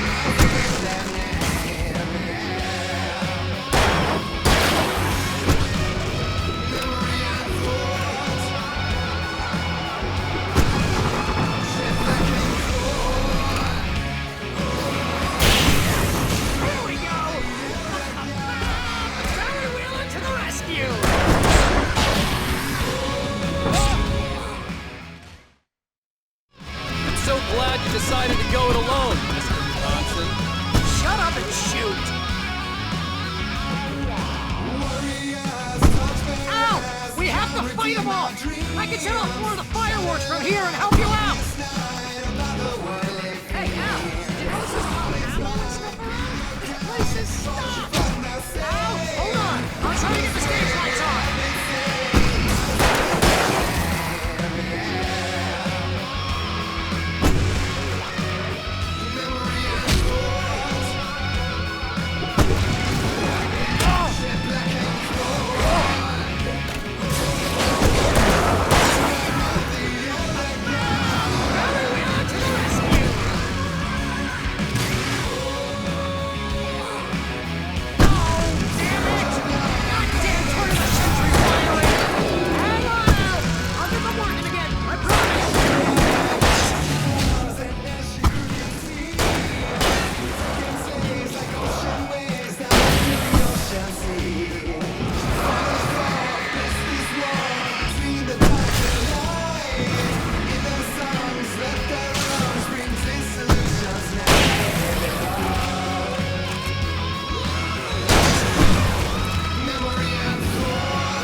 Bright Falls, rock and roll capital of America.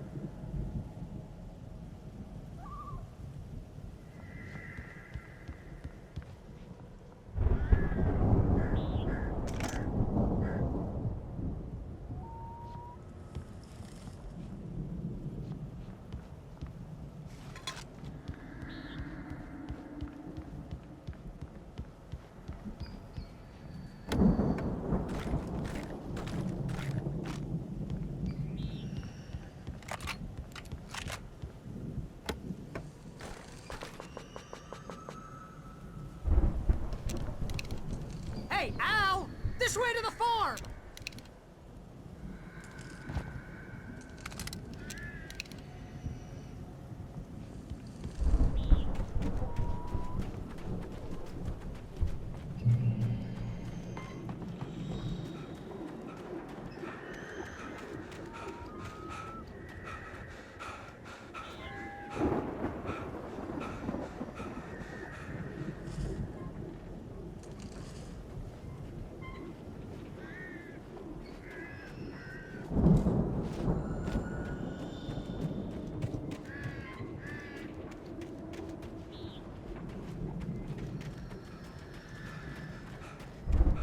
See, bestseller? No reason to worry. Your cutout's good as new, right where I left it. I'll come back for it once we have the place secured. Yeah, that's been my biggest worry all this time. We need to get this thing moved out of the way. This is as far as I got, before they ambushed me.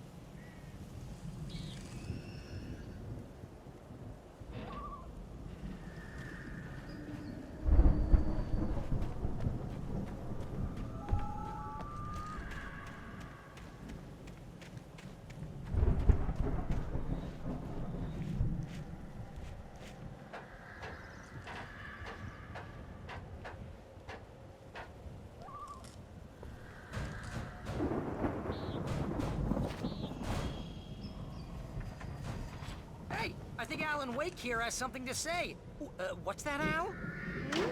I'm Alan Wake. I'm always right about everything. And if I don't get my way, I'll sulk all day long. I'm always intense and moody. It makes me very attractive and mysterious. Right now, I'm just standing here because I need my best friend Barry to carry me. But that's okay. I can just take him for granted. I think I see what you did there. Yeah, it was pretty good. You want me to do my imitation of Barry Wheeler? No? Thought so.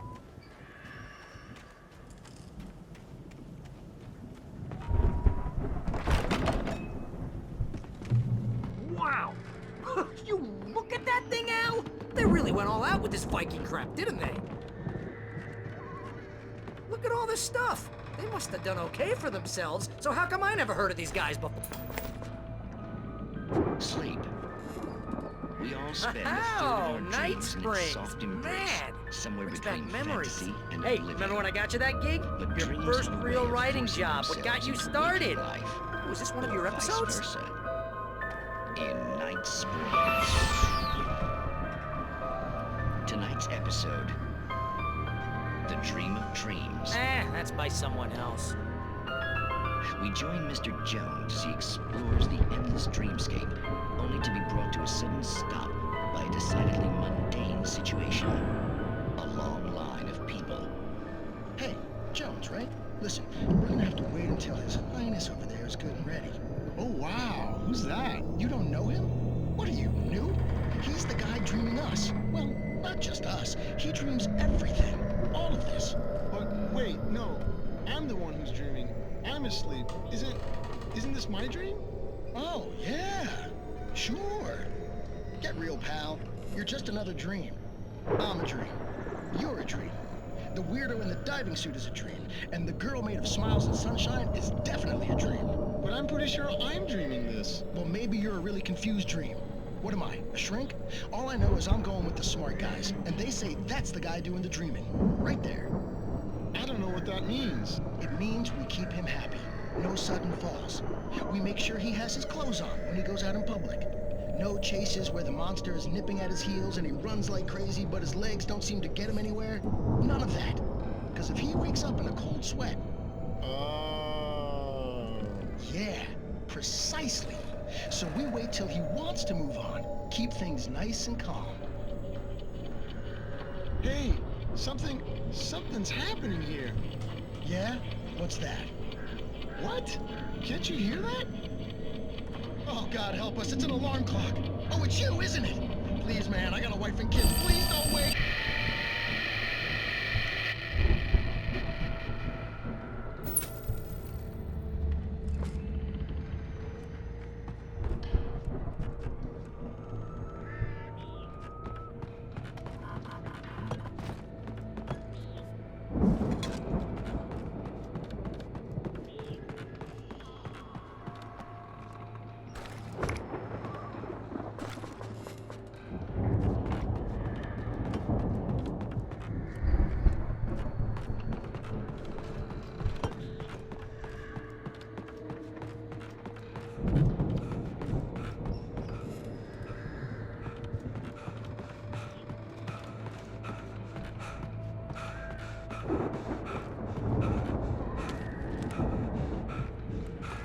The Viking boat looked imposing, almost like a battering ram.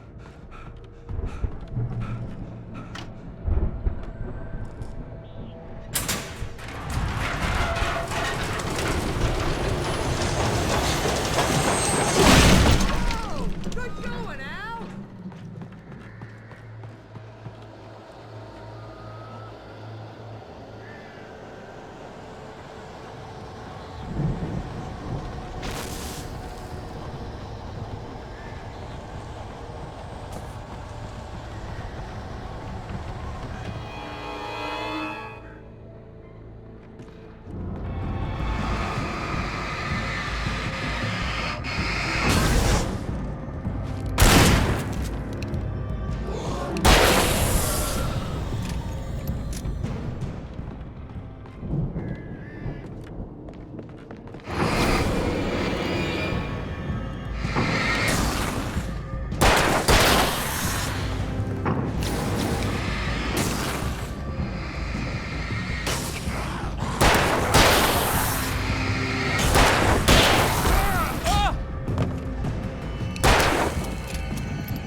I think we can make it through here, Al!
Those geezers had quite a production going on.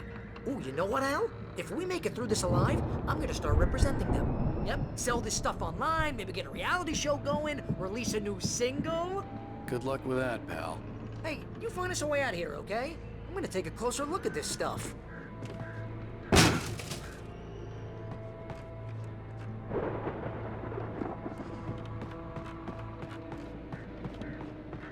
Be careful, Al!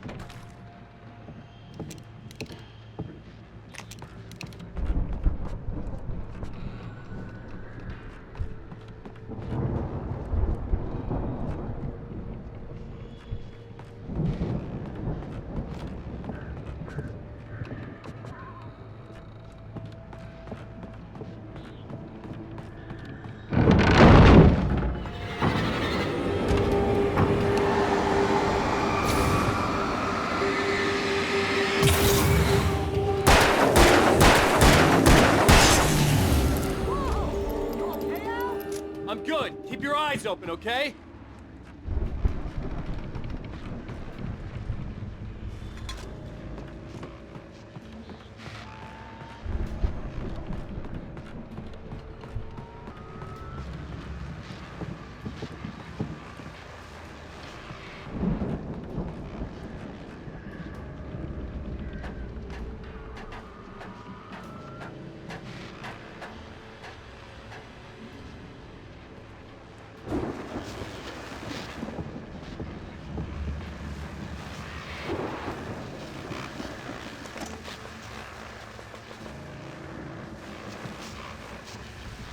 As you regular listeners know, I tend to work through the night, but I'm not the only one. Deputies Mulligan and Thornton are taking a couple of moments off their busy schedule to join me here in the studio. Boys, how busy are you now? Deerfest is almost here, isn't it? I bet that keeps you in business. Pretty busy, yeah.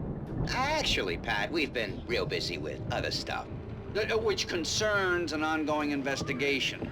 We can't talk about that, Thornton. I wasn't gonna say anything. I was just saying we got, other irons to fry. And how would you compare your workload to last year's? Things have seemed relatively peaceful to me, but people do tend to get a little wild this time of year. Oh, it's wild, Pat. It's pretty wild. There's been all sorts of trouble this year. Vandalism, fighting, public disturbances. A lot of people gone missing, too. Yeah, it's pretty much the usual stuff, Pat. Just, a lot more of it. Now, is it just me, or does Deerfest get wilder every year? People seem to be more drunk, at least, or they start earlier and younger. Oh, it's definitely not just you, Pat, but... Definitely, Pat. Hey, I'm talking here, Thornton. Oh, shoot, I lost my train of thought. Not just me. Oh, yeah, it's wilder, Pat, but actually most of the trouble seems to be coming from grown men. People who ought to know better, Kids are doing fine this year. Well, that's nice to hear at least. Boys, I want to thank you for stopping by. I'll let you get back to your patrol. Sure thing, Pat. Yeah, sure thing, Pat.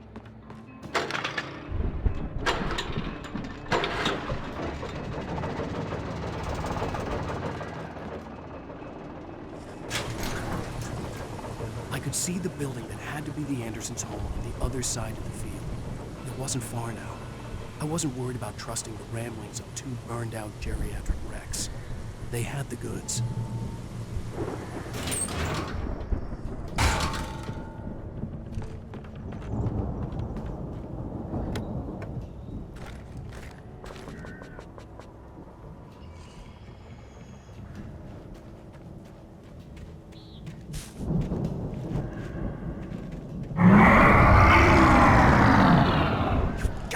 Kidding me.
Is that you out there, buddy?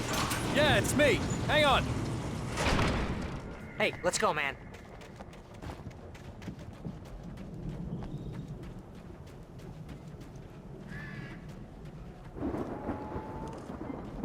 I think we're gonna have to work together to open this gate, Al. Looks pretty heavy.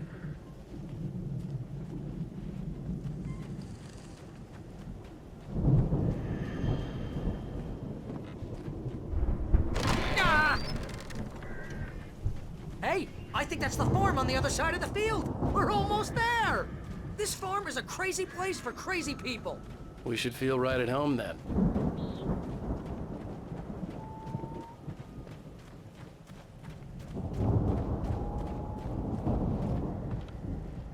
Come on, one more gate. Let's do this thing.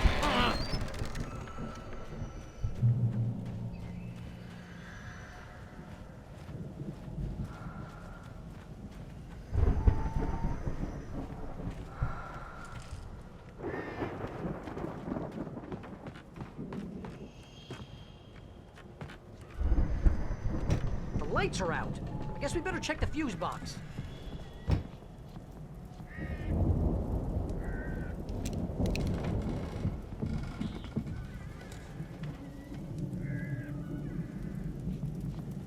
The power downstairs was out, but I was sure I could fix that at the fuse box.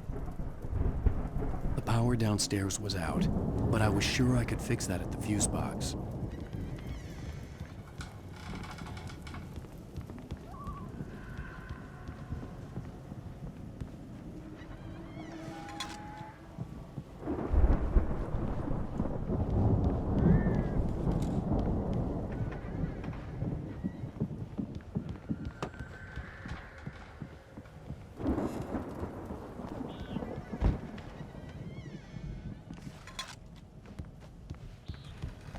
You know, this place looks kind of lived in. I thought the Andersons were in the booby hatch. Yeah, I don't think they keep too close an eye on them at the clinic. They seem to slip away a lot so they can get wasted. Come on, Al, let's get the lights on, huh? No kidding. Those guys sound awesome.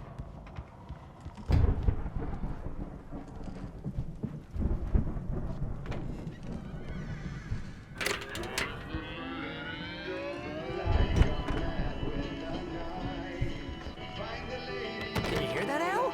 Music? Of course. We need to find where it's coming from. That's the message the Andersons talked about. That's the whole reason we're here. Lady of the Light? Oh, that's gotta be what's-her-face, the crazy lamp lady from the town. Cynthia Weaver. Right. Must be.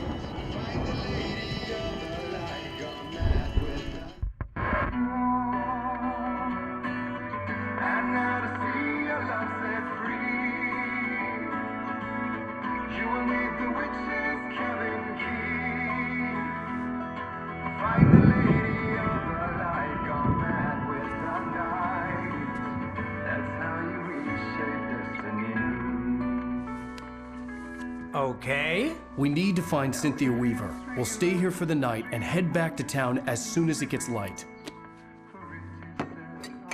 Hey, Al. Lots of hours before dawn. Might as well get some rest. And by rest, I mean drunk. Come on, Barry, this is...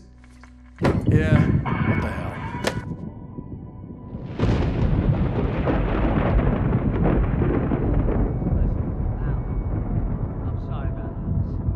Seriously, because I know we don't get along, but we're gonna find her, right? Even though you're a crazy bastard, I'm gonna stick by you, no matter what, ever, Al. Sure, like a brother. I'm a writer, goddammit. Correct. If I just wanted to, I could write 10 books a year. And they'd be the best books that year. No, you couldn't. That's right, I couldn't. But I could, because I'm a writer. What?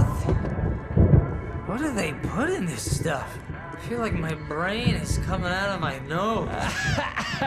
I'm gonna get the recipe off those coots and be a booze millionaire. I just miss her, Barry. I just want her here with me. I know, Al. I know. It's gonna be okay. We're gonna make it okay.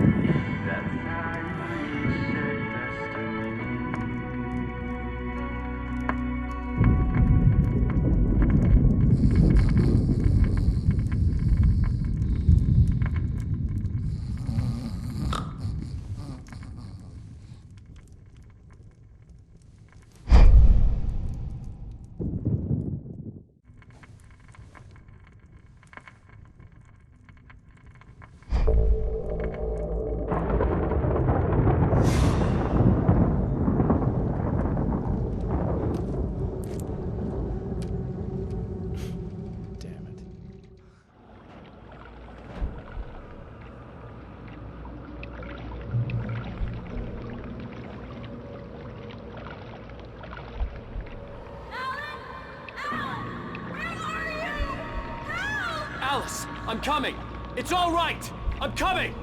It was a crazy, drunken dream, and yet it was more than that. It was the truth, a suppressed memory unearthed by the Andersons' moonshine. I was there, an out-of-body observer. This was the night Alice and I had arrived at Bright Falls, the night Alice had disappeared. I had a chance to find out what had happened. I remembered being surprised to see the cabin dark. Alice would have never turned the lights off. Alice!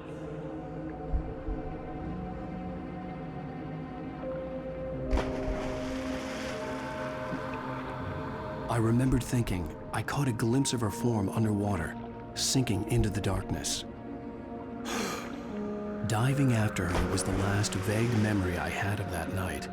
After that, the next thing I could remember was waking up behind the wheel of the crashed car and finding the first pages of the manuscript.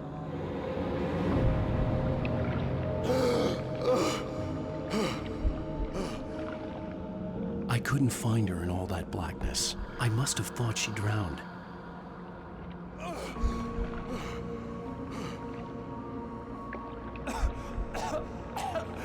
Alice! Jagger had Alice, and so she had me. Alice!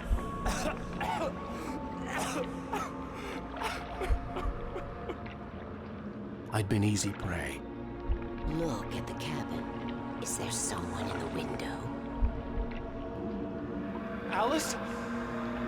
Maybe she didn't drown after all. Maybe she's inside. Alice! Yes.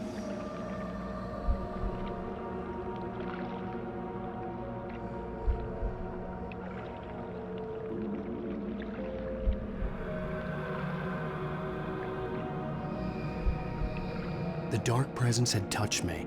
She had dug her nails into my brain and used me, made me her puppet.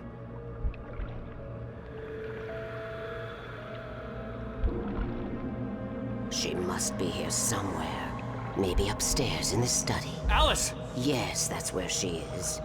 You can apologize. Alice! You'll laugh at the whole thing together and put it behind you. Alice? She's not here. You were foolish to think so. No, she's dead. She drowned. No, no, no! It's your fault your wife is dead. You are guilty. All she wanted was to help you right. You killed her. Ah! Oh, hush. There's still hope. Cauldron Lake is a special place. Here, you have the power to change things. She wanted you to write. I will tell you what to do.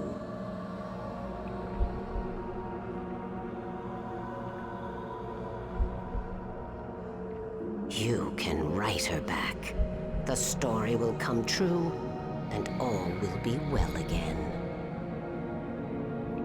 She had Alice, and the manuscript was the ransom for her.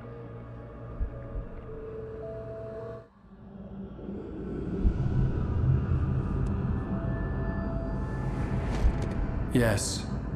All right. I'll fix it. I'll bring her back.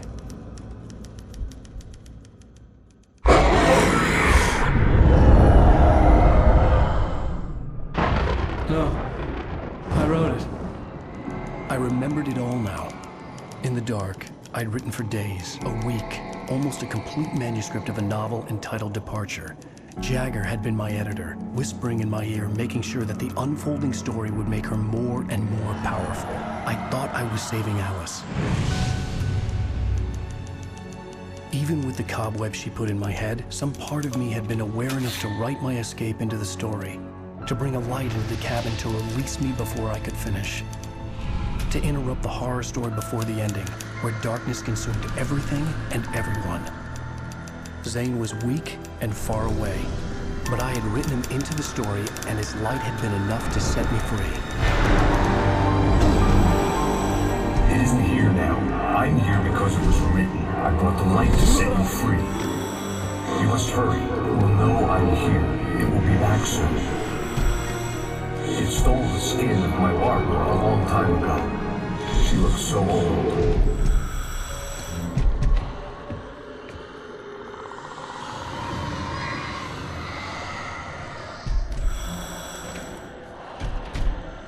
I had woken up, confused and groggy, my mind consumed by darkness and fear. All I could do was to escape.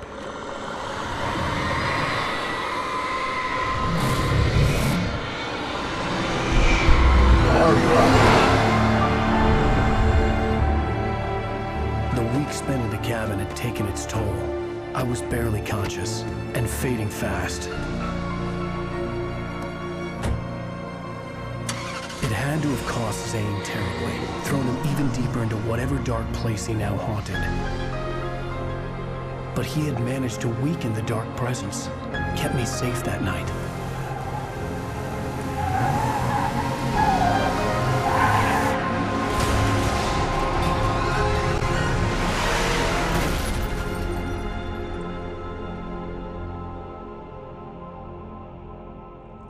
I wrote it. It's my fault. That's right, James Joyce. It's your fault, and you're gonna pay for it.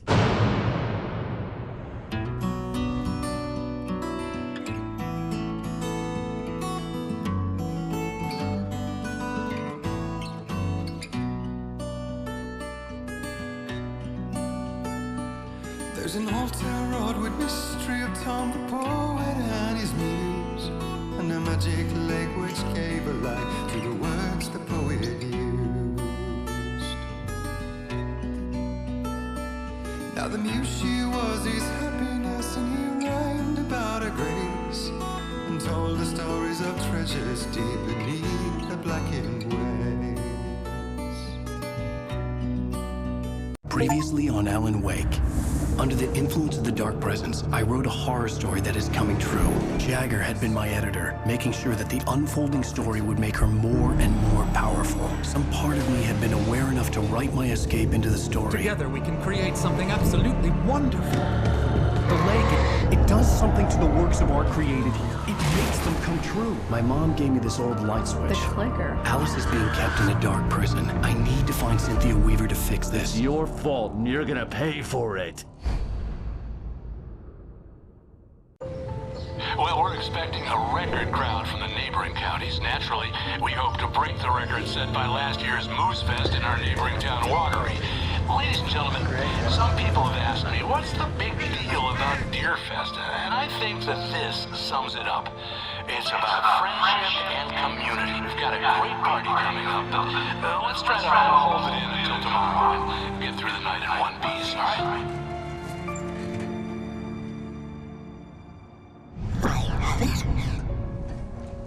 Someone will come for it when the time is right. Thomas said so. He wrote it. The key is insurance. It's my job to keep it safe. Safe in the light. Always in the light.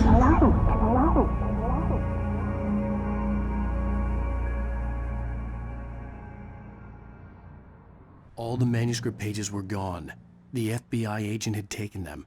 I think my tongue just took a crap in my mouth. Ugh. Oh, wait, we're in jail now? Al. Al, this is not good. That about sums it up.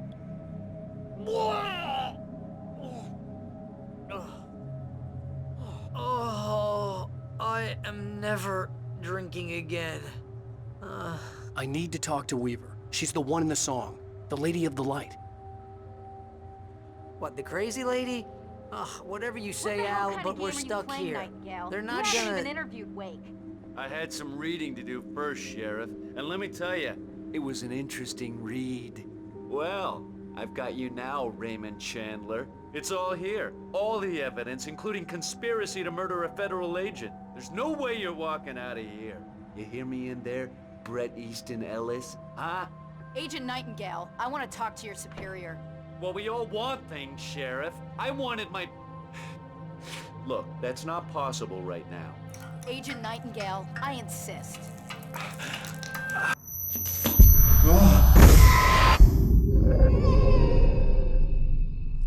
Wake, what's wrong? Lady, are you stupid? It's a trick. It's an obvious trick. Okay, I've had enough of this crap. Wake, I'm gonna trust you with this. You're joking. Agent Nightingale, your opinion would matter more if you were sober and if I actually believed you were here on official business.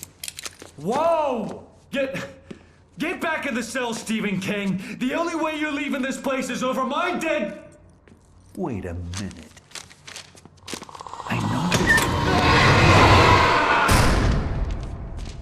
Oh my god! Light. We need light. It's the only way to fight this thing. In my office. I've got your things there. Follow me. Oh man, we're sitting ducks with the lights out. Stay cool. I can get the emergency power on.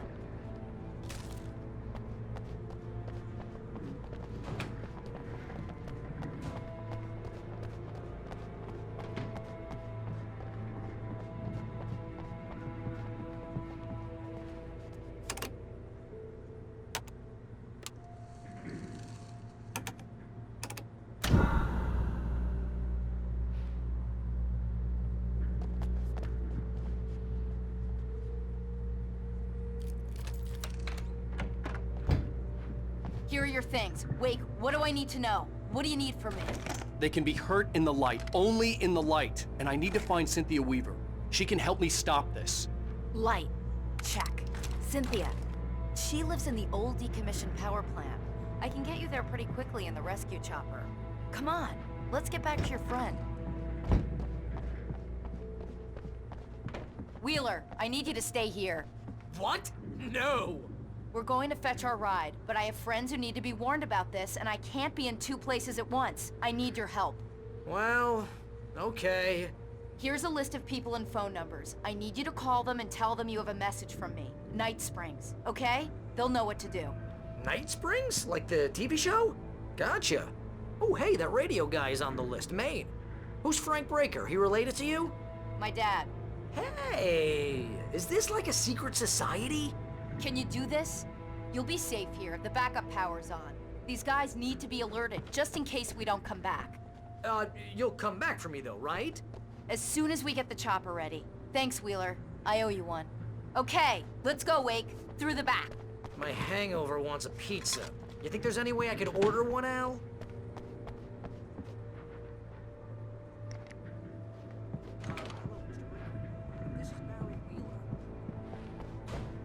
Yeah, I know it's late, but listen, the sheriff, Sarah, asked me to tell you something. She says Night Springs, okay? So I guess she... Yes, sir. Okay, No, she's okay. She's just busy, so she asked me to... Oh, no. Actually, I'm a literary agent, sir. I'm just helping her out because she's busy right now.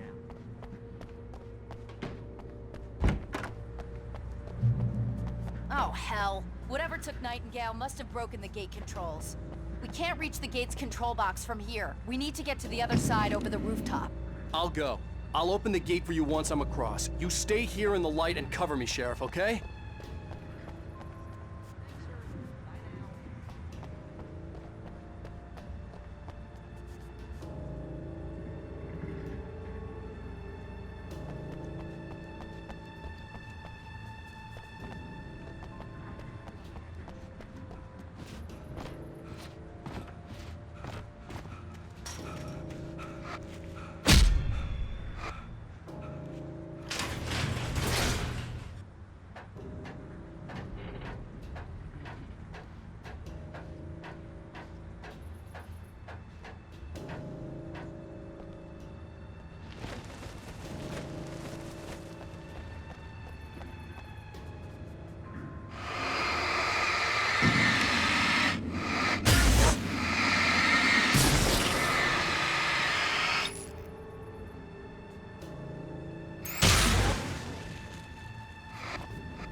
Hey, Sheriff, your password.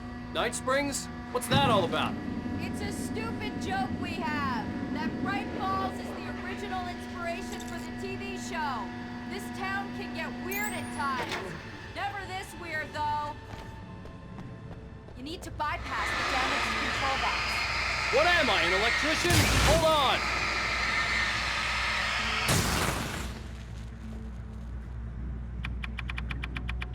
Ah, damn! That's smart. Good job, Wade. Okay, stick close. Our first stop is the town hall. The keys to the chopper are there. Shift me close.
New Yorkers were rude.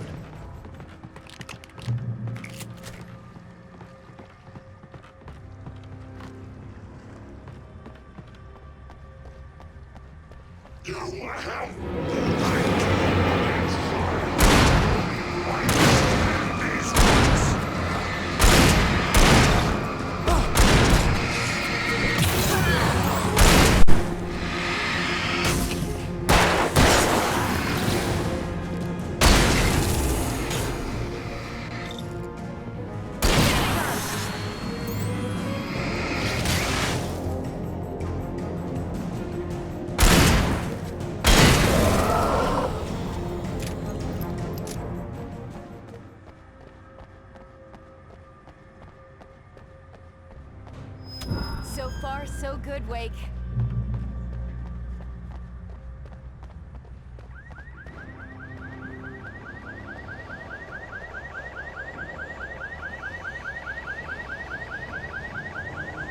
Wake, over here! There's light!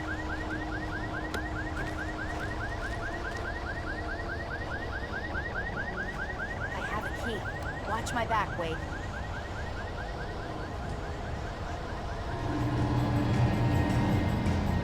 It's an ambush.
Let's go, Wake.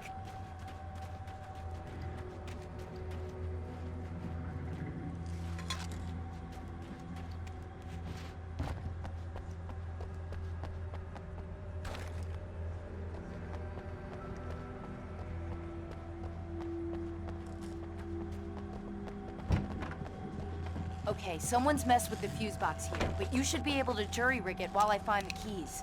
I already got electrocuted once today. How about I look for the keys and you get burned for a change? Fine. They should be in the clerk's office on the other side of the building, near the main entrance.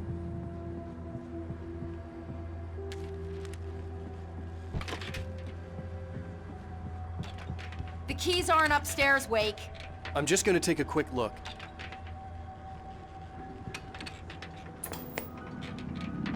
Freedom. A fusion of vigilance, conscience, and uncompromising clarity of vision. A need so fundamental, it permeates our very being. And yet, a man may be brought to his knees in a single heartbeat. In Night Springs. Tonight's episode, taken in his prime. For young Manny, the night hasn't been kind. He's a marked man, selected for a lifetime of servitude after answering an ad in the newspaper. But first, a little field surgery is required. Well, well, look what I found. Ah, please, no! Yeah, I think you're just about ready for it. Best if you don't resist this, kid. We gotta beat it out of you. What? I don't understand. What did I do? I just wanted to get a job in the service industry. Wow, you're gonna serve all right. No! Please! There it is! It's coming out now. Right between the self-esteem and the childhood traumas. What are you doing to me? Quit squirming. There, I got it. Believe me, kid, this free will thing is more trouble than it's worth.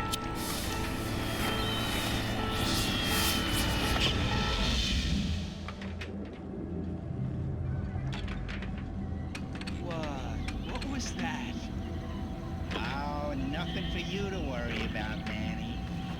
I don't know what I'm supposed to do. We'll tell you all about that. Don't you worry.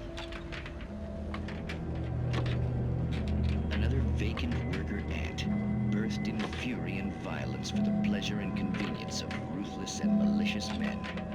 Stranger things can happen here in Night Springs.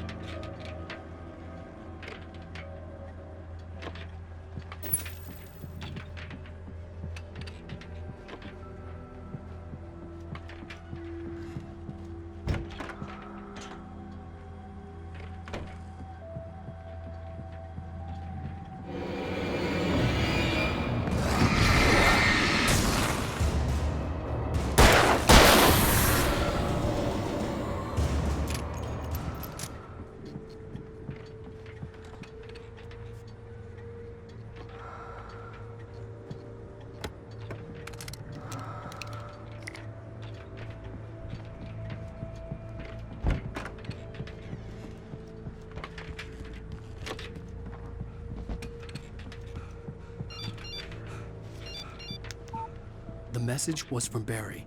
He was getting worried at the station. He wanted us to hurry.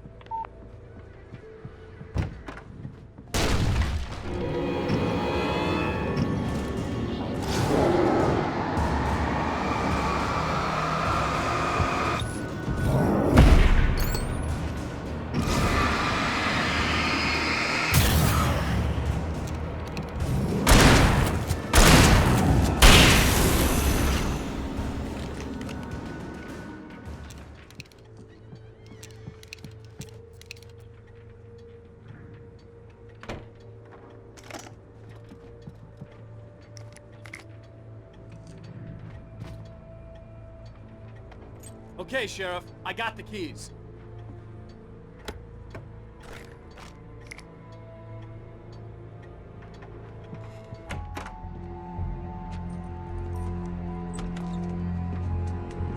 Barry? Why isn't he inside? Oh God! Oh God!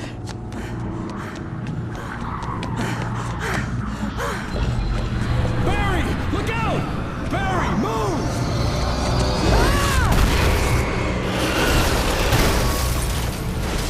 Barry! He made it inside, Wake. He's okay. The storefront's blocked. Come on, Wake. Let's go around. We can meet him in the back.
We can make it through the bookstore. Wheeler should be waiting for us in the backyard. Keep the hell down or I'll call the sheriff. Oh, hi, Doc. I've got it. Don't worry about it. Sarah, about time somebody showed up. All the shooting in the air is idiotic. One of these days they'll kill somebody. And over Deerfest. I know. Go back to bed. He's got a point, Wake. Look, this town can't take this. It's me they want. The sooner I get out of here, the sooner you can all get back to life as usual. I hope you're right. Come on, let me get this door open. Wait, you got the keys to the bookstore? Perks of being the sheriff. A girl needs to get around.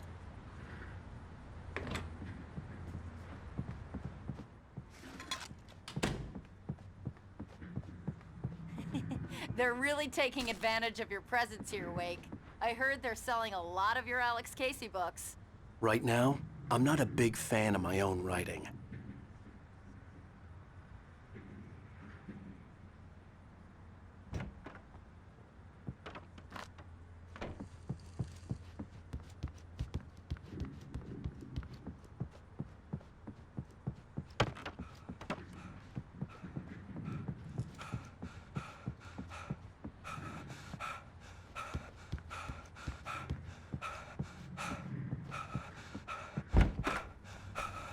I don't see Barry. Look! Wake! Maybe that's him. That's the way to the chopper.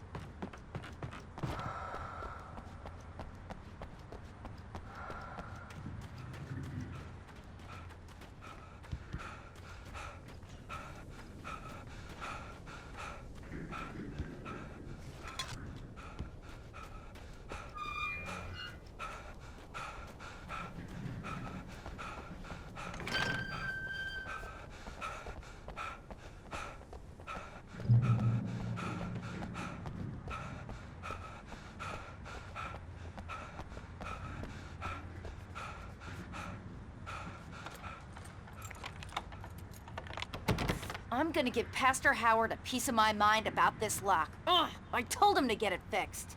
Here they come. Let's take a bite.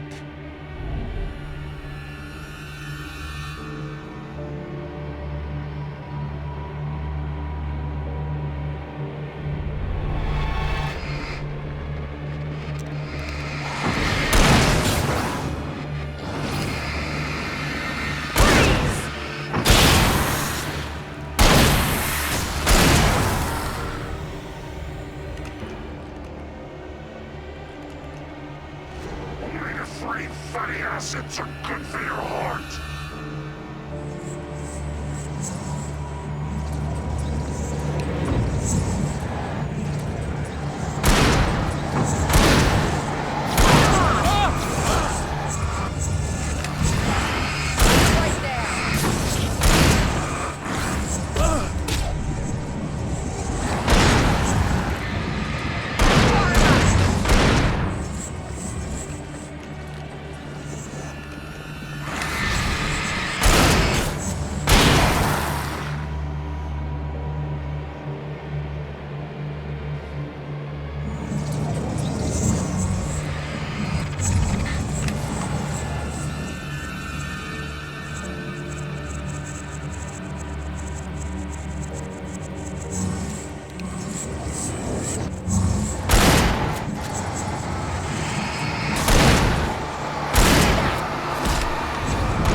Okay, it's open. Let's go, Wake.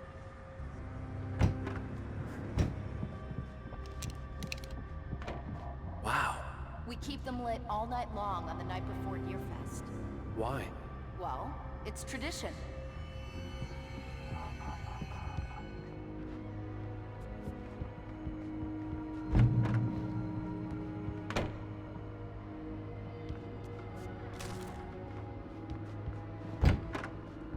We're almost there. We'll have to go through the basement to get to the parking lot. Yeah, there's no way going through the crypt will turn out to be a bad idea.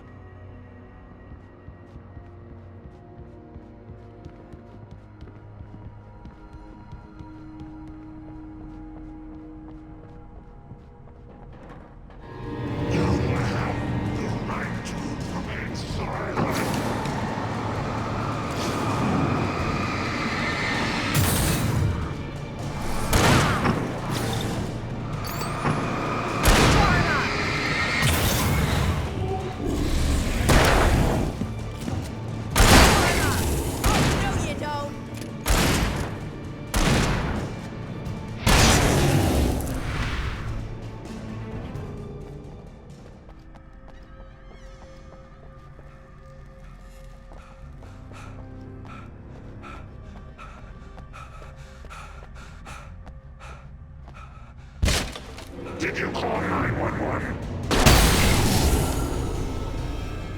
Guess that one saw the light, huh? You didn't like that one? A tough audience. Well, I got plenty more. What are the Christmas lights for? Protection, man! Like garlic against vampires? Vampires. The helicopter's just across the parking lot and up the hill. Come on!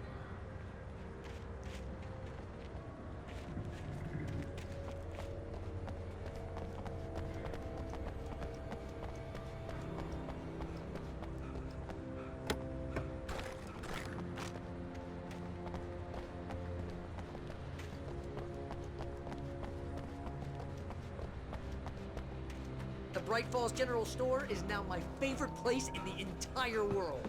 See this headlamp? It's like a superpower. I can just look at one of those things and they die. It's my flaming eye of Mordor. I wish I didn't say that. Yeah. Hey, I want a headlamp. Last one.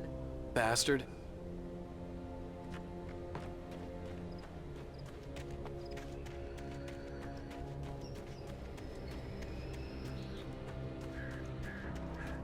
Someone throws a damn school bus at your head and you're about to take a helicopter ride with someone who may or may not have a pilot's license or cleared for departure to Night Springs.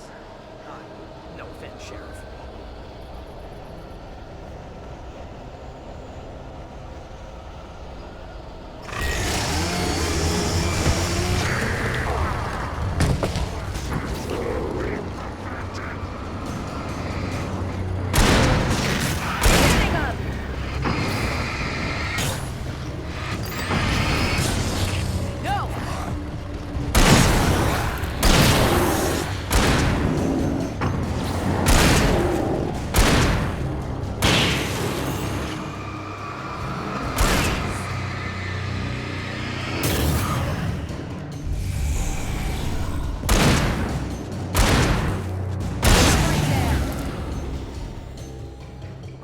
Never gonna get used to this.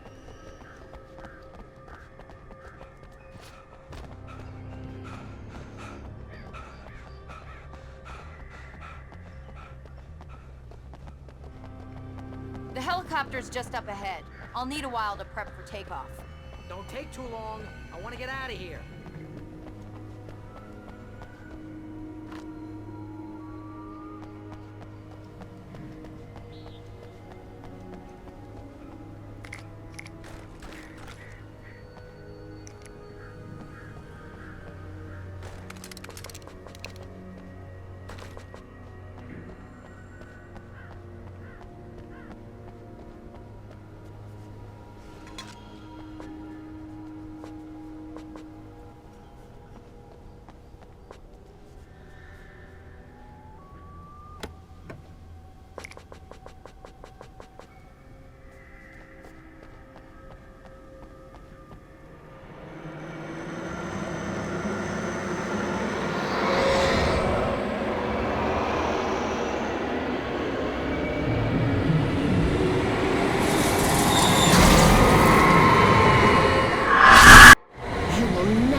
big chance on a local crazy lady, Al.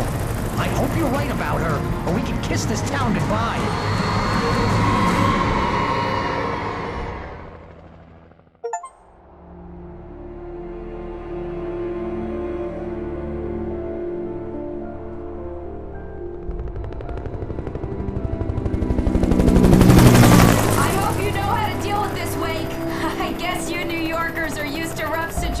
Like this. Right, the city's a war zone. King Kong, mutant alligators, and Alex Casey shoots the place up every weekend. Look, I never even carried a gun until a couple of days ago. Well, my dad used to be a cop there. Tells some pretty wild stories. Stuff like this? No, just normal bad stuff. Kinda like your books, Wake.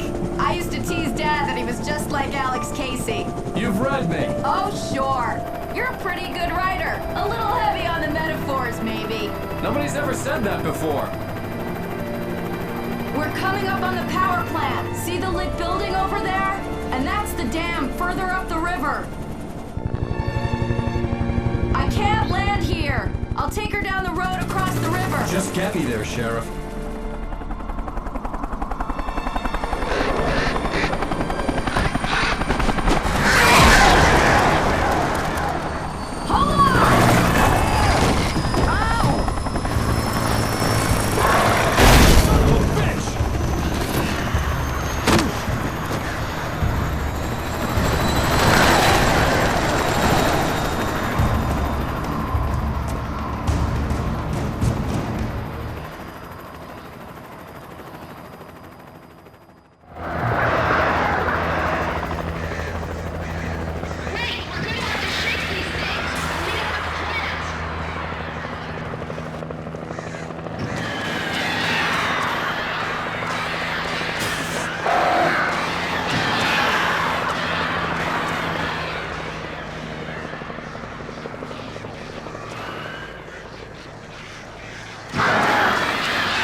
I had to do something about the chain for the door to open.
Do something about the chain for the door to open.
And here's a new song from a band that they always remind me of our local rock legends, the Old Gods. I couldn't tell you why. I guess it's just, one of those things. Anyway, here's Poets of the Fall and their latest single, War.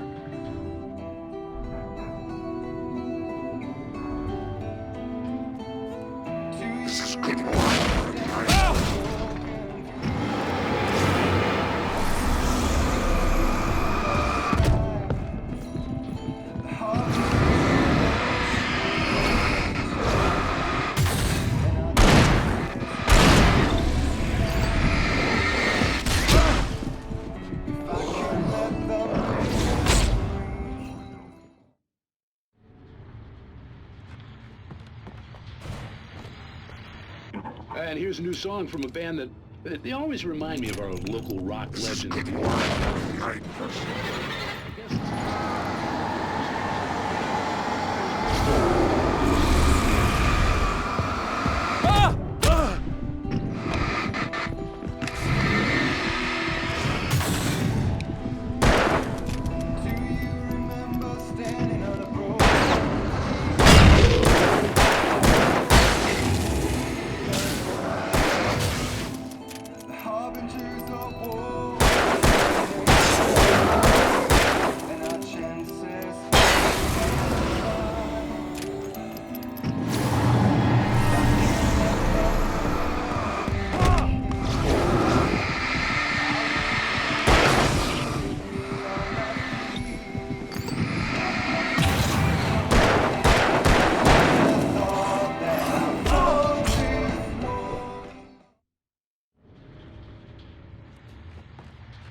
And here's a new song from a band that they always remind me of our... I guess it's just...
And here's a new song from a band that they always remind me of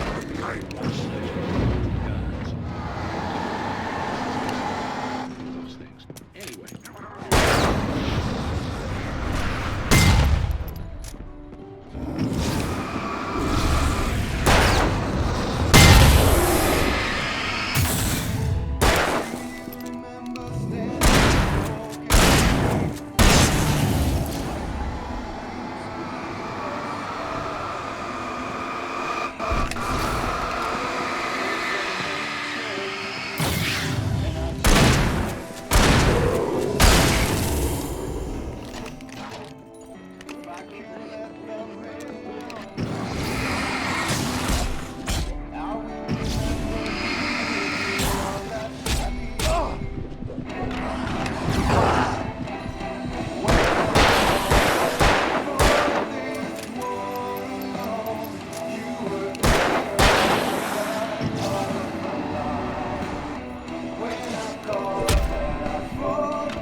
and here's a new song from a band that they always remind me of our local rock legends, the Old Gods.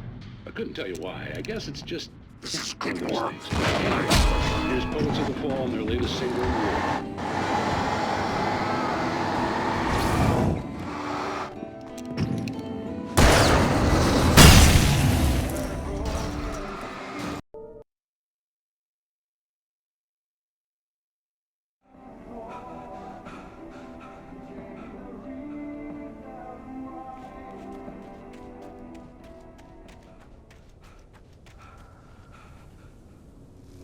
The power plant glowed in the night. It was close, but I had to find a way across.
I couldn't get across until I found a way to turn the bridge.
butterflies or butterflies that dream of being men. Such philosophical concerns are by necessity abstract. And yet, some of us can find concrete proof of the nature of our existence in Night Springs.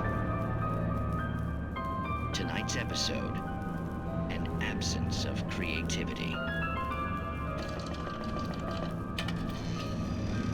Hello, Martha. What did you want to show me? Oh, Lydia.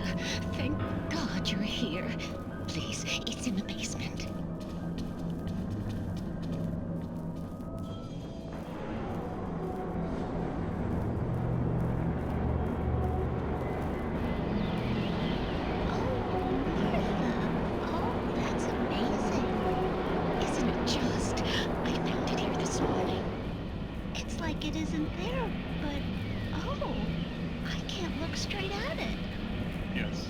I'm sorry about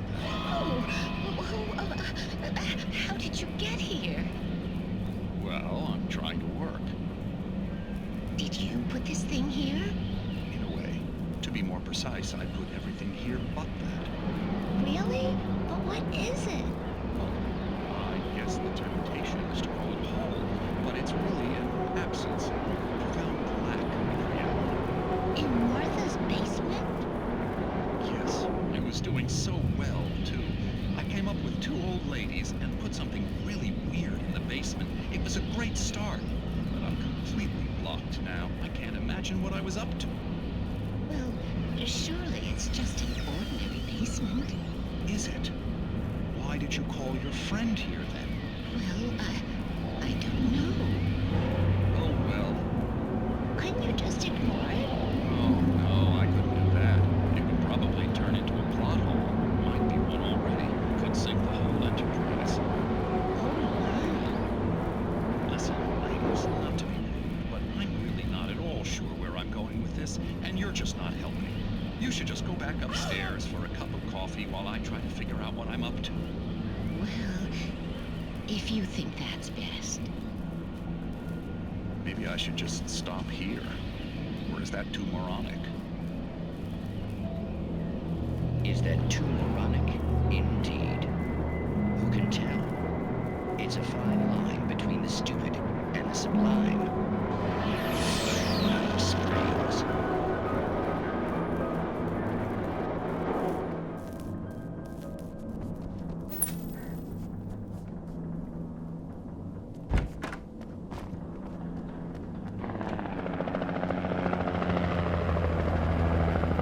We managed to lose the flock. You're almost at the power plant. Keep going. I'll give you support.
I recognized the logo on the power plant sign. I'd seen a version of it painted all over the area, signifying hidden caches of supplies.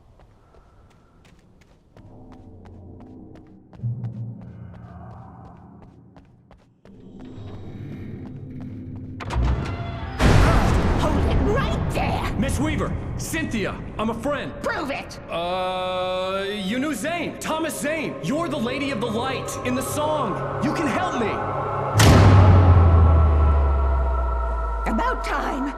Young man, I've been waiting a very long time for you.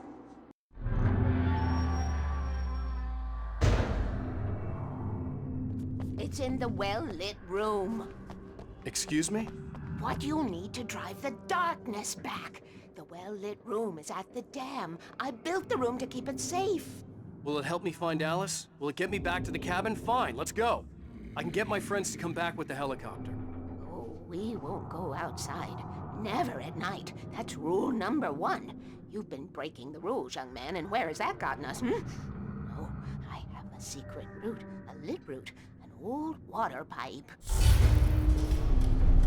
Something was damaged at the transformer yard. It's draining all the reserve power. Without it, the pipe will go dark. The power to the yard must be cut. Let me guess. You want me to do it?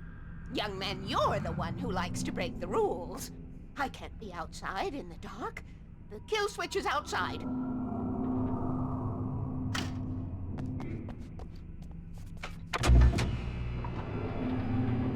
I have been preparing for these times, the dark tides. You have found my caches, haven't you?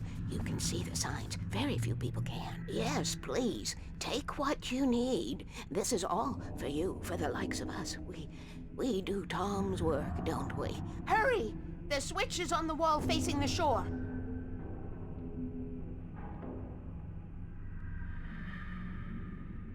I cannot take you to the well-lit room if the lights in the pipe go out. You must go outside to use the emergency switch.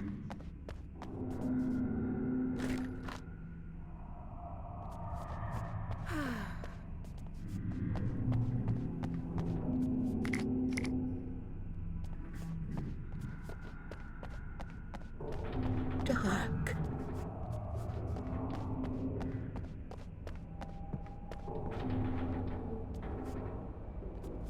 Light.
Weaver had sent me to cut the power to the transformer yard.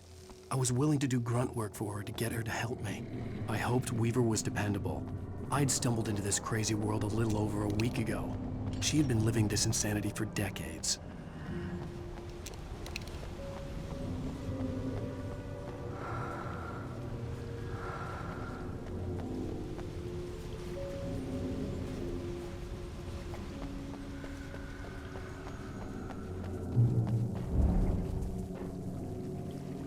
I could see the kill switch that would cut the power to the transformer yard.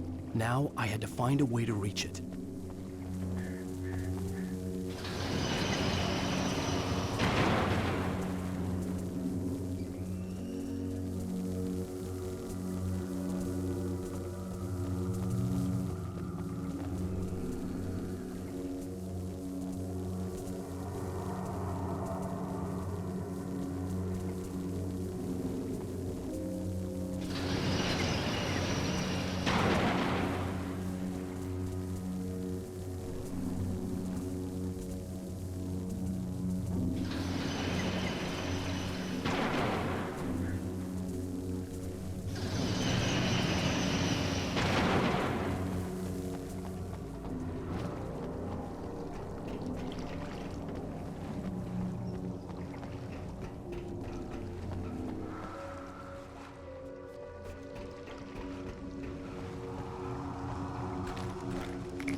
Designs these things.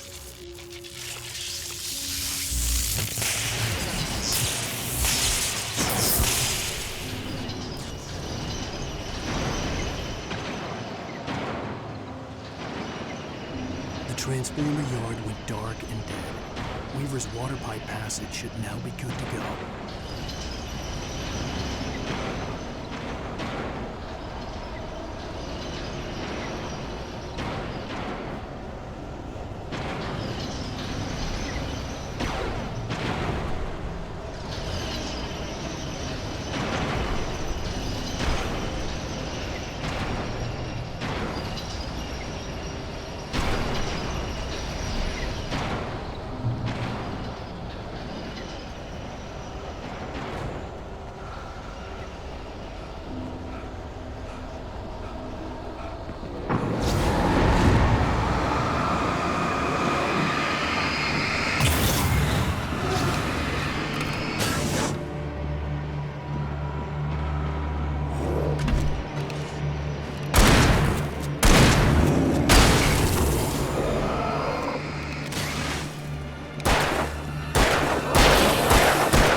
This way, young man. Follow me. Come, come. The pipe's empty now. We're ready to go. This way. We need to go. I knew them both, Tom and Barbara. I had such a crush on him. Such a beautiful man. I was jealous. There was a part of me that was maybe a little glad when she had the accident. And then Tom started writing and woke the darkness up. He tried to bring her back, but you can't do that. There are no free rides like that. I'm starting to realize that. In that case, young man, perhaps you're a smarter man than Tom was. The witch looked like her, but it wasn't. Barbara was sweet. He didn't understand until it was too late. He tried to undo it, wrote himself, her, everything he'd ever written out of the world. Oh, he was so famous. And afterward, no one knew. Oh, Tom. He left only one thing behind in my care, in case it happened again. Insurance. He trusted me, or perhaps used me a little. Tom knew how I felt, knew I wouldn't refuse him. I built the well-lit room and put it there. It's been waiting for you. We are characters trapped in a story you have written, and none of us will survive to see the end of it if the darkness isn't stopped. She'll twist the story to her own dark ends. How do you know all this? Tom, that's the way he wrote it. He still talks to me, you know, in television, from beyond, from below. We have both been touched by the darkness, young man. He saved us both with light, but the darkness stays with you. Leaves a stain.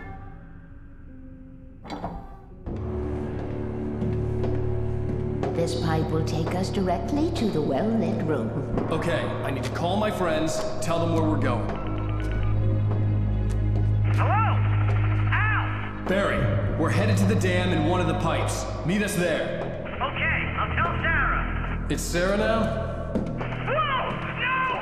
For the sweet love of... Barry! Barry!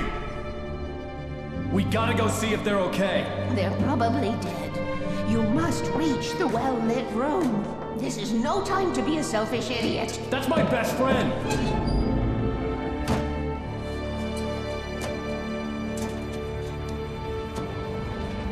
Well, be a fool. I'll use the pipe. I'll meet you at the dam if you make it.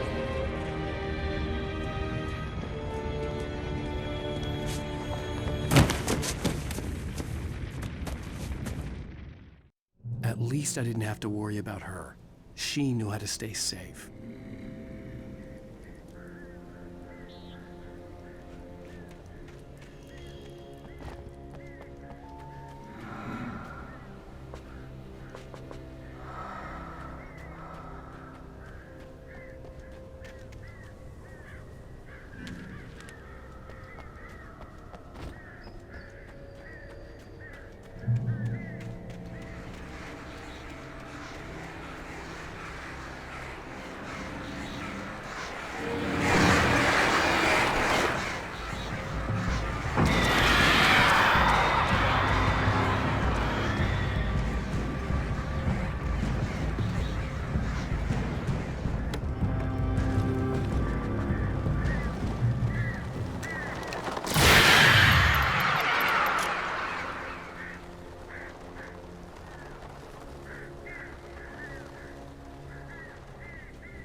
The crash site looked bad, but as far as I could tell, the wreck was empty.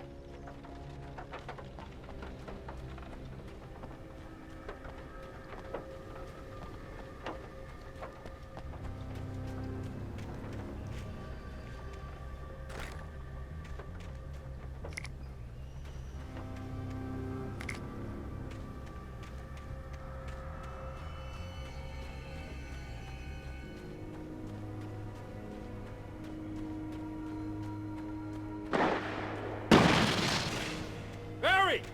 Barry!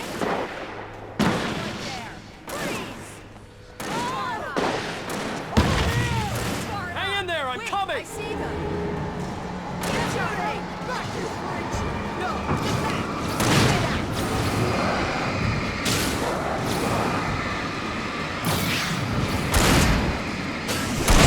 What was that?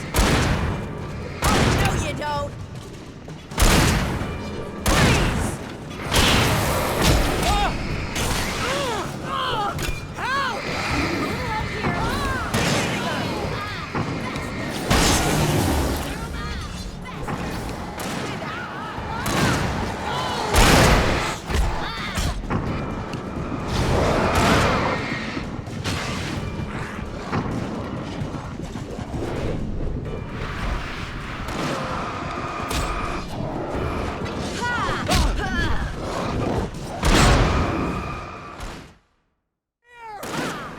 I'm coming! Look out! Over there! Back, you freaks! Not happening! Far enough!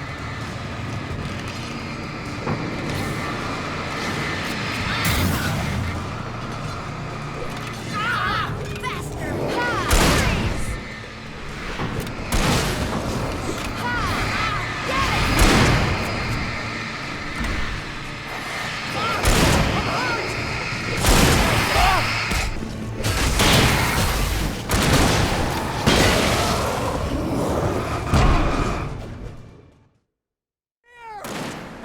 I'm coming! Keep shooting! Look out! Over there! Back, you freaks! No! Get back! Far enough!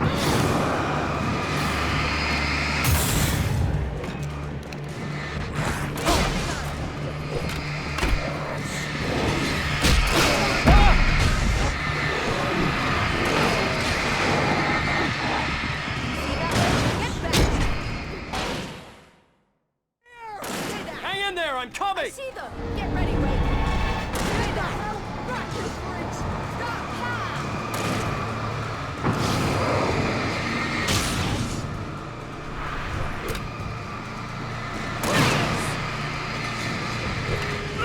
Keep them off me!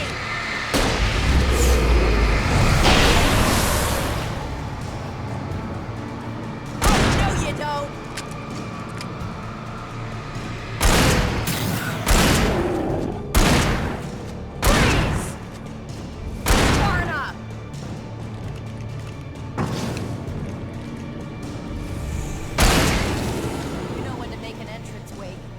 To make like Butch Cassidy and the Sundance Kid. I have a different ending in mind. Yeah, I'm fine. Thanks for asking. I knew you'd be all right. How's that? The Flaming Eye of Mordor? Laugh it up, funny man. Didn't we have somewhere to go? Weaver will meet us at the dam.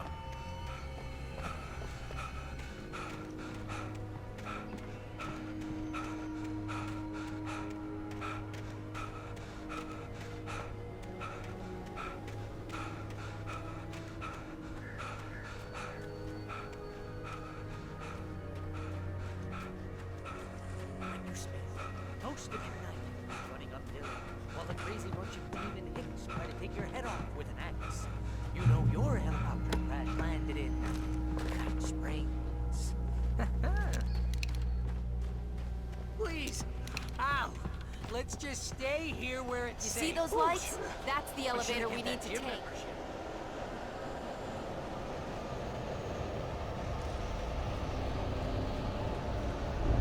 You can't be watched. What the hell is that thing? It's everywhere! More than one of them!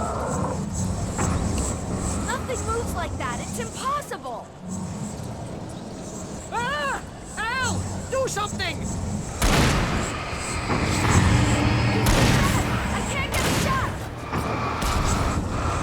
There! No, there! Al, they're all over the place! How many of them are there? Where'd that one go? Ah, this can't be happening!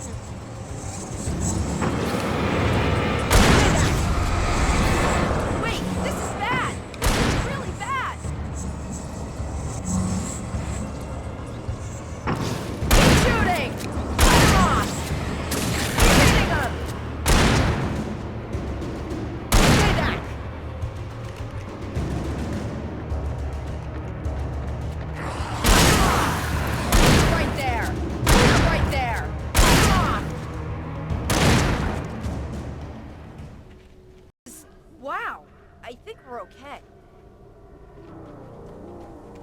Oh, crap. Where'd that one go? Wake, call the elevator. I'm keeping watch. I think I hear something moving around.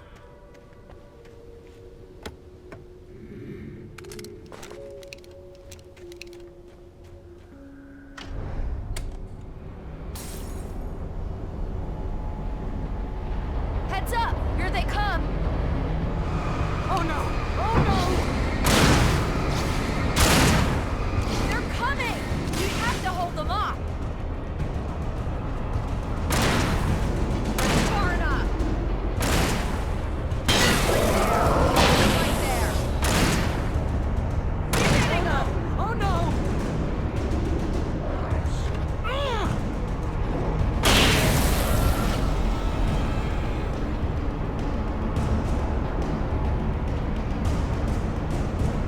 I swear this is the slowest elevator in the world!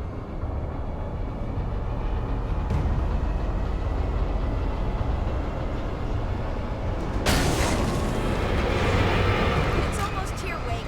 Just hold on. Oh, no, you don't.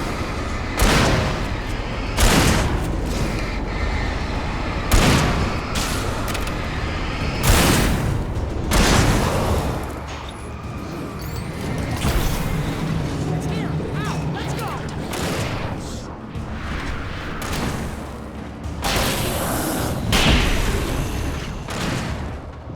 Shooting!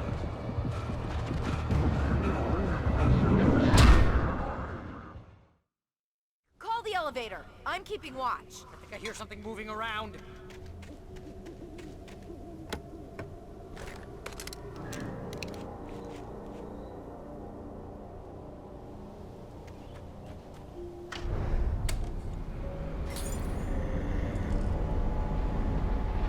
Heads up! Here they come! Oh no! Oh no!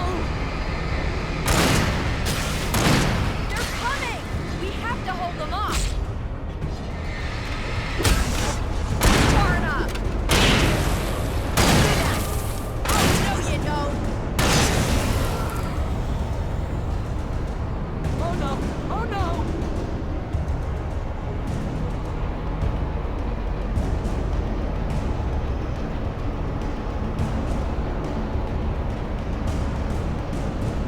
I swear this is the slowest elevator in the world!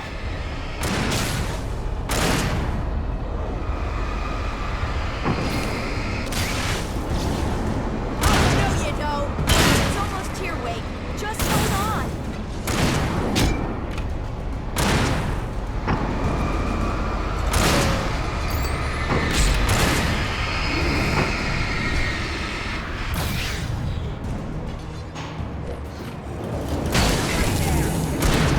Let's go!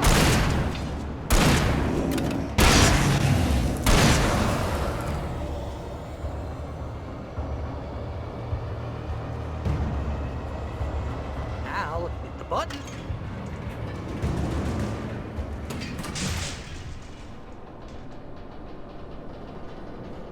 We're almost there. There's an entrance into the dam at the top.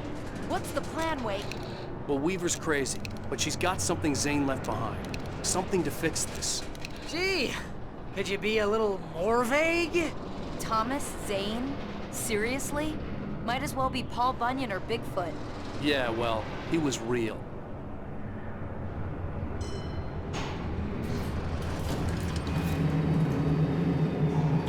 Let's be careful, okay? Oh, jeez, I hate this. Okay, Wake. There's a button over there that opens the door. I think something's broken. Hold the button down so we can get in.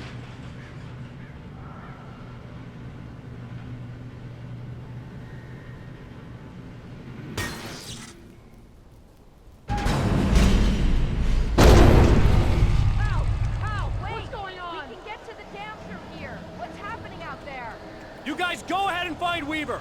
She should be in the dam now. I'll have to make it alone through the top. Okay, Wake. Good luck. Don't get yourself killed. Ow! Please, be careful. I'll take good care of Barry, Wake. You just look after yourself.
was ridiculously outnumbered. The searchlight could even the odds.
You will go no further.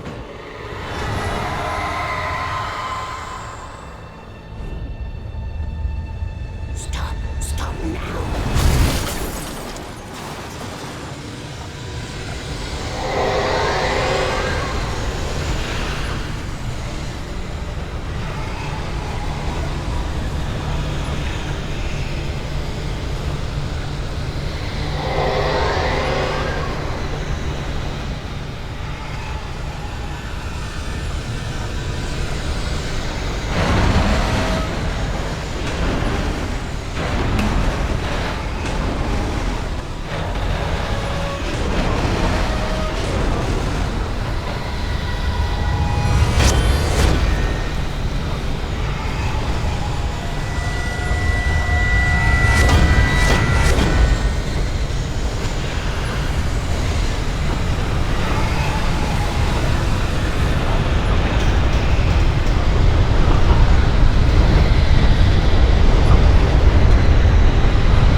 Don't worry about the noise. We're safe here.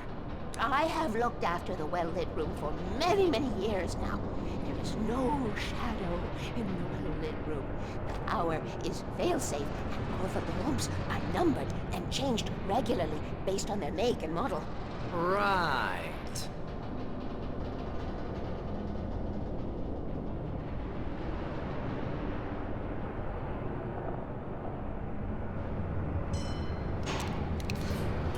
There's an old army base at Raid Cove Point, north of here. It was active during the Second World War. They operated here back then. They must have built this. Yes, they did. It's my place now.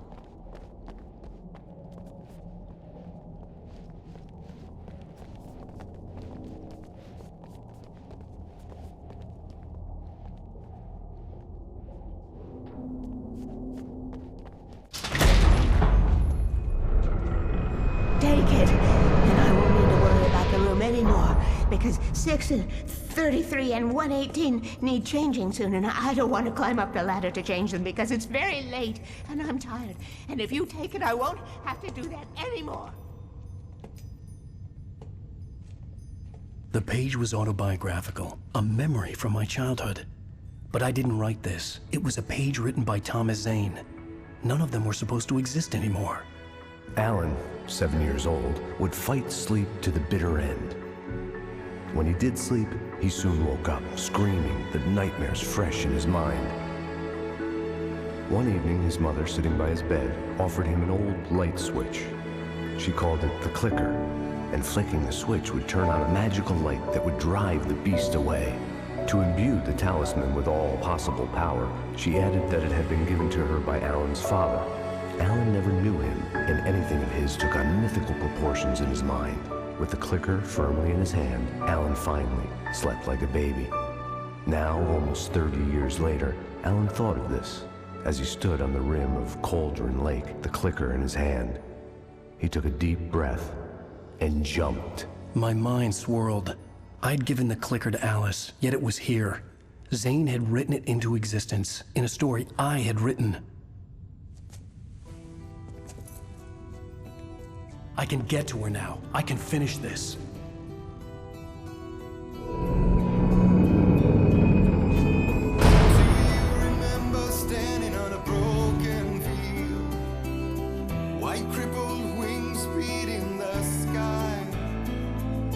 Harbingers of war with their nature revealed and our chances flowing by. If I can let the memory heal, I will remember you with me on that field. When I thought that I fought this war alone, you were there by my side on the front line. When I thought that I fought without a cause, you gave me a reason to try.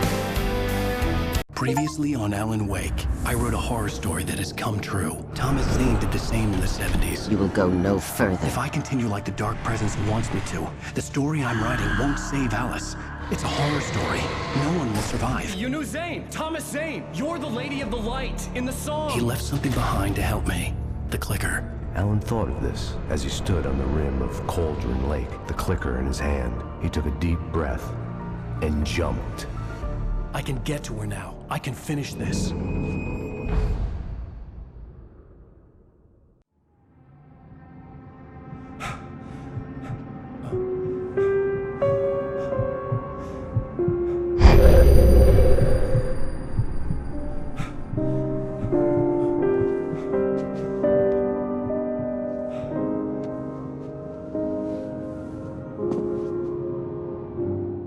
I had a hangover.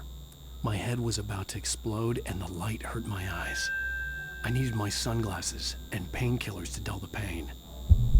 In one of my finer moments of self-deception, I swore to quit drinking.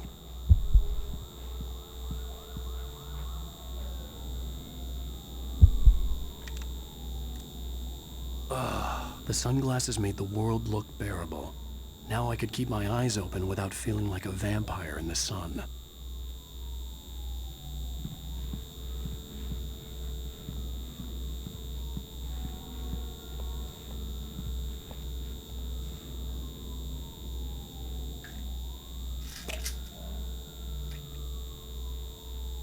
The pills worked fast.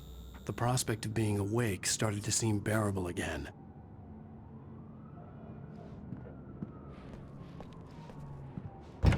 There was a message waiting for me on the machine.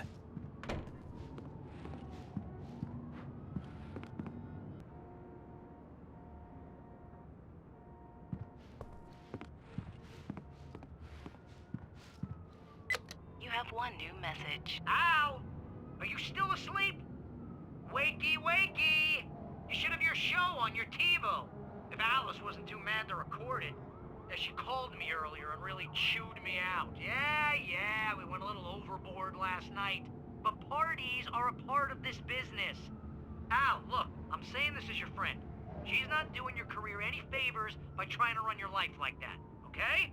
I'll talk to you later, Al. Watch the show.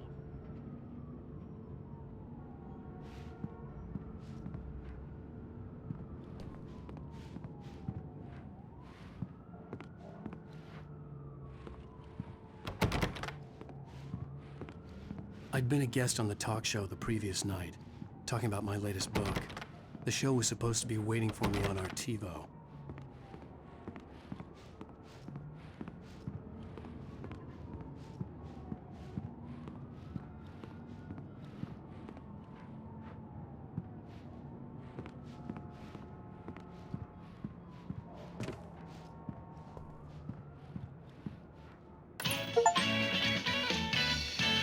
Ladies and gentlemen, welcome back to the Harry Garrett Show. Thank you. Thank you, everybody. We have a great show tonight. I've been talking with the best-selling author Alan Wake about his new book, The Sudden Stop. Yeah, good read. Go buy it. No, it is a good read. Look, I'm gonna be honest here. Is that wise? No, but I'm gonna do it anyway. I got people who give me the lowdown on books. I'm a busy guy. But this one, I actually read from cover to cover. I mean, I'm a big fan. Wow, thanks. Now, this might be a spoiler for those who haven't read the book yet. Based on the sales figures, the 2 people out there who haven't read the book yet. But this last book is all about the death of the main character, the hard-boiled New York detective, Alex Casey. Now, there's been a lot of outrage about this. Why the hell did you kill Casey? What the hell were you thinking, man? Good riddance. No, seriously though, 7 years and 6 books is a long time. He was a gloomy guy to spend all your working hours with, and it was a good run. But it's time to explore new things. My next book will be a departure from the old for me. You selfish bastard, always thinking of yourself. Well, you've certainly given us a lot of entertainment over the years. And now that you mention it, Casey was a gloomy guy. Never had much luck with his love life with the ladies. Was that autobiographical in any way? Yeah, no kidding. Casey's lady friends tended to die on him. With Casey, it was all about his pain. No, nothing autobiographical about that. I'm a happily married man. My wife is my muse. Well, congratulations. That's great to hear. So, how's the publicity tour been treating you? Good, great. But I gotta say, I'm glad to be back home in New York. Well, you've certainly been on the news a lot lately. Lots of parties and, you got into a fight with some paparazzi. Oh, man. Well, that guy was really in my face. I lost my temper. I know that wasn't cool. Well, you are famous for that temper. Well, I did also write several books. Well, your latest novel is called The Sudden Stop, and it's in bookstores now. Go get it. That means the 2 of you out there who haven't bought it yet. Ladies and gentlemen, that's all we have for you tonight. I want to thank all our guests for the evening. Alan Wake, Sam Lake. Once more, do the face for us, Sam.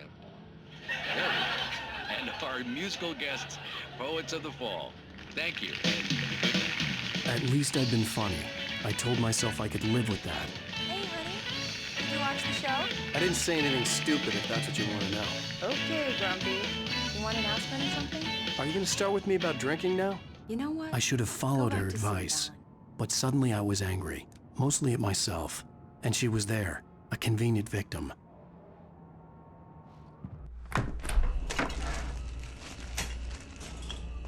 What? Now you can't even talk to me? Well, this morning I was angry because you said you'd be home at midnight and you showed up at 7 a.m. and passed out in mid-sentence. Now I'm over it. Are you angry? This goddamn tour. It's gotten out of hand. Oh, honey. It's almost over, right? We can get back to normal. Then you can start writing again. I'm sorry, honey. Alan, you're not thinking straight. Just take a shower and go back to bed, huh? Yeah, you're right, honey. I'm sorry. Once this is over, let's go away together. A vacation. Just you and me. Some peace and quiet.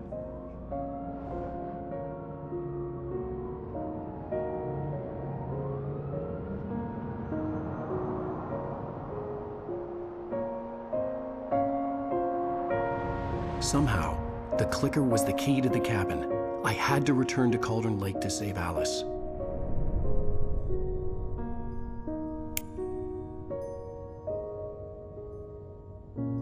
I'm going back to the lake to finish this.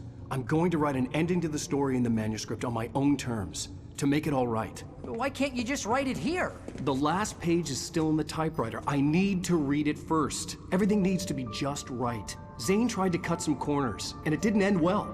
Okay, ready when you are. I'm sorry, Sarah, but I need to do this alone. Barry, take her gun. Miss Weaver, close the door when I leave.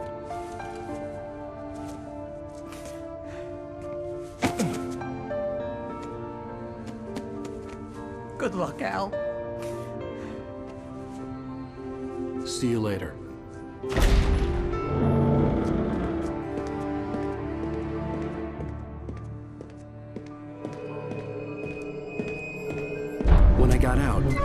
warm and sunny. I'd flicked the switch of the clicker. Had it done this?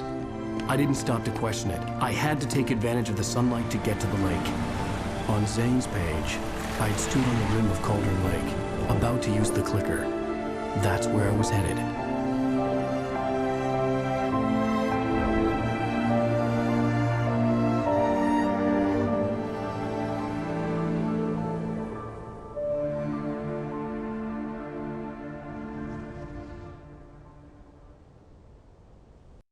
Alone, in daylight, surrounded by the beauty of the Pacific Northwest landscape, it was hard not to let doubt creep in one last time.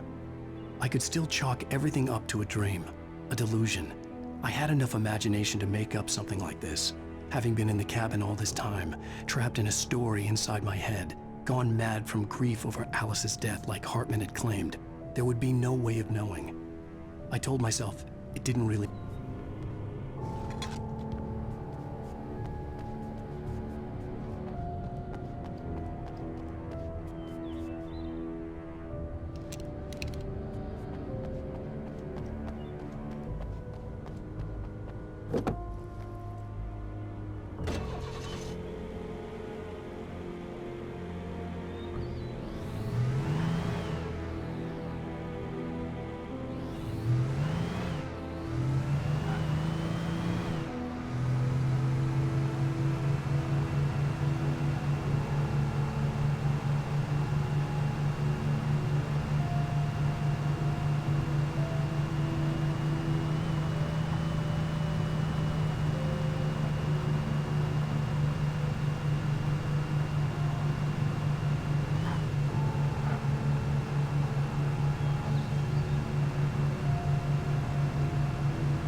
Had touched me. There was a link between us, always would be. I could feel its presence again, getting closer.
told Barry my plan back in the well-lit room.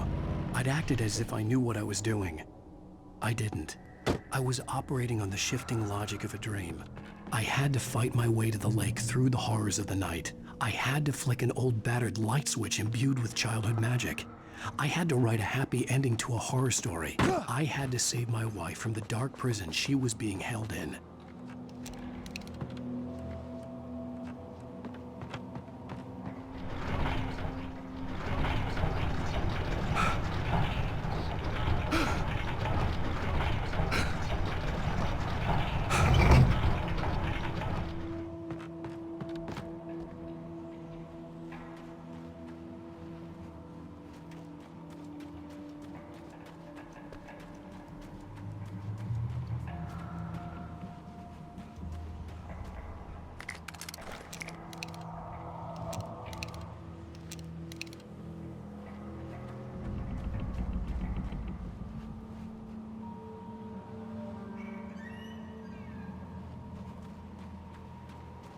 I will never give her to you.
Baby, you were having a bad dream.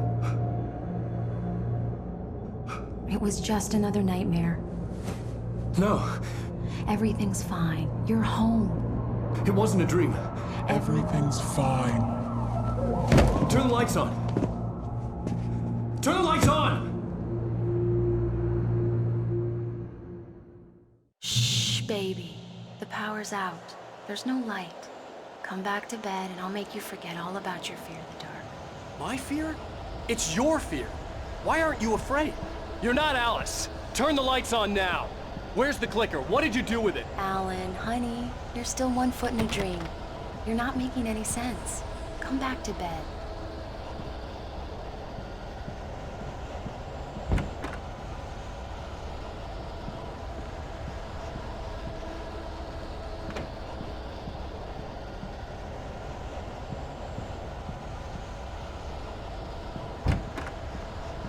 Alan, you're scaring me now. Come back to bed. Have you taken your pills? Do you want me to call Dr. Hartman? I read your manuscript. It's brilliant. Departure is your best work yet. You're a genius. I'm so proud of you. Come back to bed. We'll talk more about it in the morning.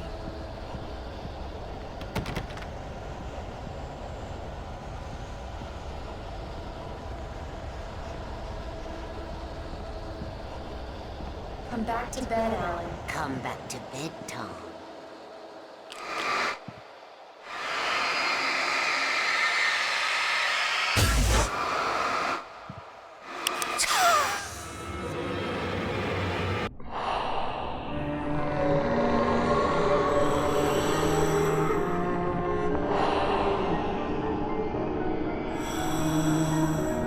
You must find your way to the cabin.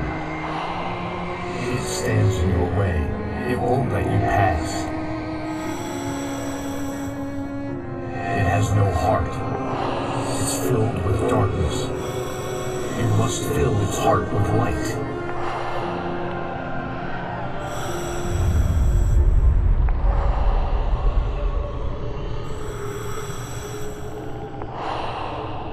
Don't mind him. He's Mr. Scott. Your friends will meet him when you're gone.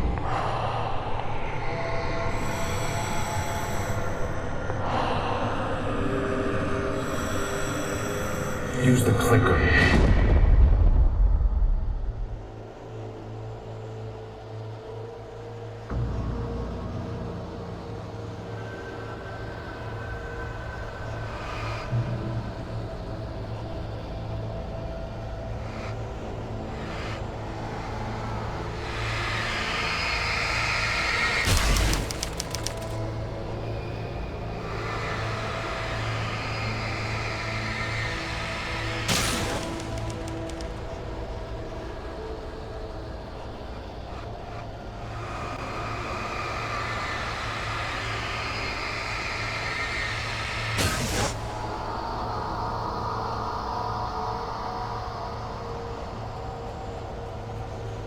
I'm leaving you. What? I'm leaving you, Alan. I met someone. I'm in love with someone else. Alice? No, what are you saying? You can't. You don't love me. How could you? You don't even love yourself. All you do is torture yourself with work you can't do anymore.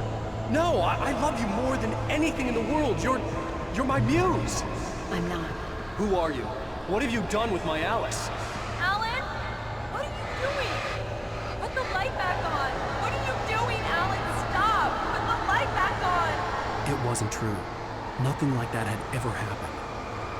You're not my Barbara. Tom, let me go. I promise to be good. Please, untie me, you naughty boy. You'll help you make your masterpiece.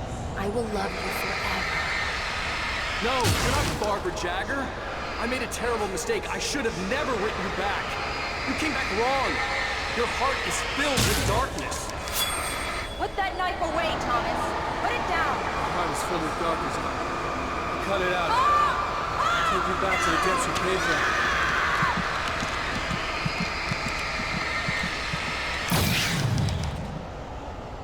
Filled with darkness.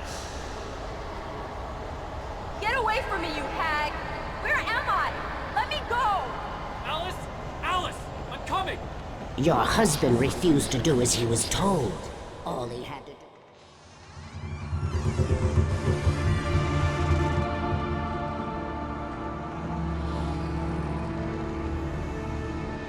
Now you will never get her back.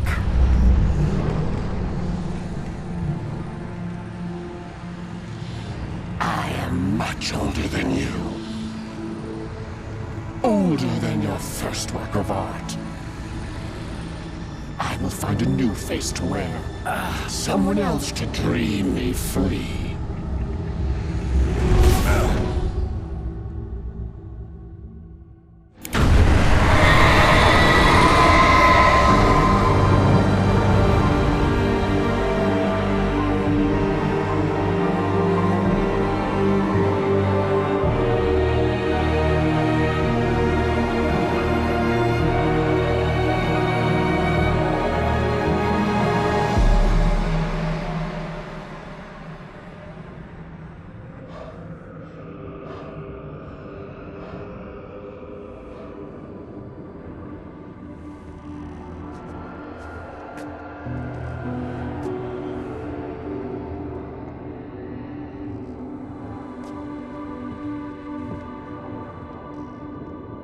I could feel Alice's presence close by.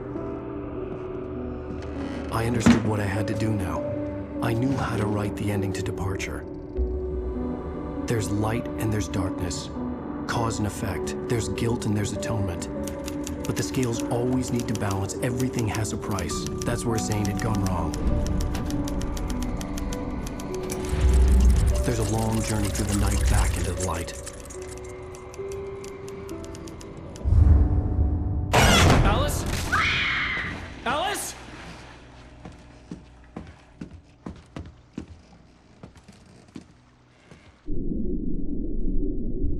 Oh no!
Ground control to Major Tom. Ground control to Major Tom. Take your protein pills and put your helmet on. 10. Ground control 9, to Major Tom. 8, 7, 6. Commencing 5, countdown, engines on. 3, 2. Check ignition 1, and may God's love be off with you.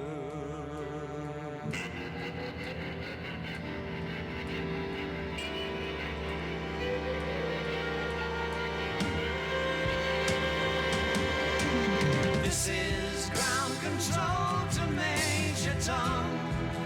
You've really made the grade, and the papers want to know whose shirt you wear. Now it's time to leave the capsule if you dare. This is Major Tom to ground control. I'm stepping through the door, and I'm floating in a most peculiar way, and the stars look very different today. For here am I sitting in a tin can,